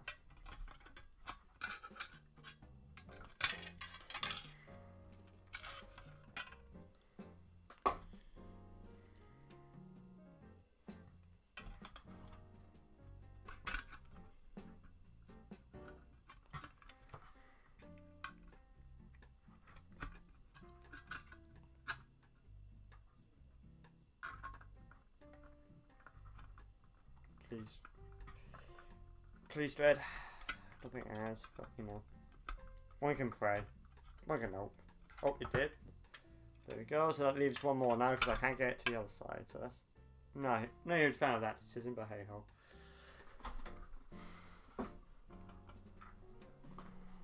But then we can put that back in, connect the power, do some cable management as well. Test if it works. Add the RGB, you know, the front KC to the cable management, and then that'll be basically that.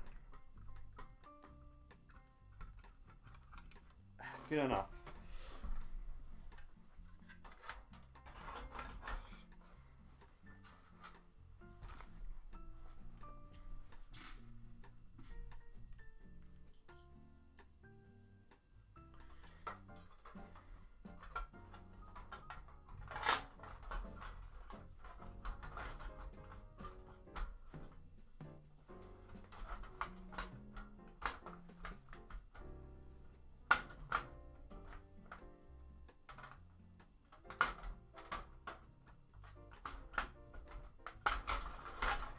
I think I've done it the wrong way.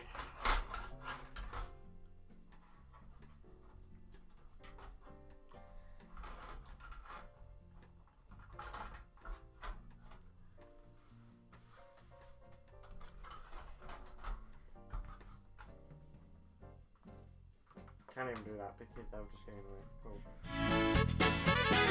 Nope. You know, that was where that was hovering.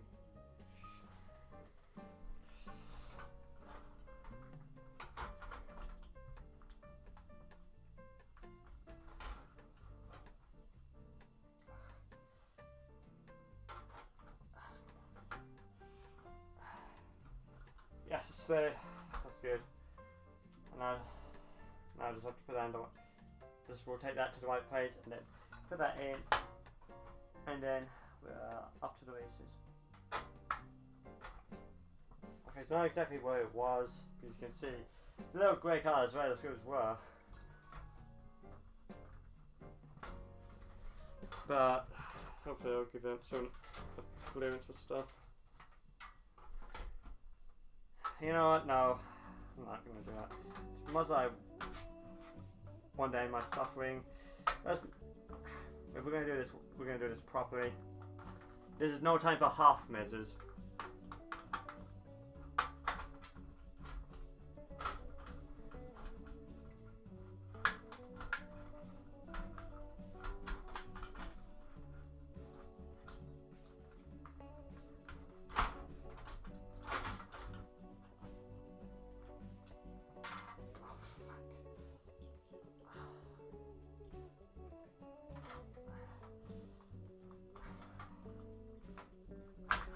No.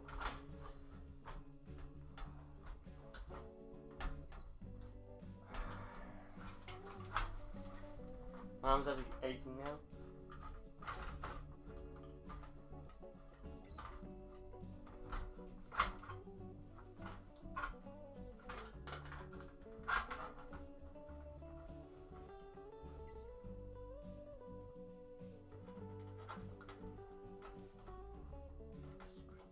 Hasn't gripped. Nope. This is actually getting annoying now.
Finally.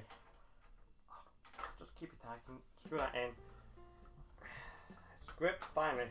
Finally. I found where it's supposed to be. Just rotate that.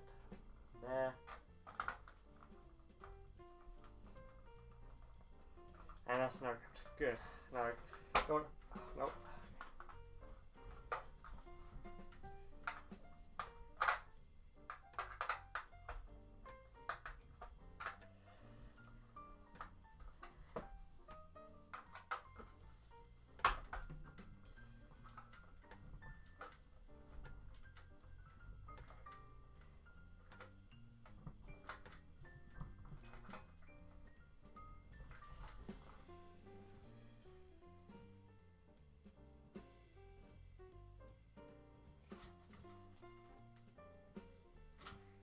Okay, so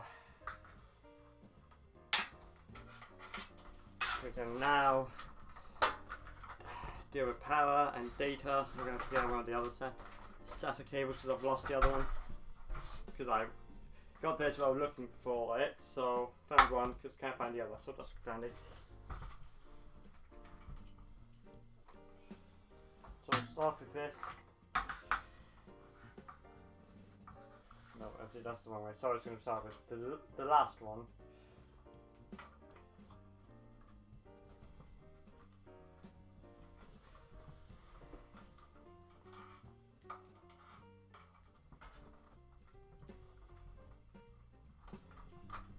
There we go. And this will go into the other one.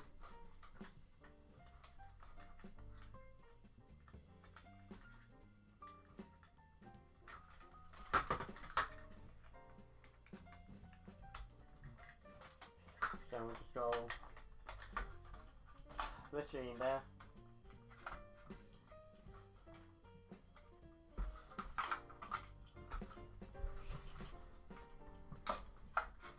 We'll deal with the data first.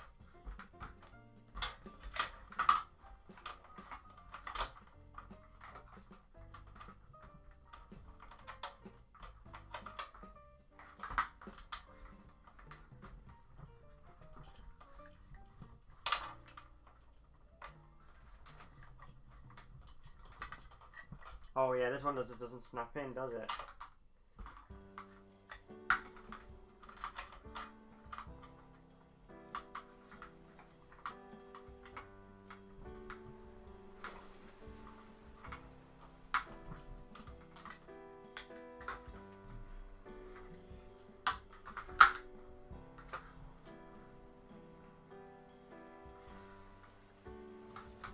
Yeah, it did go in the right first. Doesn't snap.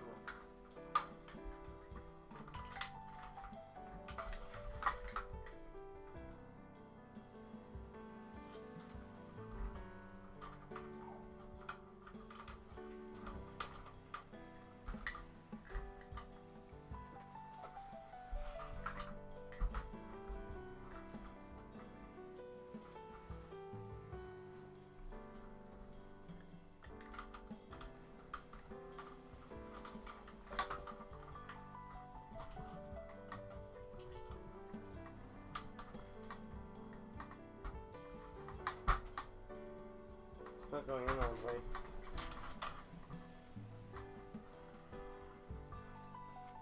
That's what's going on right now. This is not going in all the way.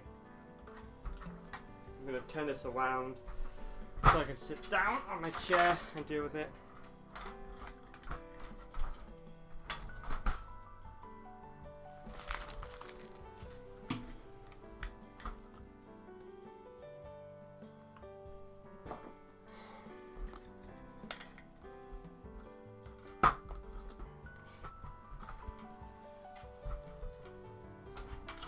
They all have reduced the amount of clutter.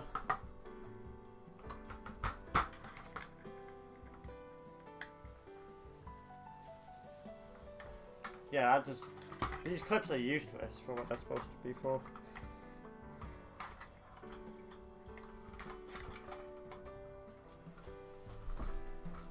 Yeah, let's get one of the outside cables out because I'm going to need it anyway.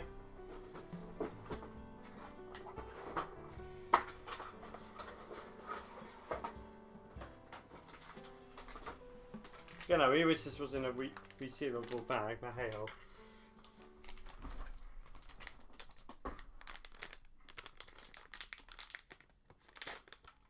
Crack.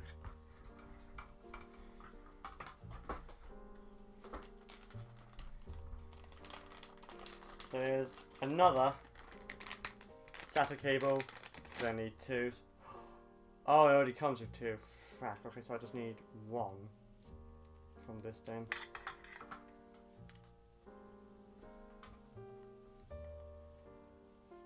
Let's go with this one. The right angle one ain't gonna help me in this situation. So okay, the clip works. The clip works.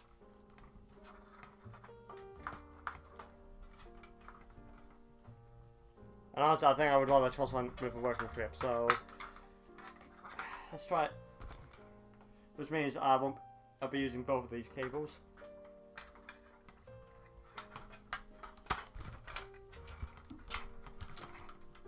Or not. Yeah, it's not even clipping on this one, so. Which leads me to think it might be something wrong with the drive itself.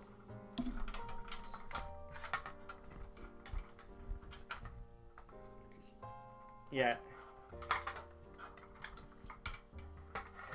So, nope, I'm not going to use that one instead. I'm just going to use this one because reasons.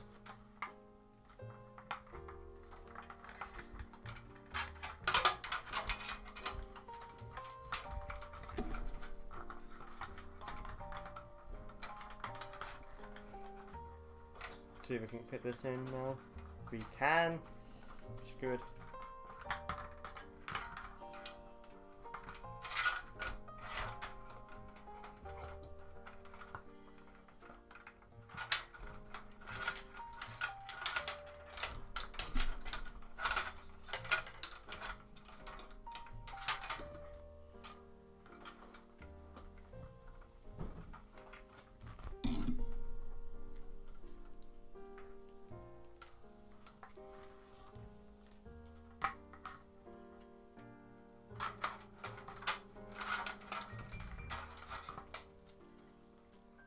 USB 3 header, then literally all the other headers.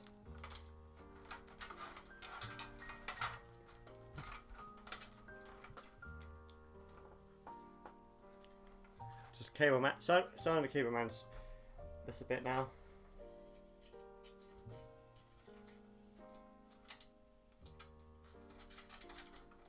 Nope, come on.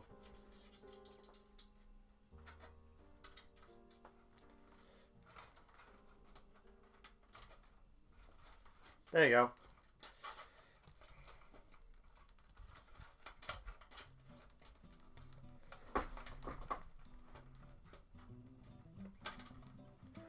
Careful, Matthew. Don't want to lose that.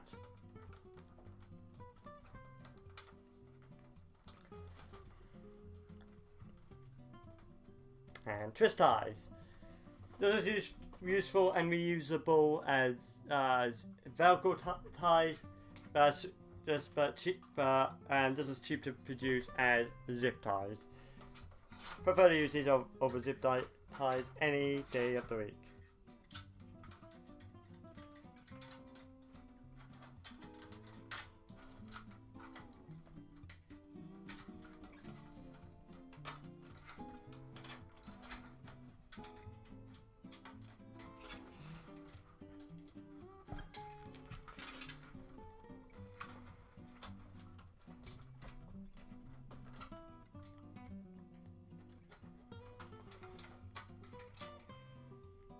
Okay, let's try this side instead. Same results, just have to go in a different way. Yep.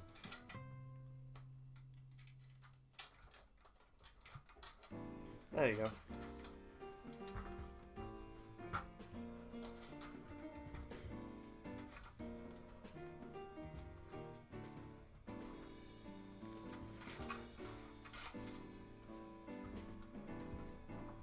And finally, one for the CPU cooler.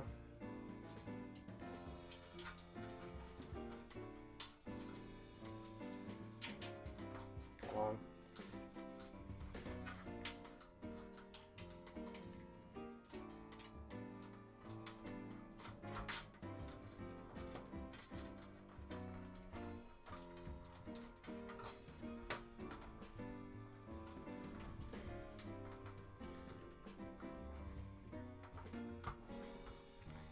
And that looks a lot better.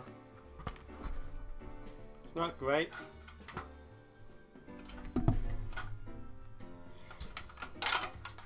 But it is a lot better. So you can see I've basically zip tied this just straight down, and then the CPU core just goes like that, which looks pretty decent, and hopefully it will mean I can close the case relatively easily. Now onto the main event, which is going to be connecting all of these up to where they need to be. There we go. Whatever screw that was out.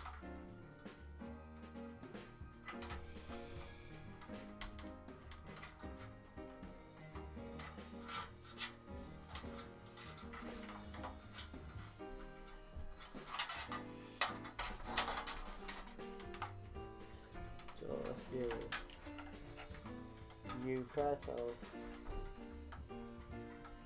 one SATA connector, and where's the other one? There's the other one, so that will go white on top. Now I don't know which one. Since they're both the same color, I don't know which is for which, so I'm hoping that this is the Kingston one, which would make my life easier. They're not the Western Digital hard drive.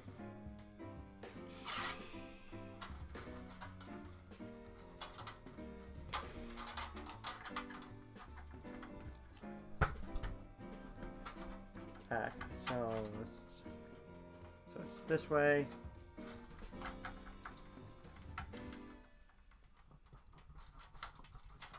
And textbook, that's a lot easier than what I did in the Corsair one.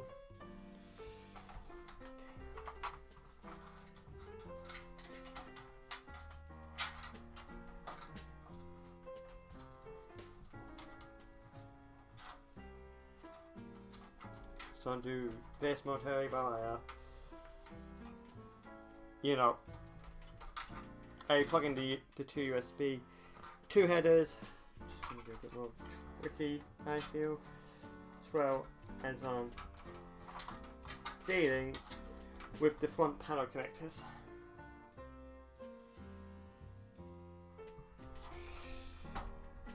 So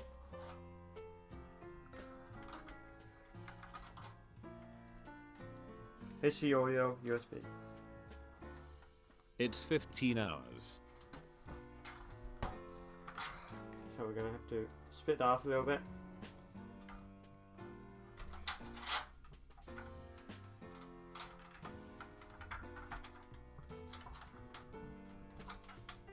There we go, that's that.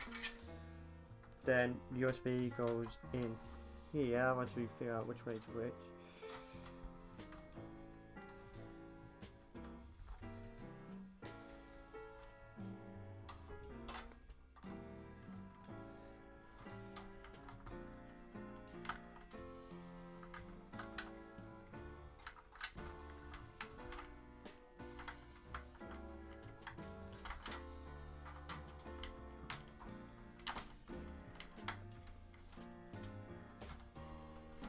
one of these headers.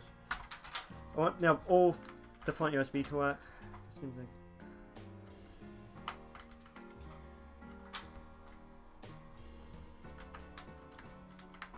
But why aren't you?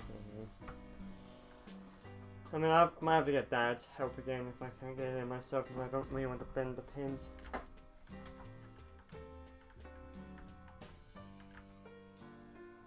can feel it. It's like, why it's not going? Just because of this blank.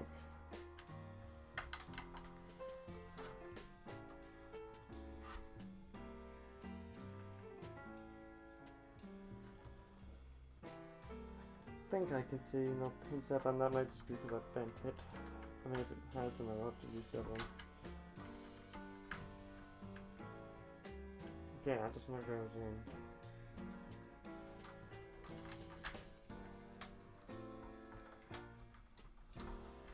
That feels like it's going in, so let's hope it has.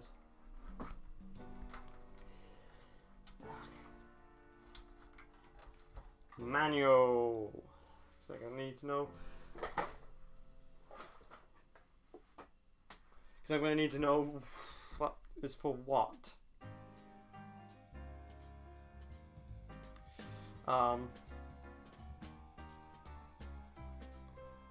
There it is. For the front panel connector, so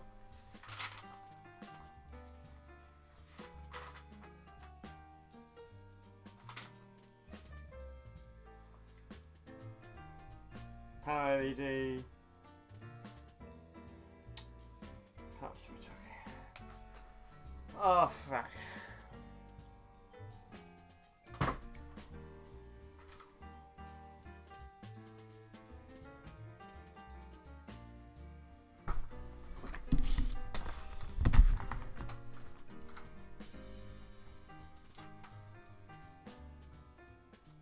I mean, most of them are on pairs in 2, so that makes my life so much easier.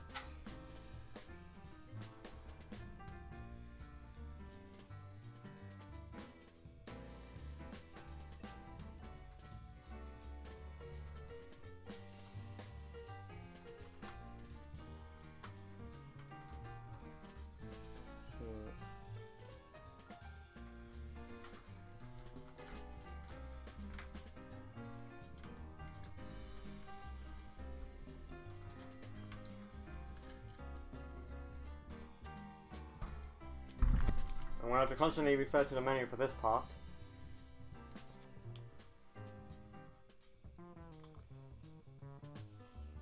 So yeah, that's fine. Power LEDs now.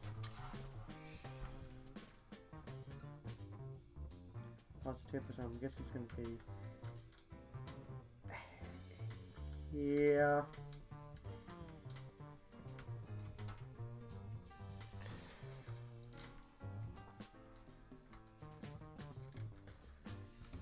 So, and then that means that this is the negative one, which will go right next to it. Yes. Assuming that. Oh, fuck, no! It was going so well as well. Fuck.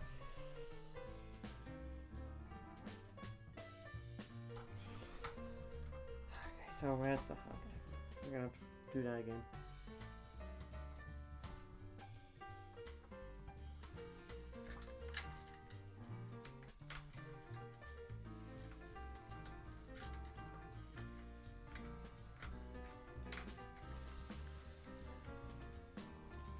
That's top, so let's carefully get that out. Put that one below, hopefully.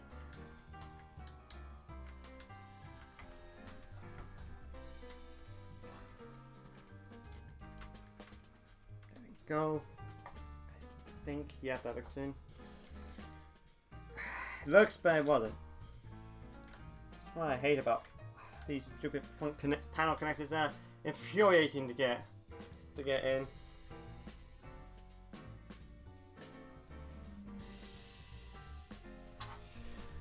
And it's always these panel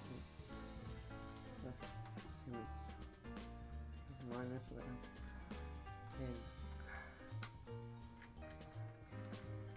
So how come all of these could have just been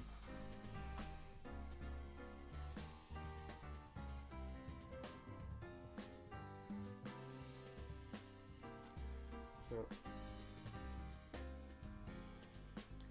like these two need to go.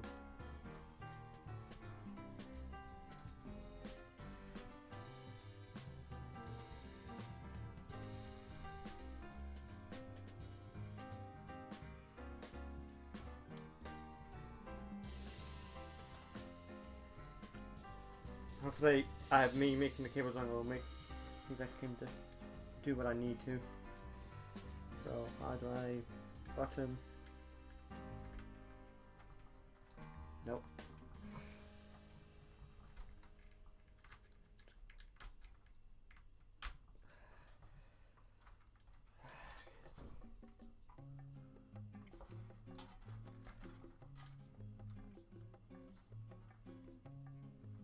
Switch. Ah, fuck.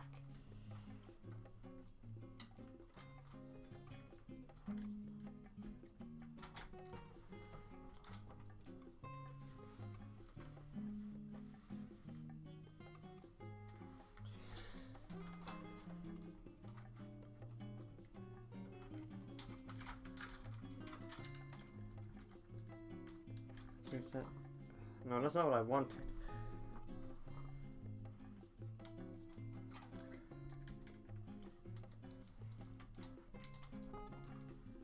No, that's power.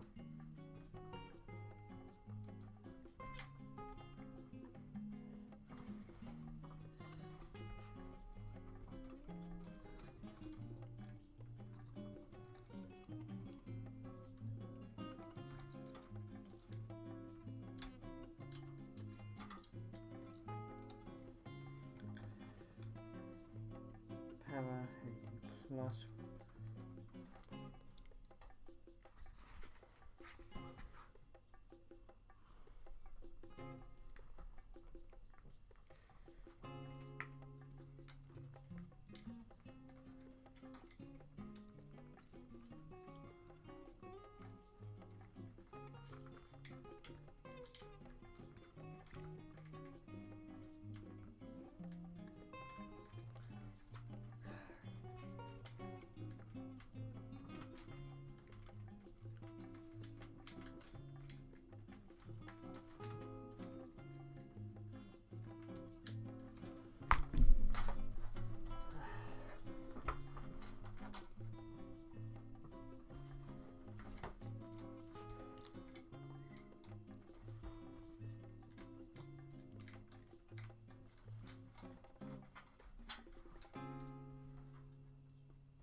It's like why are they like in between the hard drive?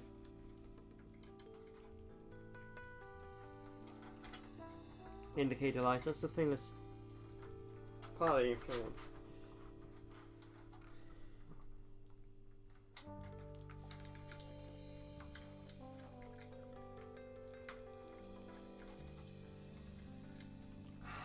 I'm gonna get Dad to do this. I swear.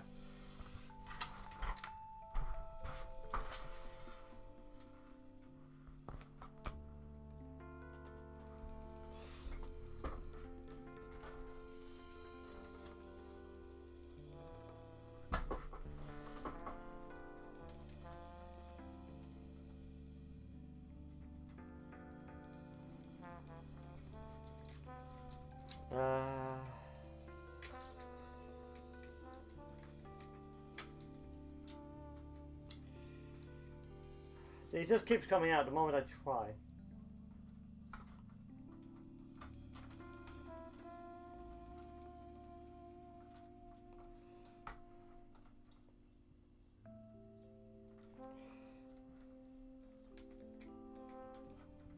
Just one.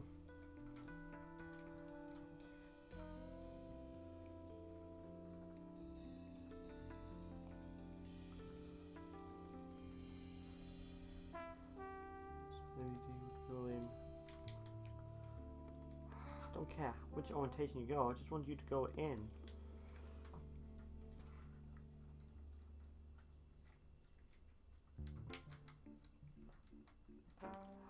Nope. Come on, please. think I've bent the pin probably.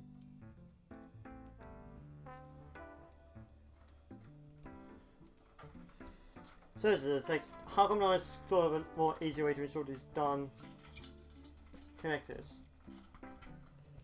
Can I?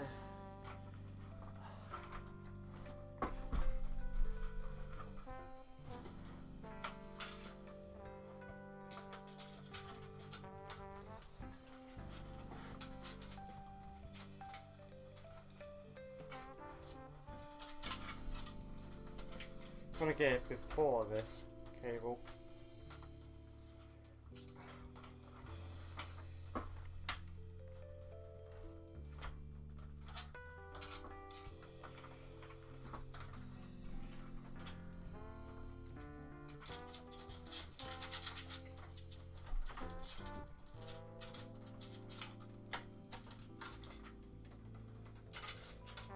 Careful. We gotta be.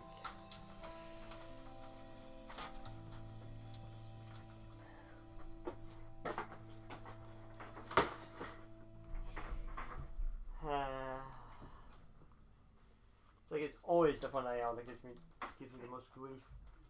I swear.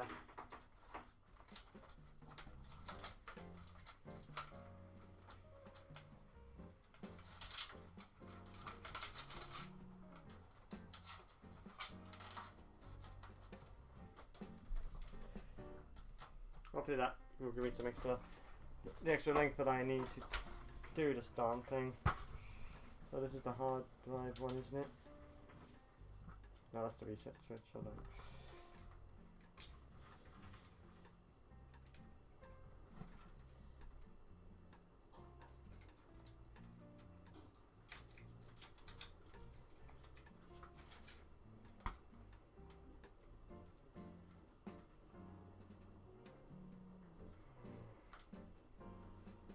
I mean, I can't turn it on too. Alright. I'm having trouble connecting the front panel connectors. You know, the front panel, you know, power, that. The cables, it's giving me grief again. Trying to. What, get it back in again? No, it never went. Well, it went. I get the hard drive indicator I went in premium. This is every time I try to put another one in, another one I just put in just pops out, and it's now just keeps coming out because I'm trying to put in a second one.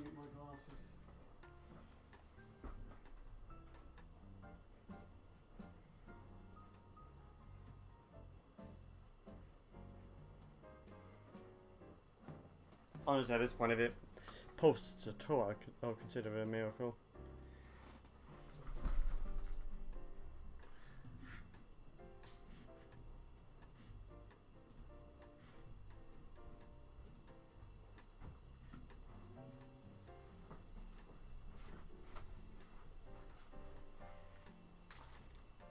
So it's always the eye organizer gives me the most grief, I swear. Right. You gave me grief last year as well when I tried to do. Right, so what are we trying to do? The front panel connector is over here. Yes. And we are trying to put. All these. So how do we know which one goes where? The manual. The manual tends to help. They all look the same, Matthew. Well, oh, that there. They actually have writing on it. Writing on them. Yep. Okay, so which one goes on the far left? Top or bottom, because there's roll 1 and roll 2. Oh, they're going horizontally, are they? No. Look, there's like two rolls, and so top. Yeah, rolls, so they're going horizontally. They go in. They go in this way rather than that way. Yes. Right. Okay. So which one goes in the top left? Top row, obviously. Otherwise, it would be bottom top left. Top left. Top left is the power LEDs.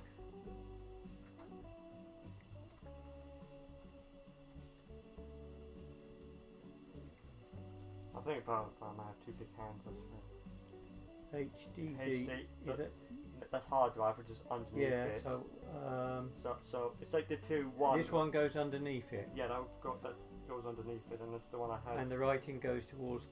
Well, it probably doesn't matter. The plus will needs to be on when you turn it around, the plus has to be to the far left.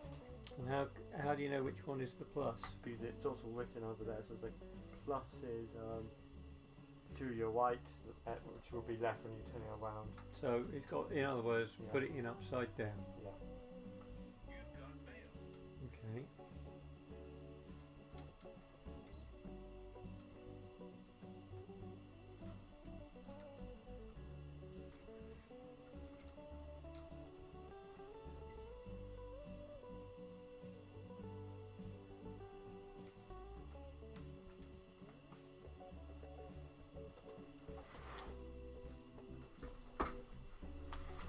Sort of, you haven't bent any pins, have you? Or I'm anything? hoping. No, I'm suspecting I might have because of how much trouble I'm having. Well, if any of them are bent, we've got problems. That's why I said to you, Matthew, come and get me if you have got any. Well, it's hard to tell when they keep popping out because I've not got any more than Well, maybe one at a time before I have. Right, problems. that one's in. Yeah. So what do? So, of course, once one is in, we got to make sure we don't pull on it. Yeah. Well, Right, they're all over here now. I'm just gonna get a pre-build, I swear. Yeah. So now we want the power LED. Yeah, so it's like the two, like there's two. Reset. Ones. Yeah, that would be right next to the Power switch. Yeah, that would be. So the reset would be right next to the hard. Right, I'm drive just one. going to do it. Reset. Oh, where's your power? There's. I'm looking at two individual ones, Those are the power LEDs. and they go underneath the one on top of the one I just did. Yes.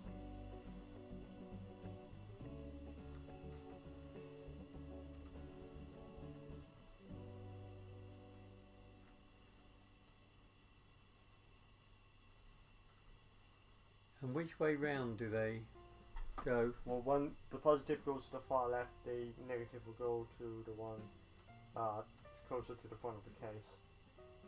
So it's like, So the positive goes far left. yeah, like facing towards the back, and the Power LED positive goes far left. yes, I've got that. and, so and then right next to that would be the negative.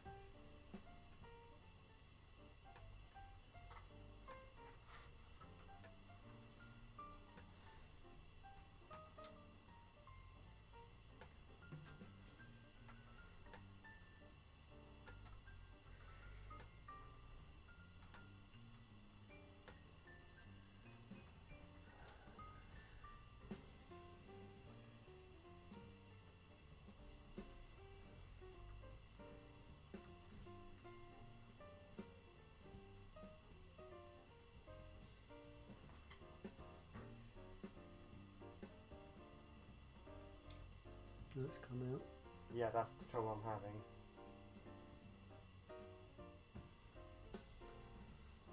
What with the power LED ones? With literally any of them. If I try one and I try to put another one, the other one just comes out.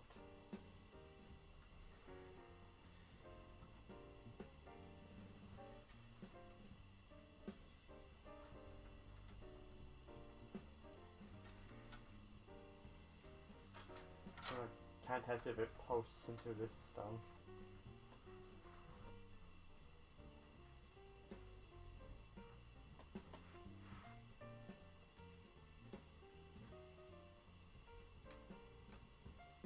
I'll put them in together.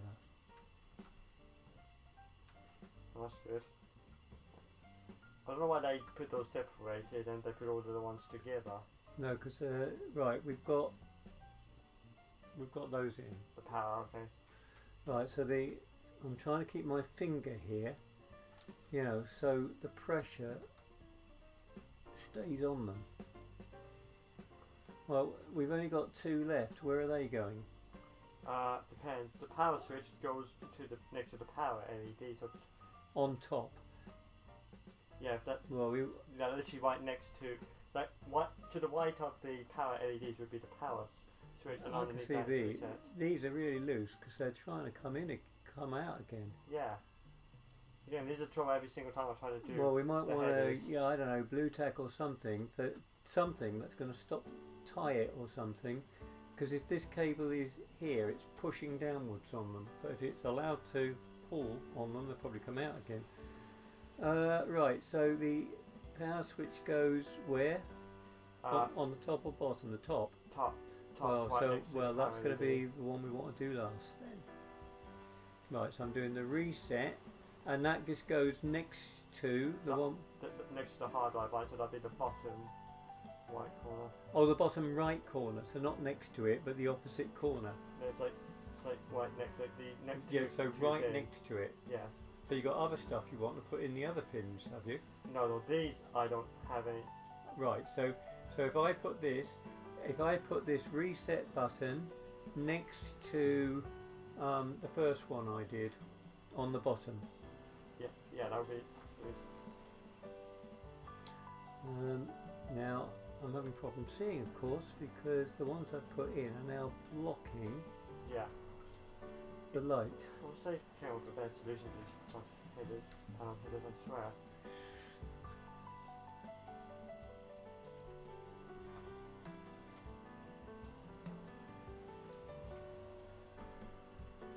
What's disturbing me is they're not tight. You know, they're not. They should be snapping onto these pins tight, and they're not. They're wanting to come out. They never did for me. I've just noticed with every single build, they have always been troublesome because they always want to come Right, out. I wouldn't mind having something thin. We can slip in the top here, in the gap, to actually, you know, help press them in. I don't know what I have. Would a bit of this do it? Was that Zip too? tie. Was this too?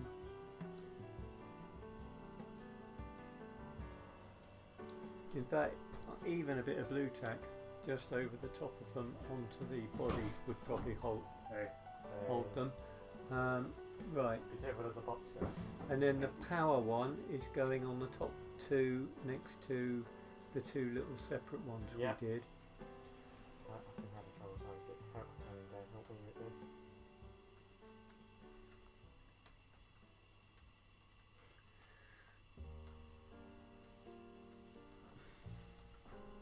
Well, I think they're in.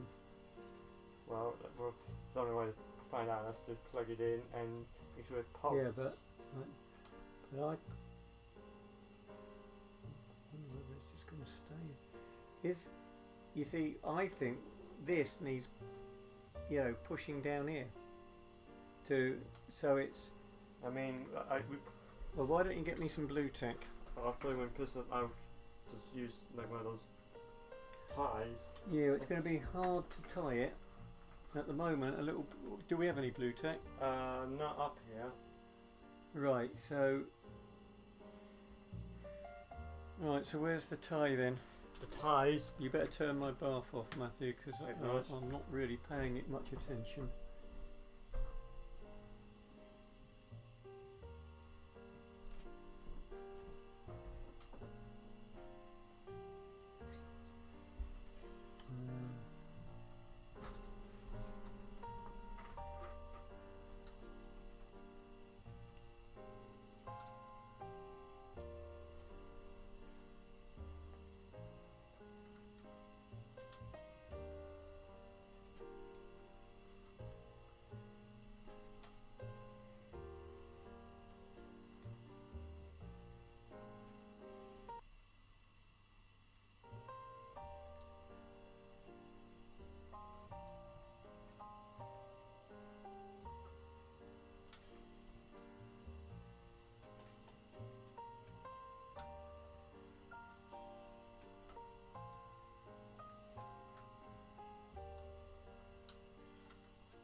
Yeah, see, I don't know whether we've got any blue tack. Yeah.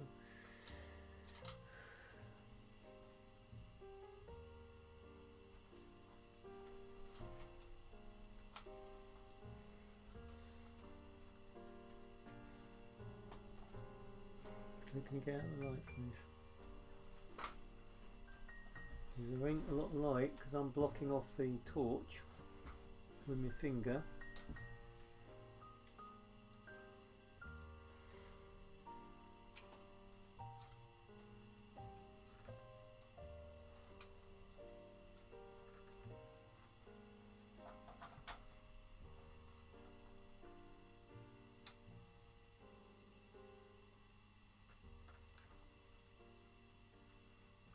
Right, I don't seem to be able to, unsurprisingly, hook this through it.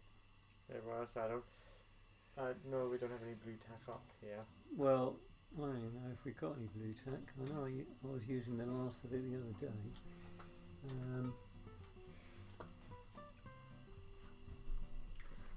Well, I'm going to try and push it through. Yes. I mean, I was going to try a different solution. And back. Yeah, this is a different solution. Right, done it. Right, so I'm just going to twist it because then the first thing I'm going to try and do is just, you know, anchor one end of it. Yeah. So I've done a loop and I'm twisting the top of the loop. Right, that's secured it to the hole.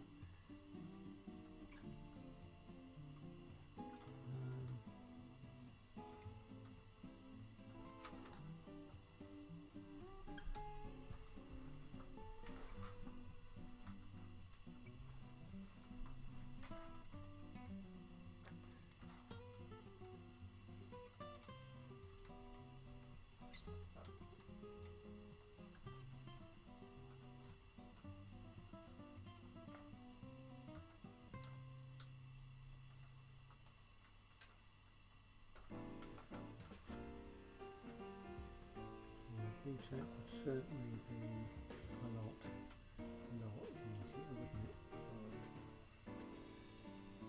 I know I used the last of some yesterday. Whether I got any more or not, I don't know.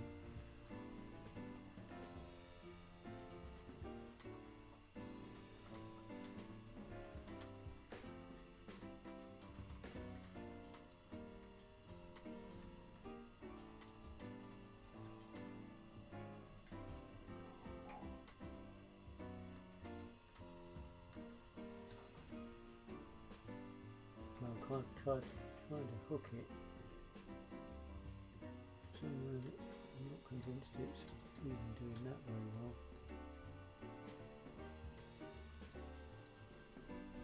well. Right, well, anyway, it seems to be holding it.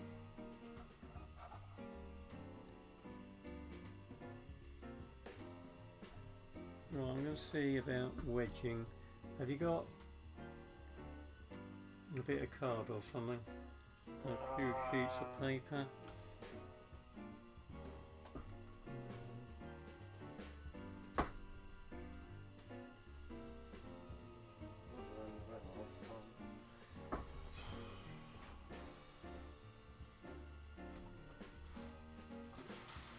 That's the case.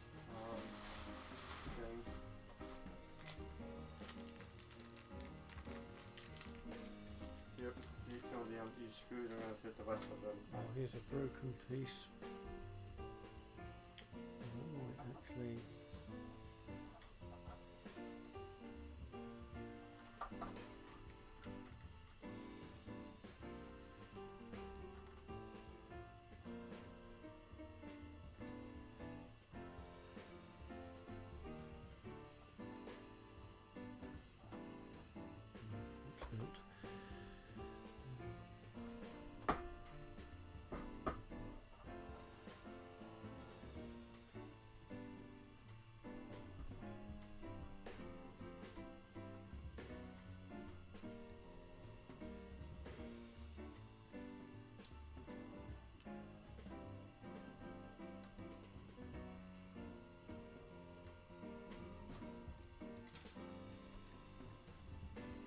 It's floating around in there somewhere, can't see it now.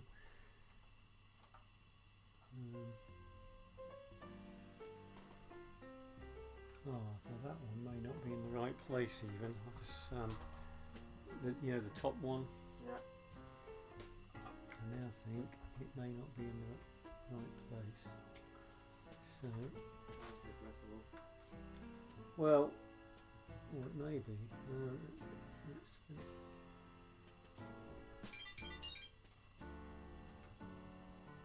I'll take it out.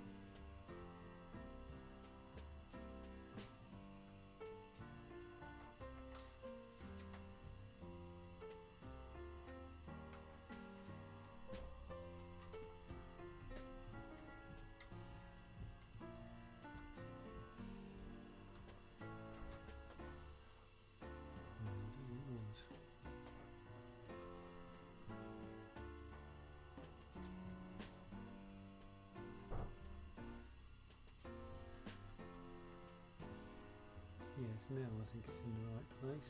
That's good.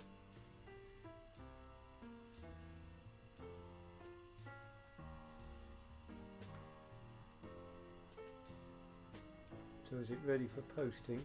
Right, it's time to power up to see if it posts. So I connect the power up, connect HDMI, connect the keyboard up. Which I'm not going to use the Alienware which I bought for it. I'm going to use that old compact one. It's seen better days, just for reasons. So, and I haven't put it on front just in case the airflow is not right. But there's definitely a screw in that or anything else. So.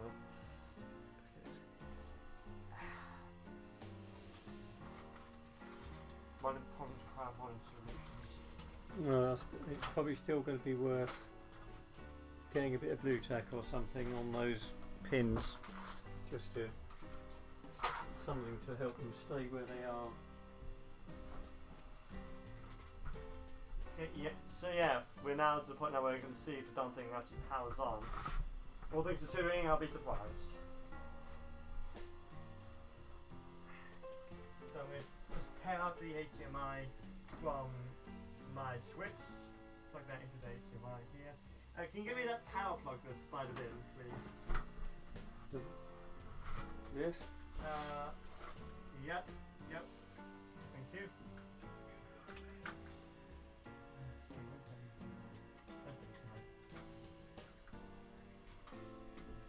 Now, put you in here. Gee, I have a lot less key plugs than I thought I had. Through problematic later. That goes in here. Got the keyboard, and then we can. Then we can find out if the thing turns on. You're going to be here for the magic moment to find out if it works or not. Well, yes, I can't go until I know if it works or not. Yeah, so we're going to use one of the front USBs just to make sure. Does it need a key, a mouse?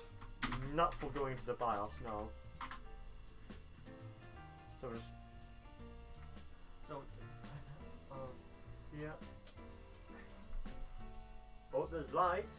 The RGB lights on the cameras come online, so that's always a good sign. So we're waiting for that. So yeah.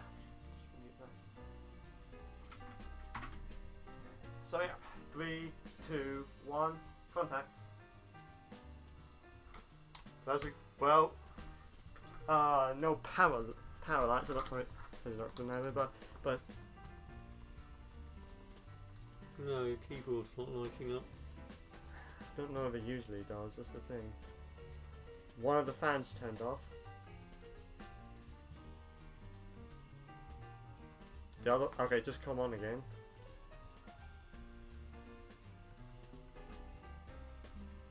It's not a good sign.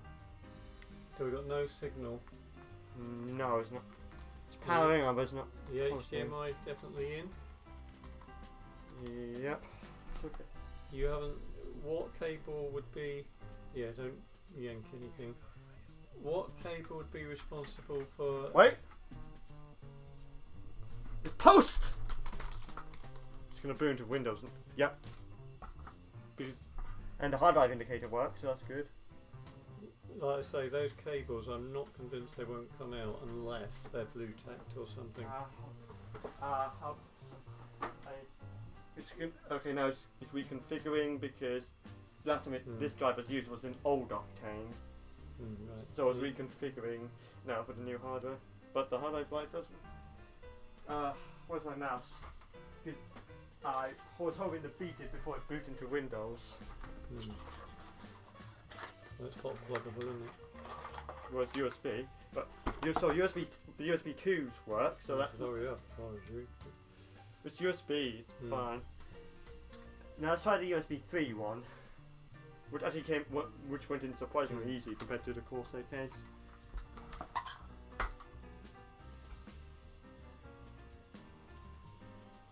Well, we know it turns on. Unfortunately, there's a 2-second delay because it's going through the capture box, which does not help.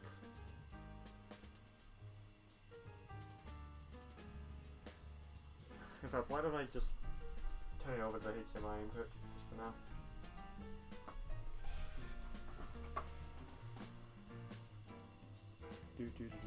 So that then we can eliminate the delay and restart just so I can get because I'm going to see the BIOS, see it's detecting everything correctly. Well, that's good news. I had my doubts, I'll be honest, I had my doubts. Oh look, even I the RGB on the cooler is in properly. That's nice. Looks cooler. Yep. BIOS has been reset. Yeah. So let's see. Temps 36 degrees, that's normal. Which isn't all the fans have been it's been detected. Stupidly enough, actual system fans there's only 2, despite this being an X series board. This is a high-end board. Why does it only have 2 system fans? You have to plug one of these 2 fans into CPU out. Because otherwise you can see there's only system 2, there's no assist fan 3. I think that's such a stupid idea. Who did that? So let's advanced mode. Okay. Oh boy, yep, this is advanced. I'm gonna keep. So. Well, that's a relief. Yep.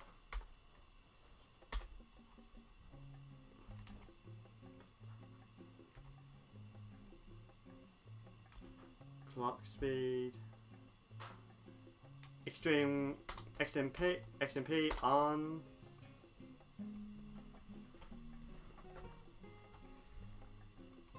So DDR4 3200, yep. Boot order. I want you to change that over to. I think that's going to be that drive.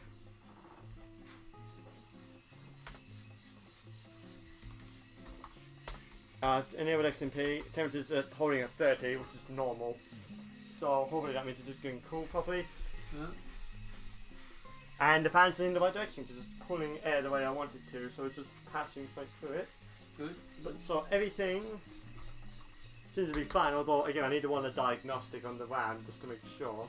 Yeah. Because I won't know until that's fine until I try the stream or something, something intensive. Because that's what caused it, the blue screen. How much RAM has it got? 32 gigabytes. That's quite healthy, isn't it? Yeah, 32 gigabytes of 3200 megahertz RAM, which is fast enough so to keep the CPU fed, so it doesn't become a bottleneck.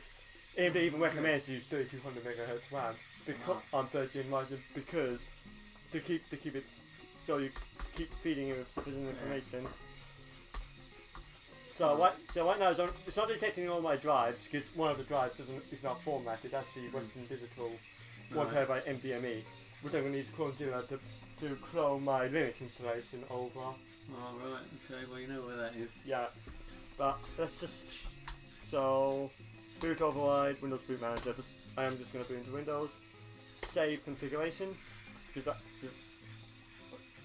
But yeah, so USB 3.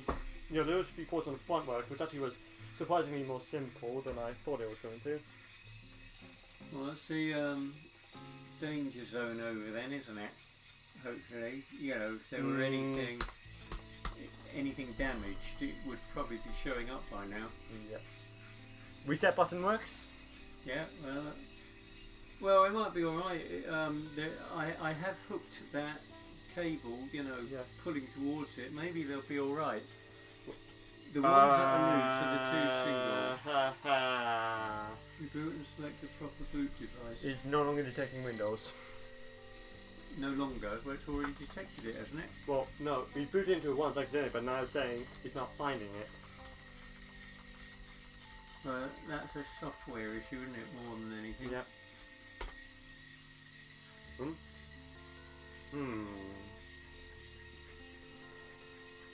Well, I'm sure you'll be able to work through your teething problems. Yeah, well, I mean, again, I'm going to put... Do you have another HDMI? Because that's one thing you can use. Yes, so I can use this display, so I can have the diagnostic, well not... Yes, we've got more HDMI, so we've got a few HDMIs. And I know we have an extender, but it's not really what I have in mind. No, I think there's an HDMI down there. I forgot how bad this keyboard is.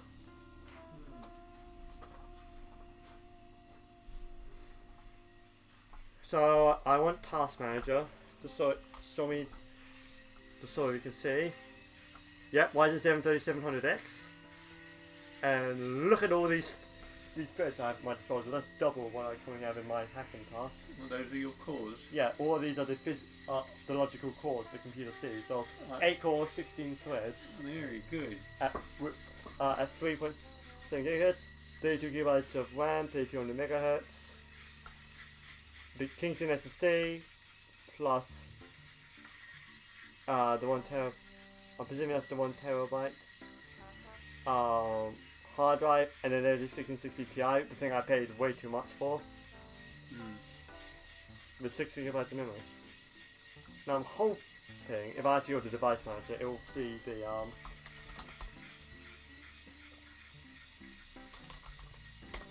see the other drive, which is going to be this drive. It's not finding the NVMe. That has me slightly concerned. Not finding what? The NVMe drive, because it would at least be in Device Manager. It's not detecting the M.2 drive, which is. So it's not picking up drives. Yeah, I mean the one I could try the other M.2 slot, but that's not really a good sign. No, well. In fact, I don't even see.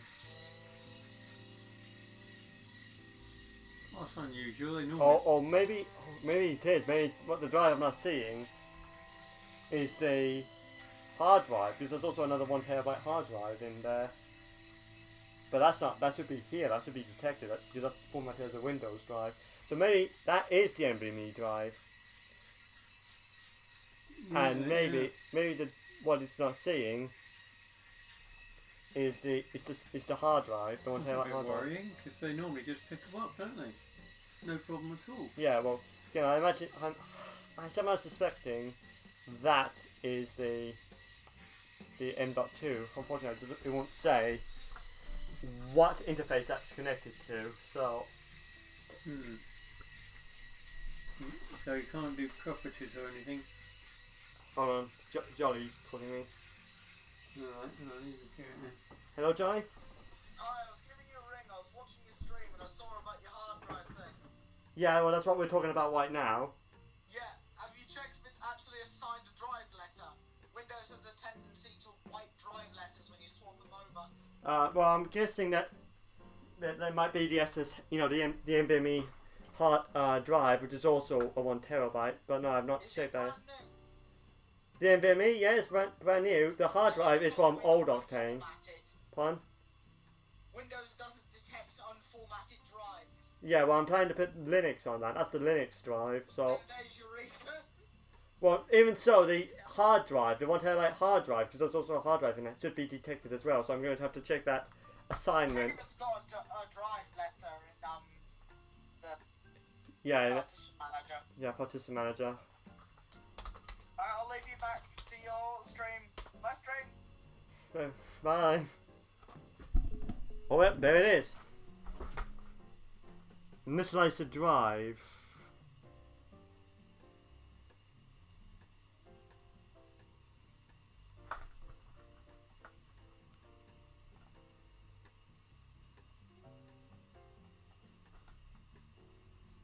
It's not there. I know for that it's a format, so I'm having.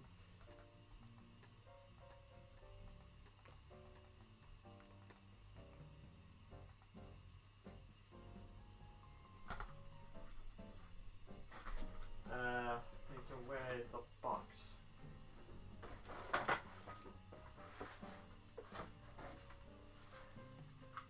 Let's see, WD 751 TB. I'm not some. I have to figure out what the.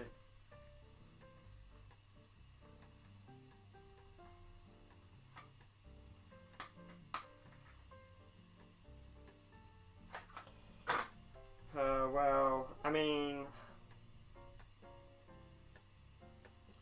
I'm gonna check that. Just gonna quickly check the model number. If that's the hard drive, then something has gone wrong. Oh, I thought I paused now. Oh.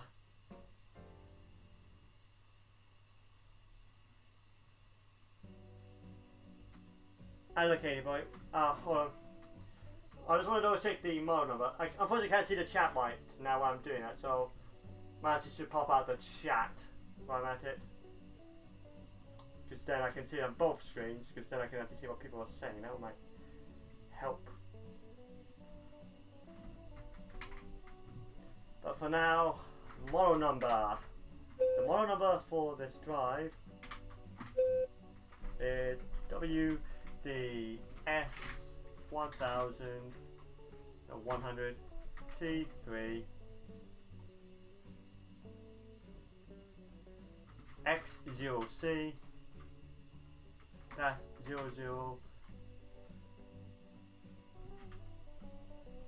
SJ0.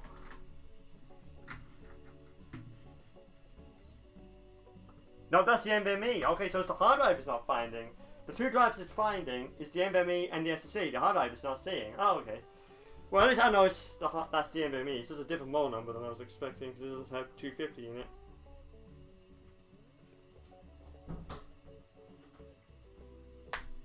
But yeah, that's what that is. So that narrows that down. So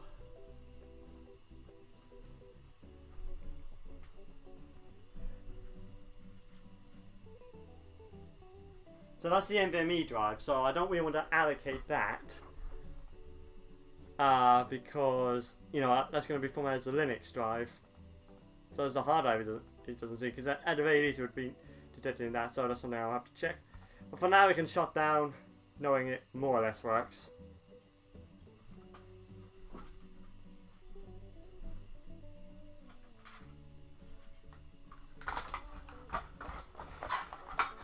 Keep these out because I'm gonna, so I can just quickly set up it for the so I can do the diagnostic afterwards. The initial tests are promising. It is it posts. It actually posts.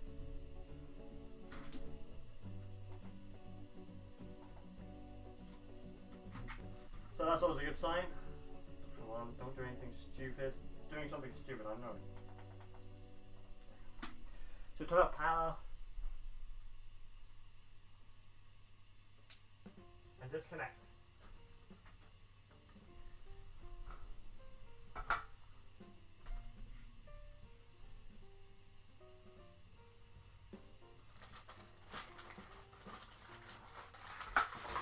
So I'm gonna have to double check, but you know, at least you know the. In fact, I forgot that's still a screw in here. Okay.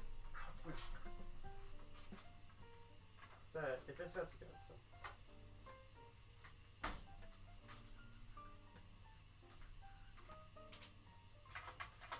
Ah, I see the problem. It came out. The cable came out. That's why it's not being detected. Because this is the drive. Because it's not snapping into here, so that means that it's just a lot more easy for it to come out, and that's why it wasn't being detected. Because the cable came out. Unfortunately, for whatever reason, it just doesn't connect with that one. So you know, this way. Actually, let's do it like this.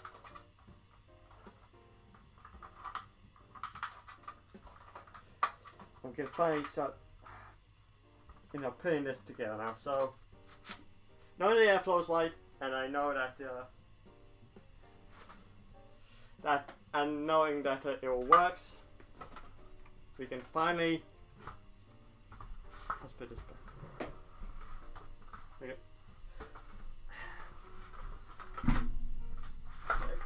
We can finally put the front back on. This car doesn't have its front. So, where did I put it? Quick question. Where did I put it? That's question of the hour.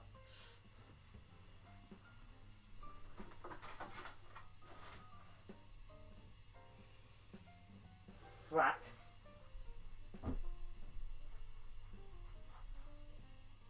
I actually don't know where I put it. Frack. Is it down there? No. Ooh,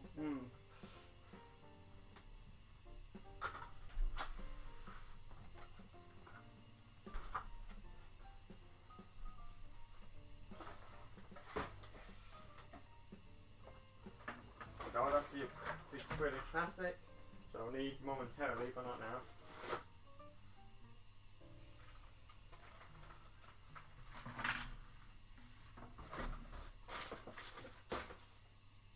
Oh no, it's on my chair. Me being blind as a bat is on my chair. Okay, so yep, it's this way with that, so we just do that. I mean, we can, but I don't really need anything useful, so we actually use going up here.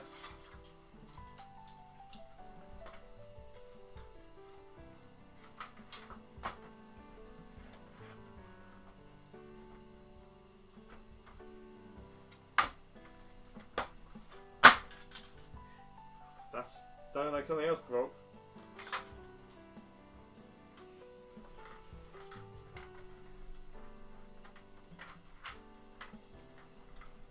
So that now goes to that.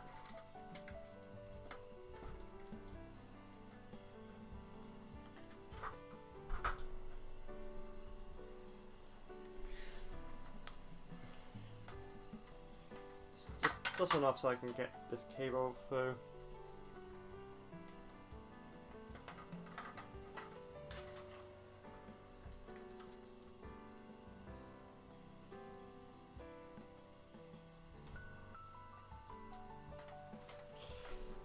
Then again, same with this one. Just have to untie this one just so I can get this cable, because this cable, it's not a SATA cable, but it's actually responsible for the RGB. For whatever reason, I chose to use a SATA power port for it. So you know, it is what it is, and it isn't much that it isn't.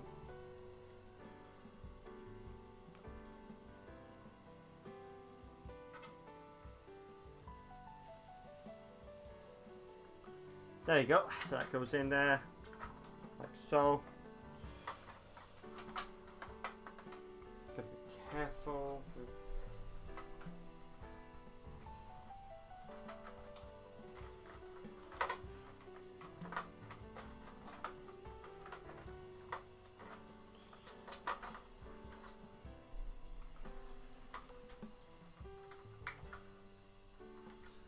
Oh, that just came out again.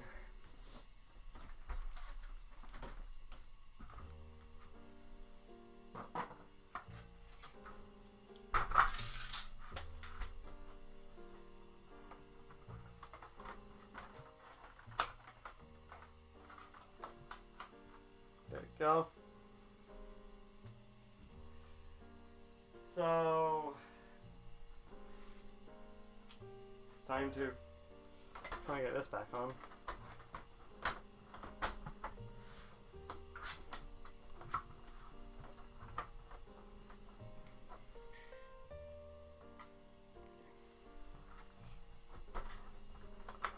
There we go.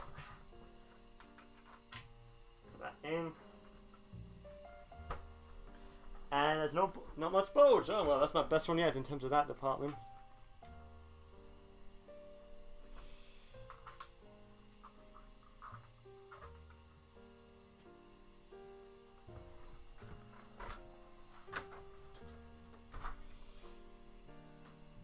So hopefully the drive connector is still in, but I won't know until I turn it back on. But let's try to do the last bit of plastic that I've not done yet. So quiet on set. Just gonna move that here.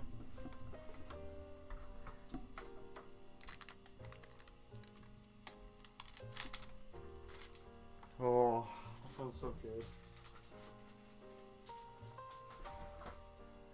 And now for the acrylic plastic.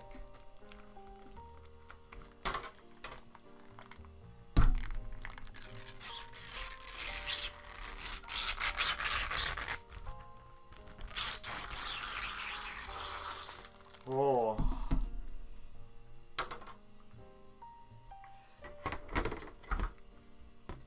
there's more on the other side. Must be Christmas.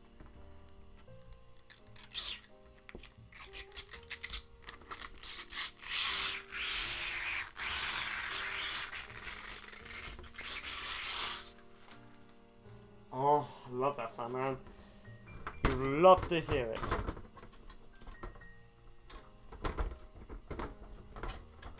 Maybe it's the other way. Maybe it has to go in a very particular way. Hoping it's not a clearance issue.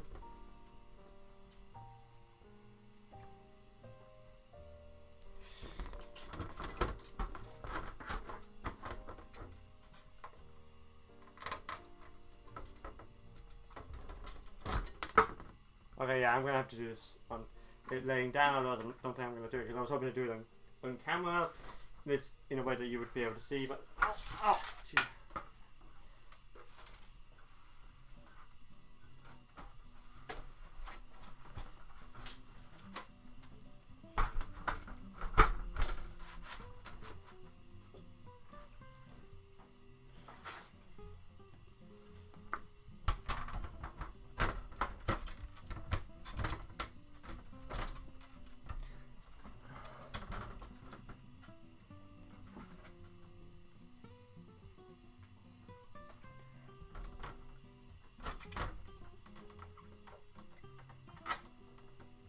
There goes one.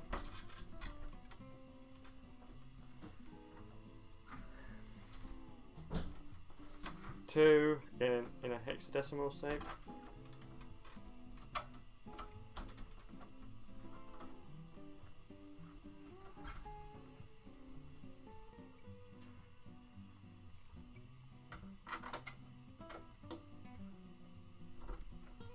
And finally, number 4. There we go. And with that, that is the construction of new Octane.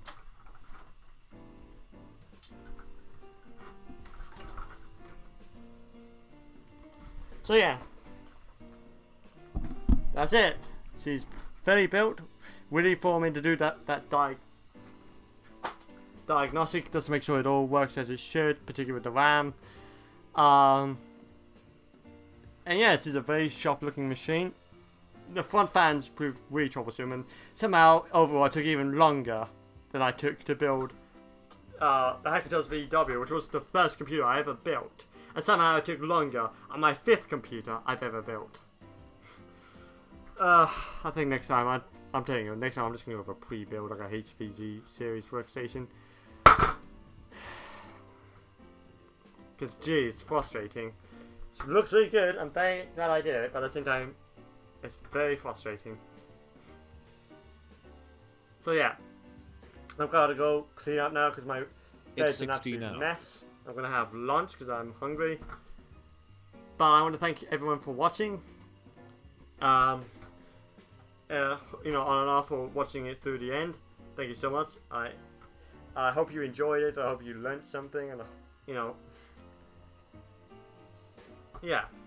Just thank you so much for watching. Gonna need this keyboard. There you go. So yeah. Do that camera up as well.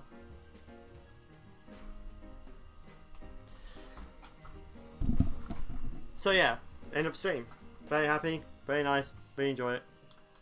And hopefully by the end of the week I'll bring this into active service along with, I mentioned it briefly, but it's not a British credit keyboard, but you know, for the price I got it for, what do you want from me exactly? But along with that, I'm going to replace it with still a placeholder keyboard, but this very nice AIMER keyboard will become the new keyboard on my workstation until I can get the Acorn 85000 keyboard, which is the one I actually want. So yeah, happy days. But for now, take care of that. I thank you so much for watching. Is anyone I can wait? I need a mouse. Professionalism.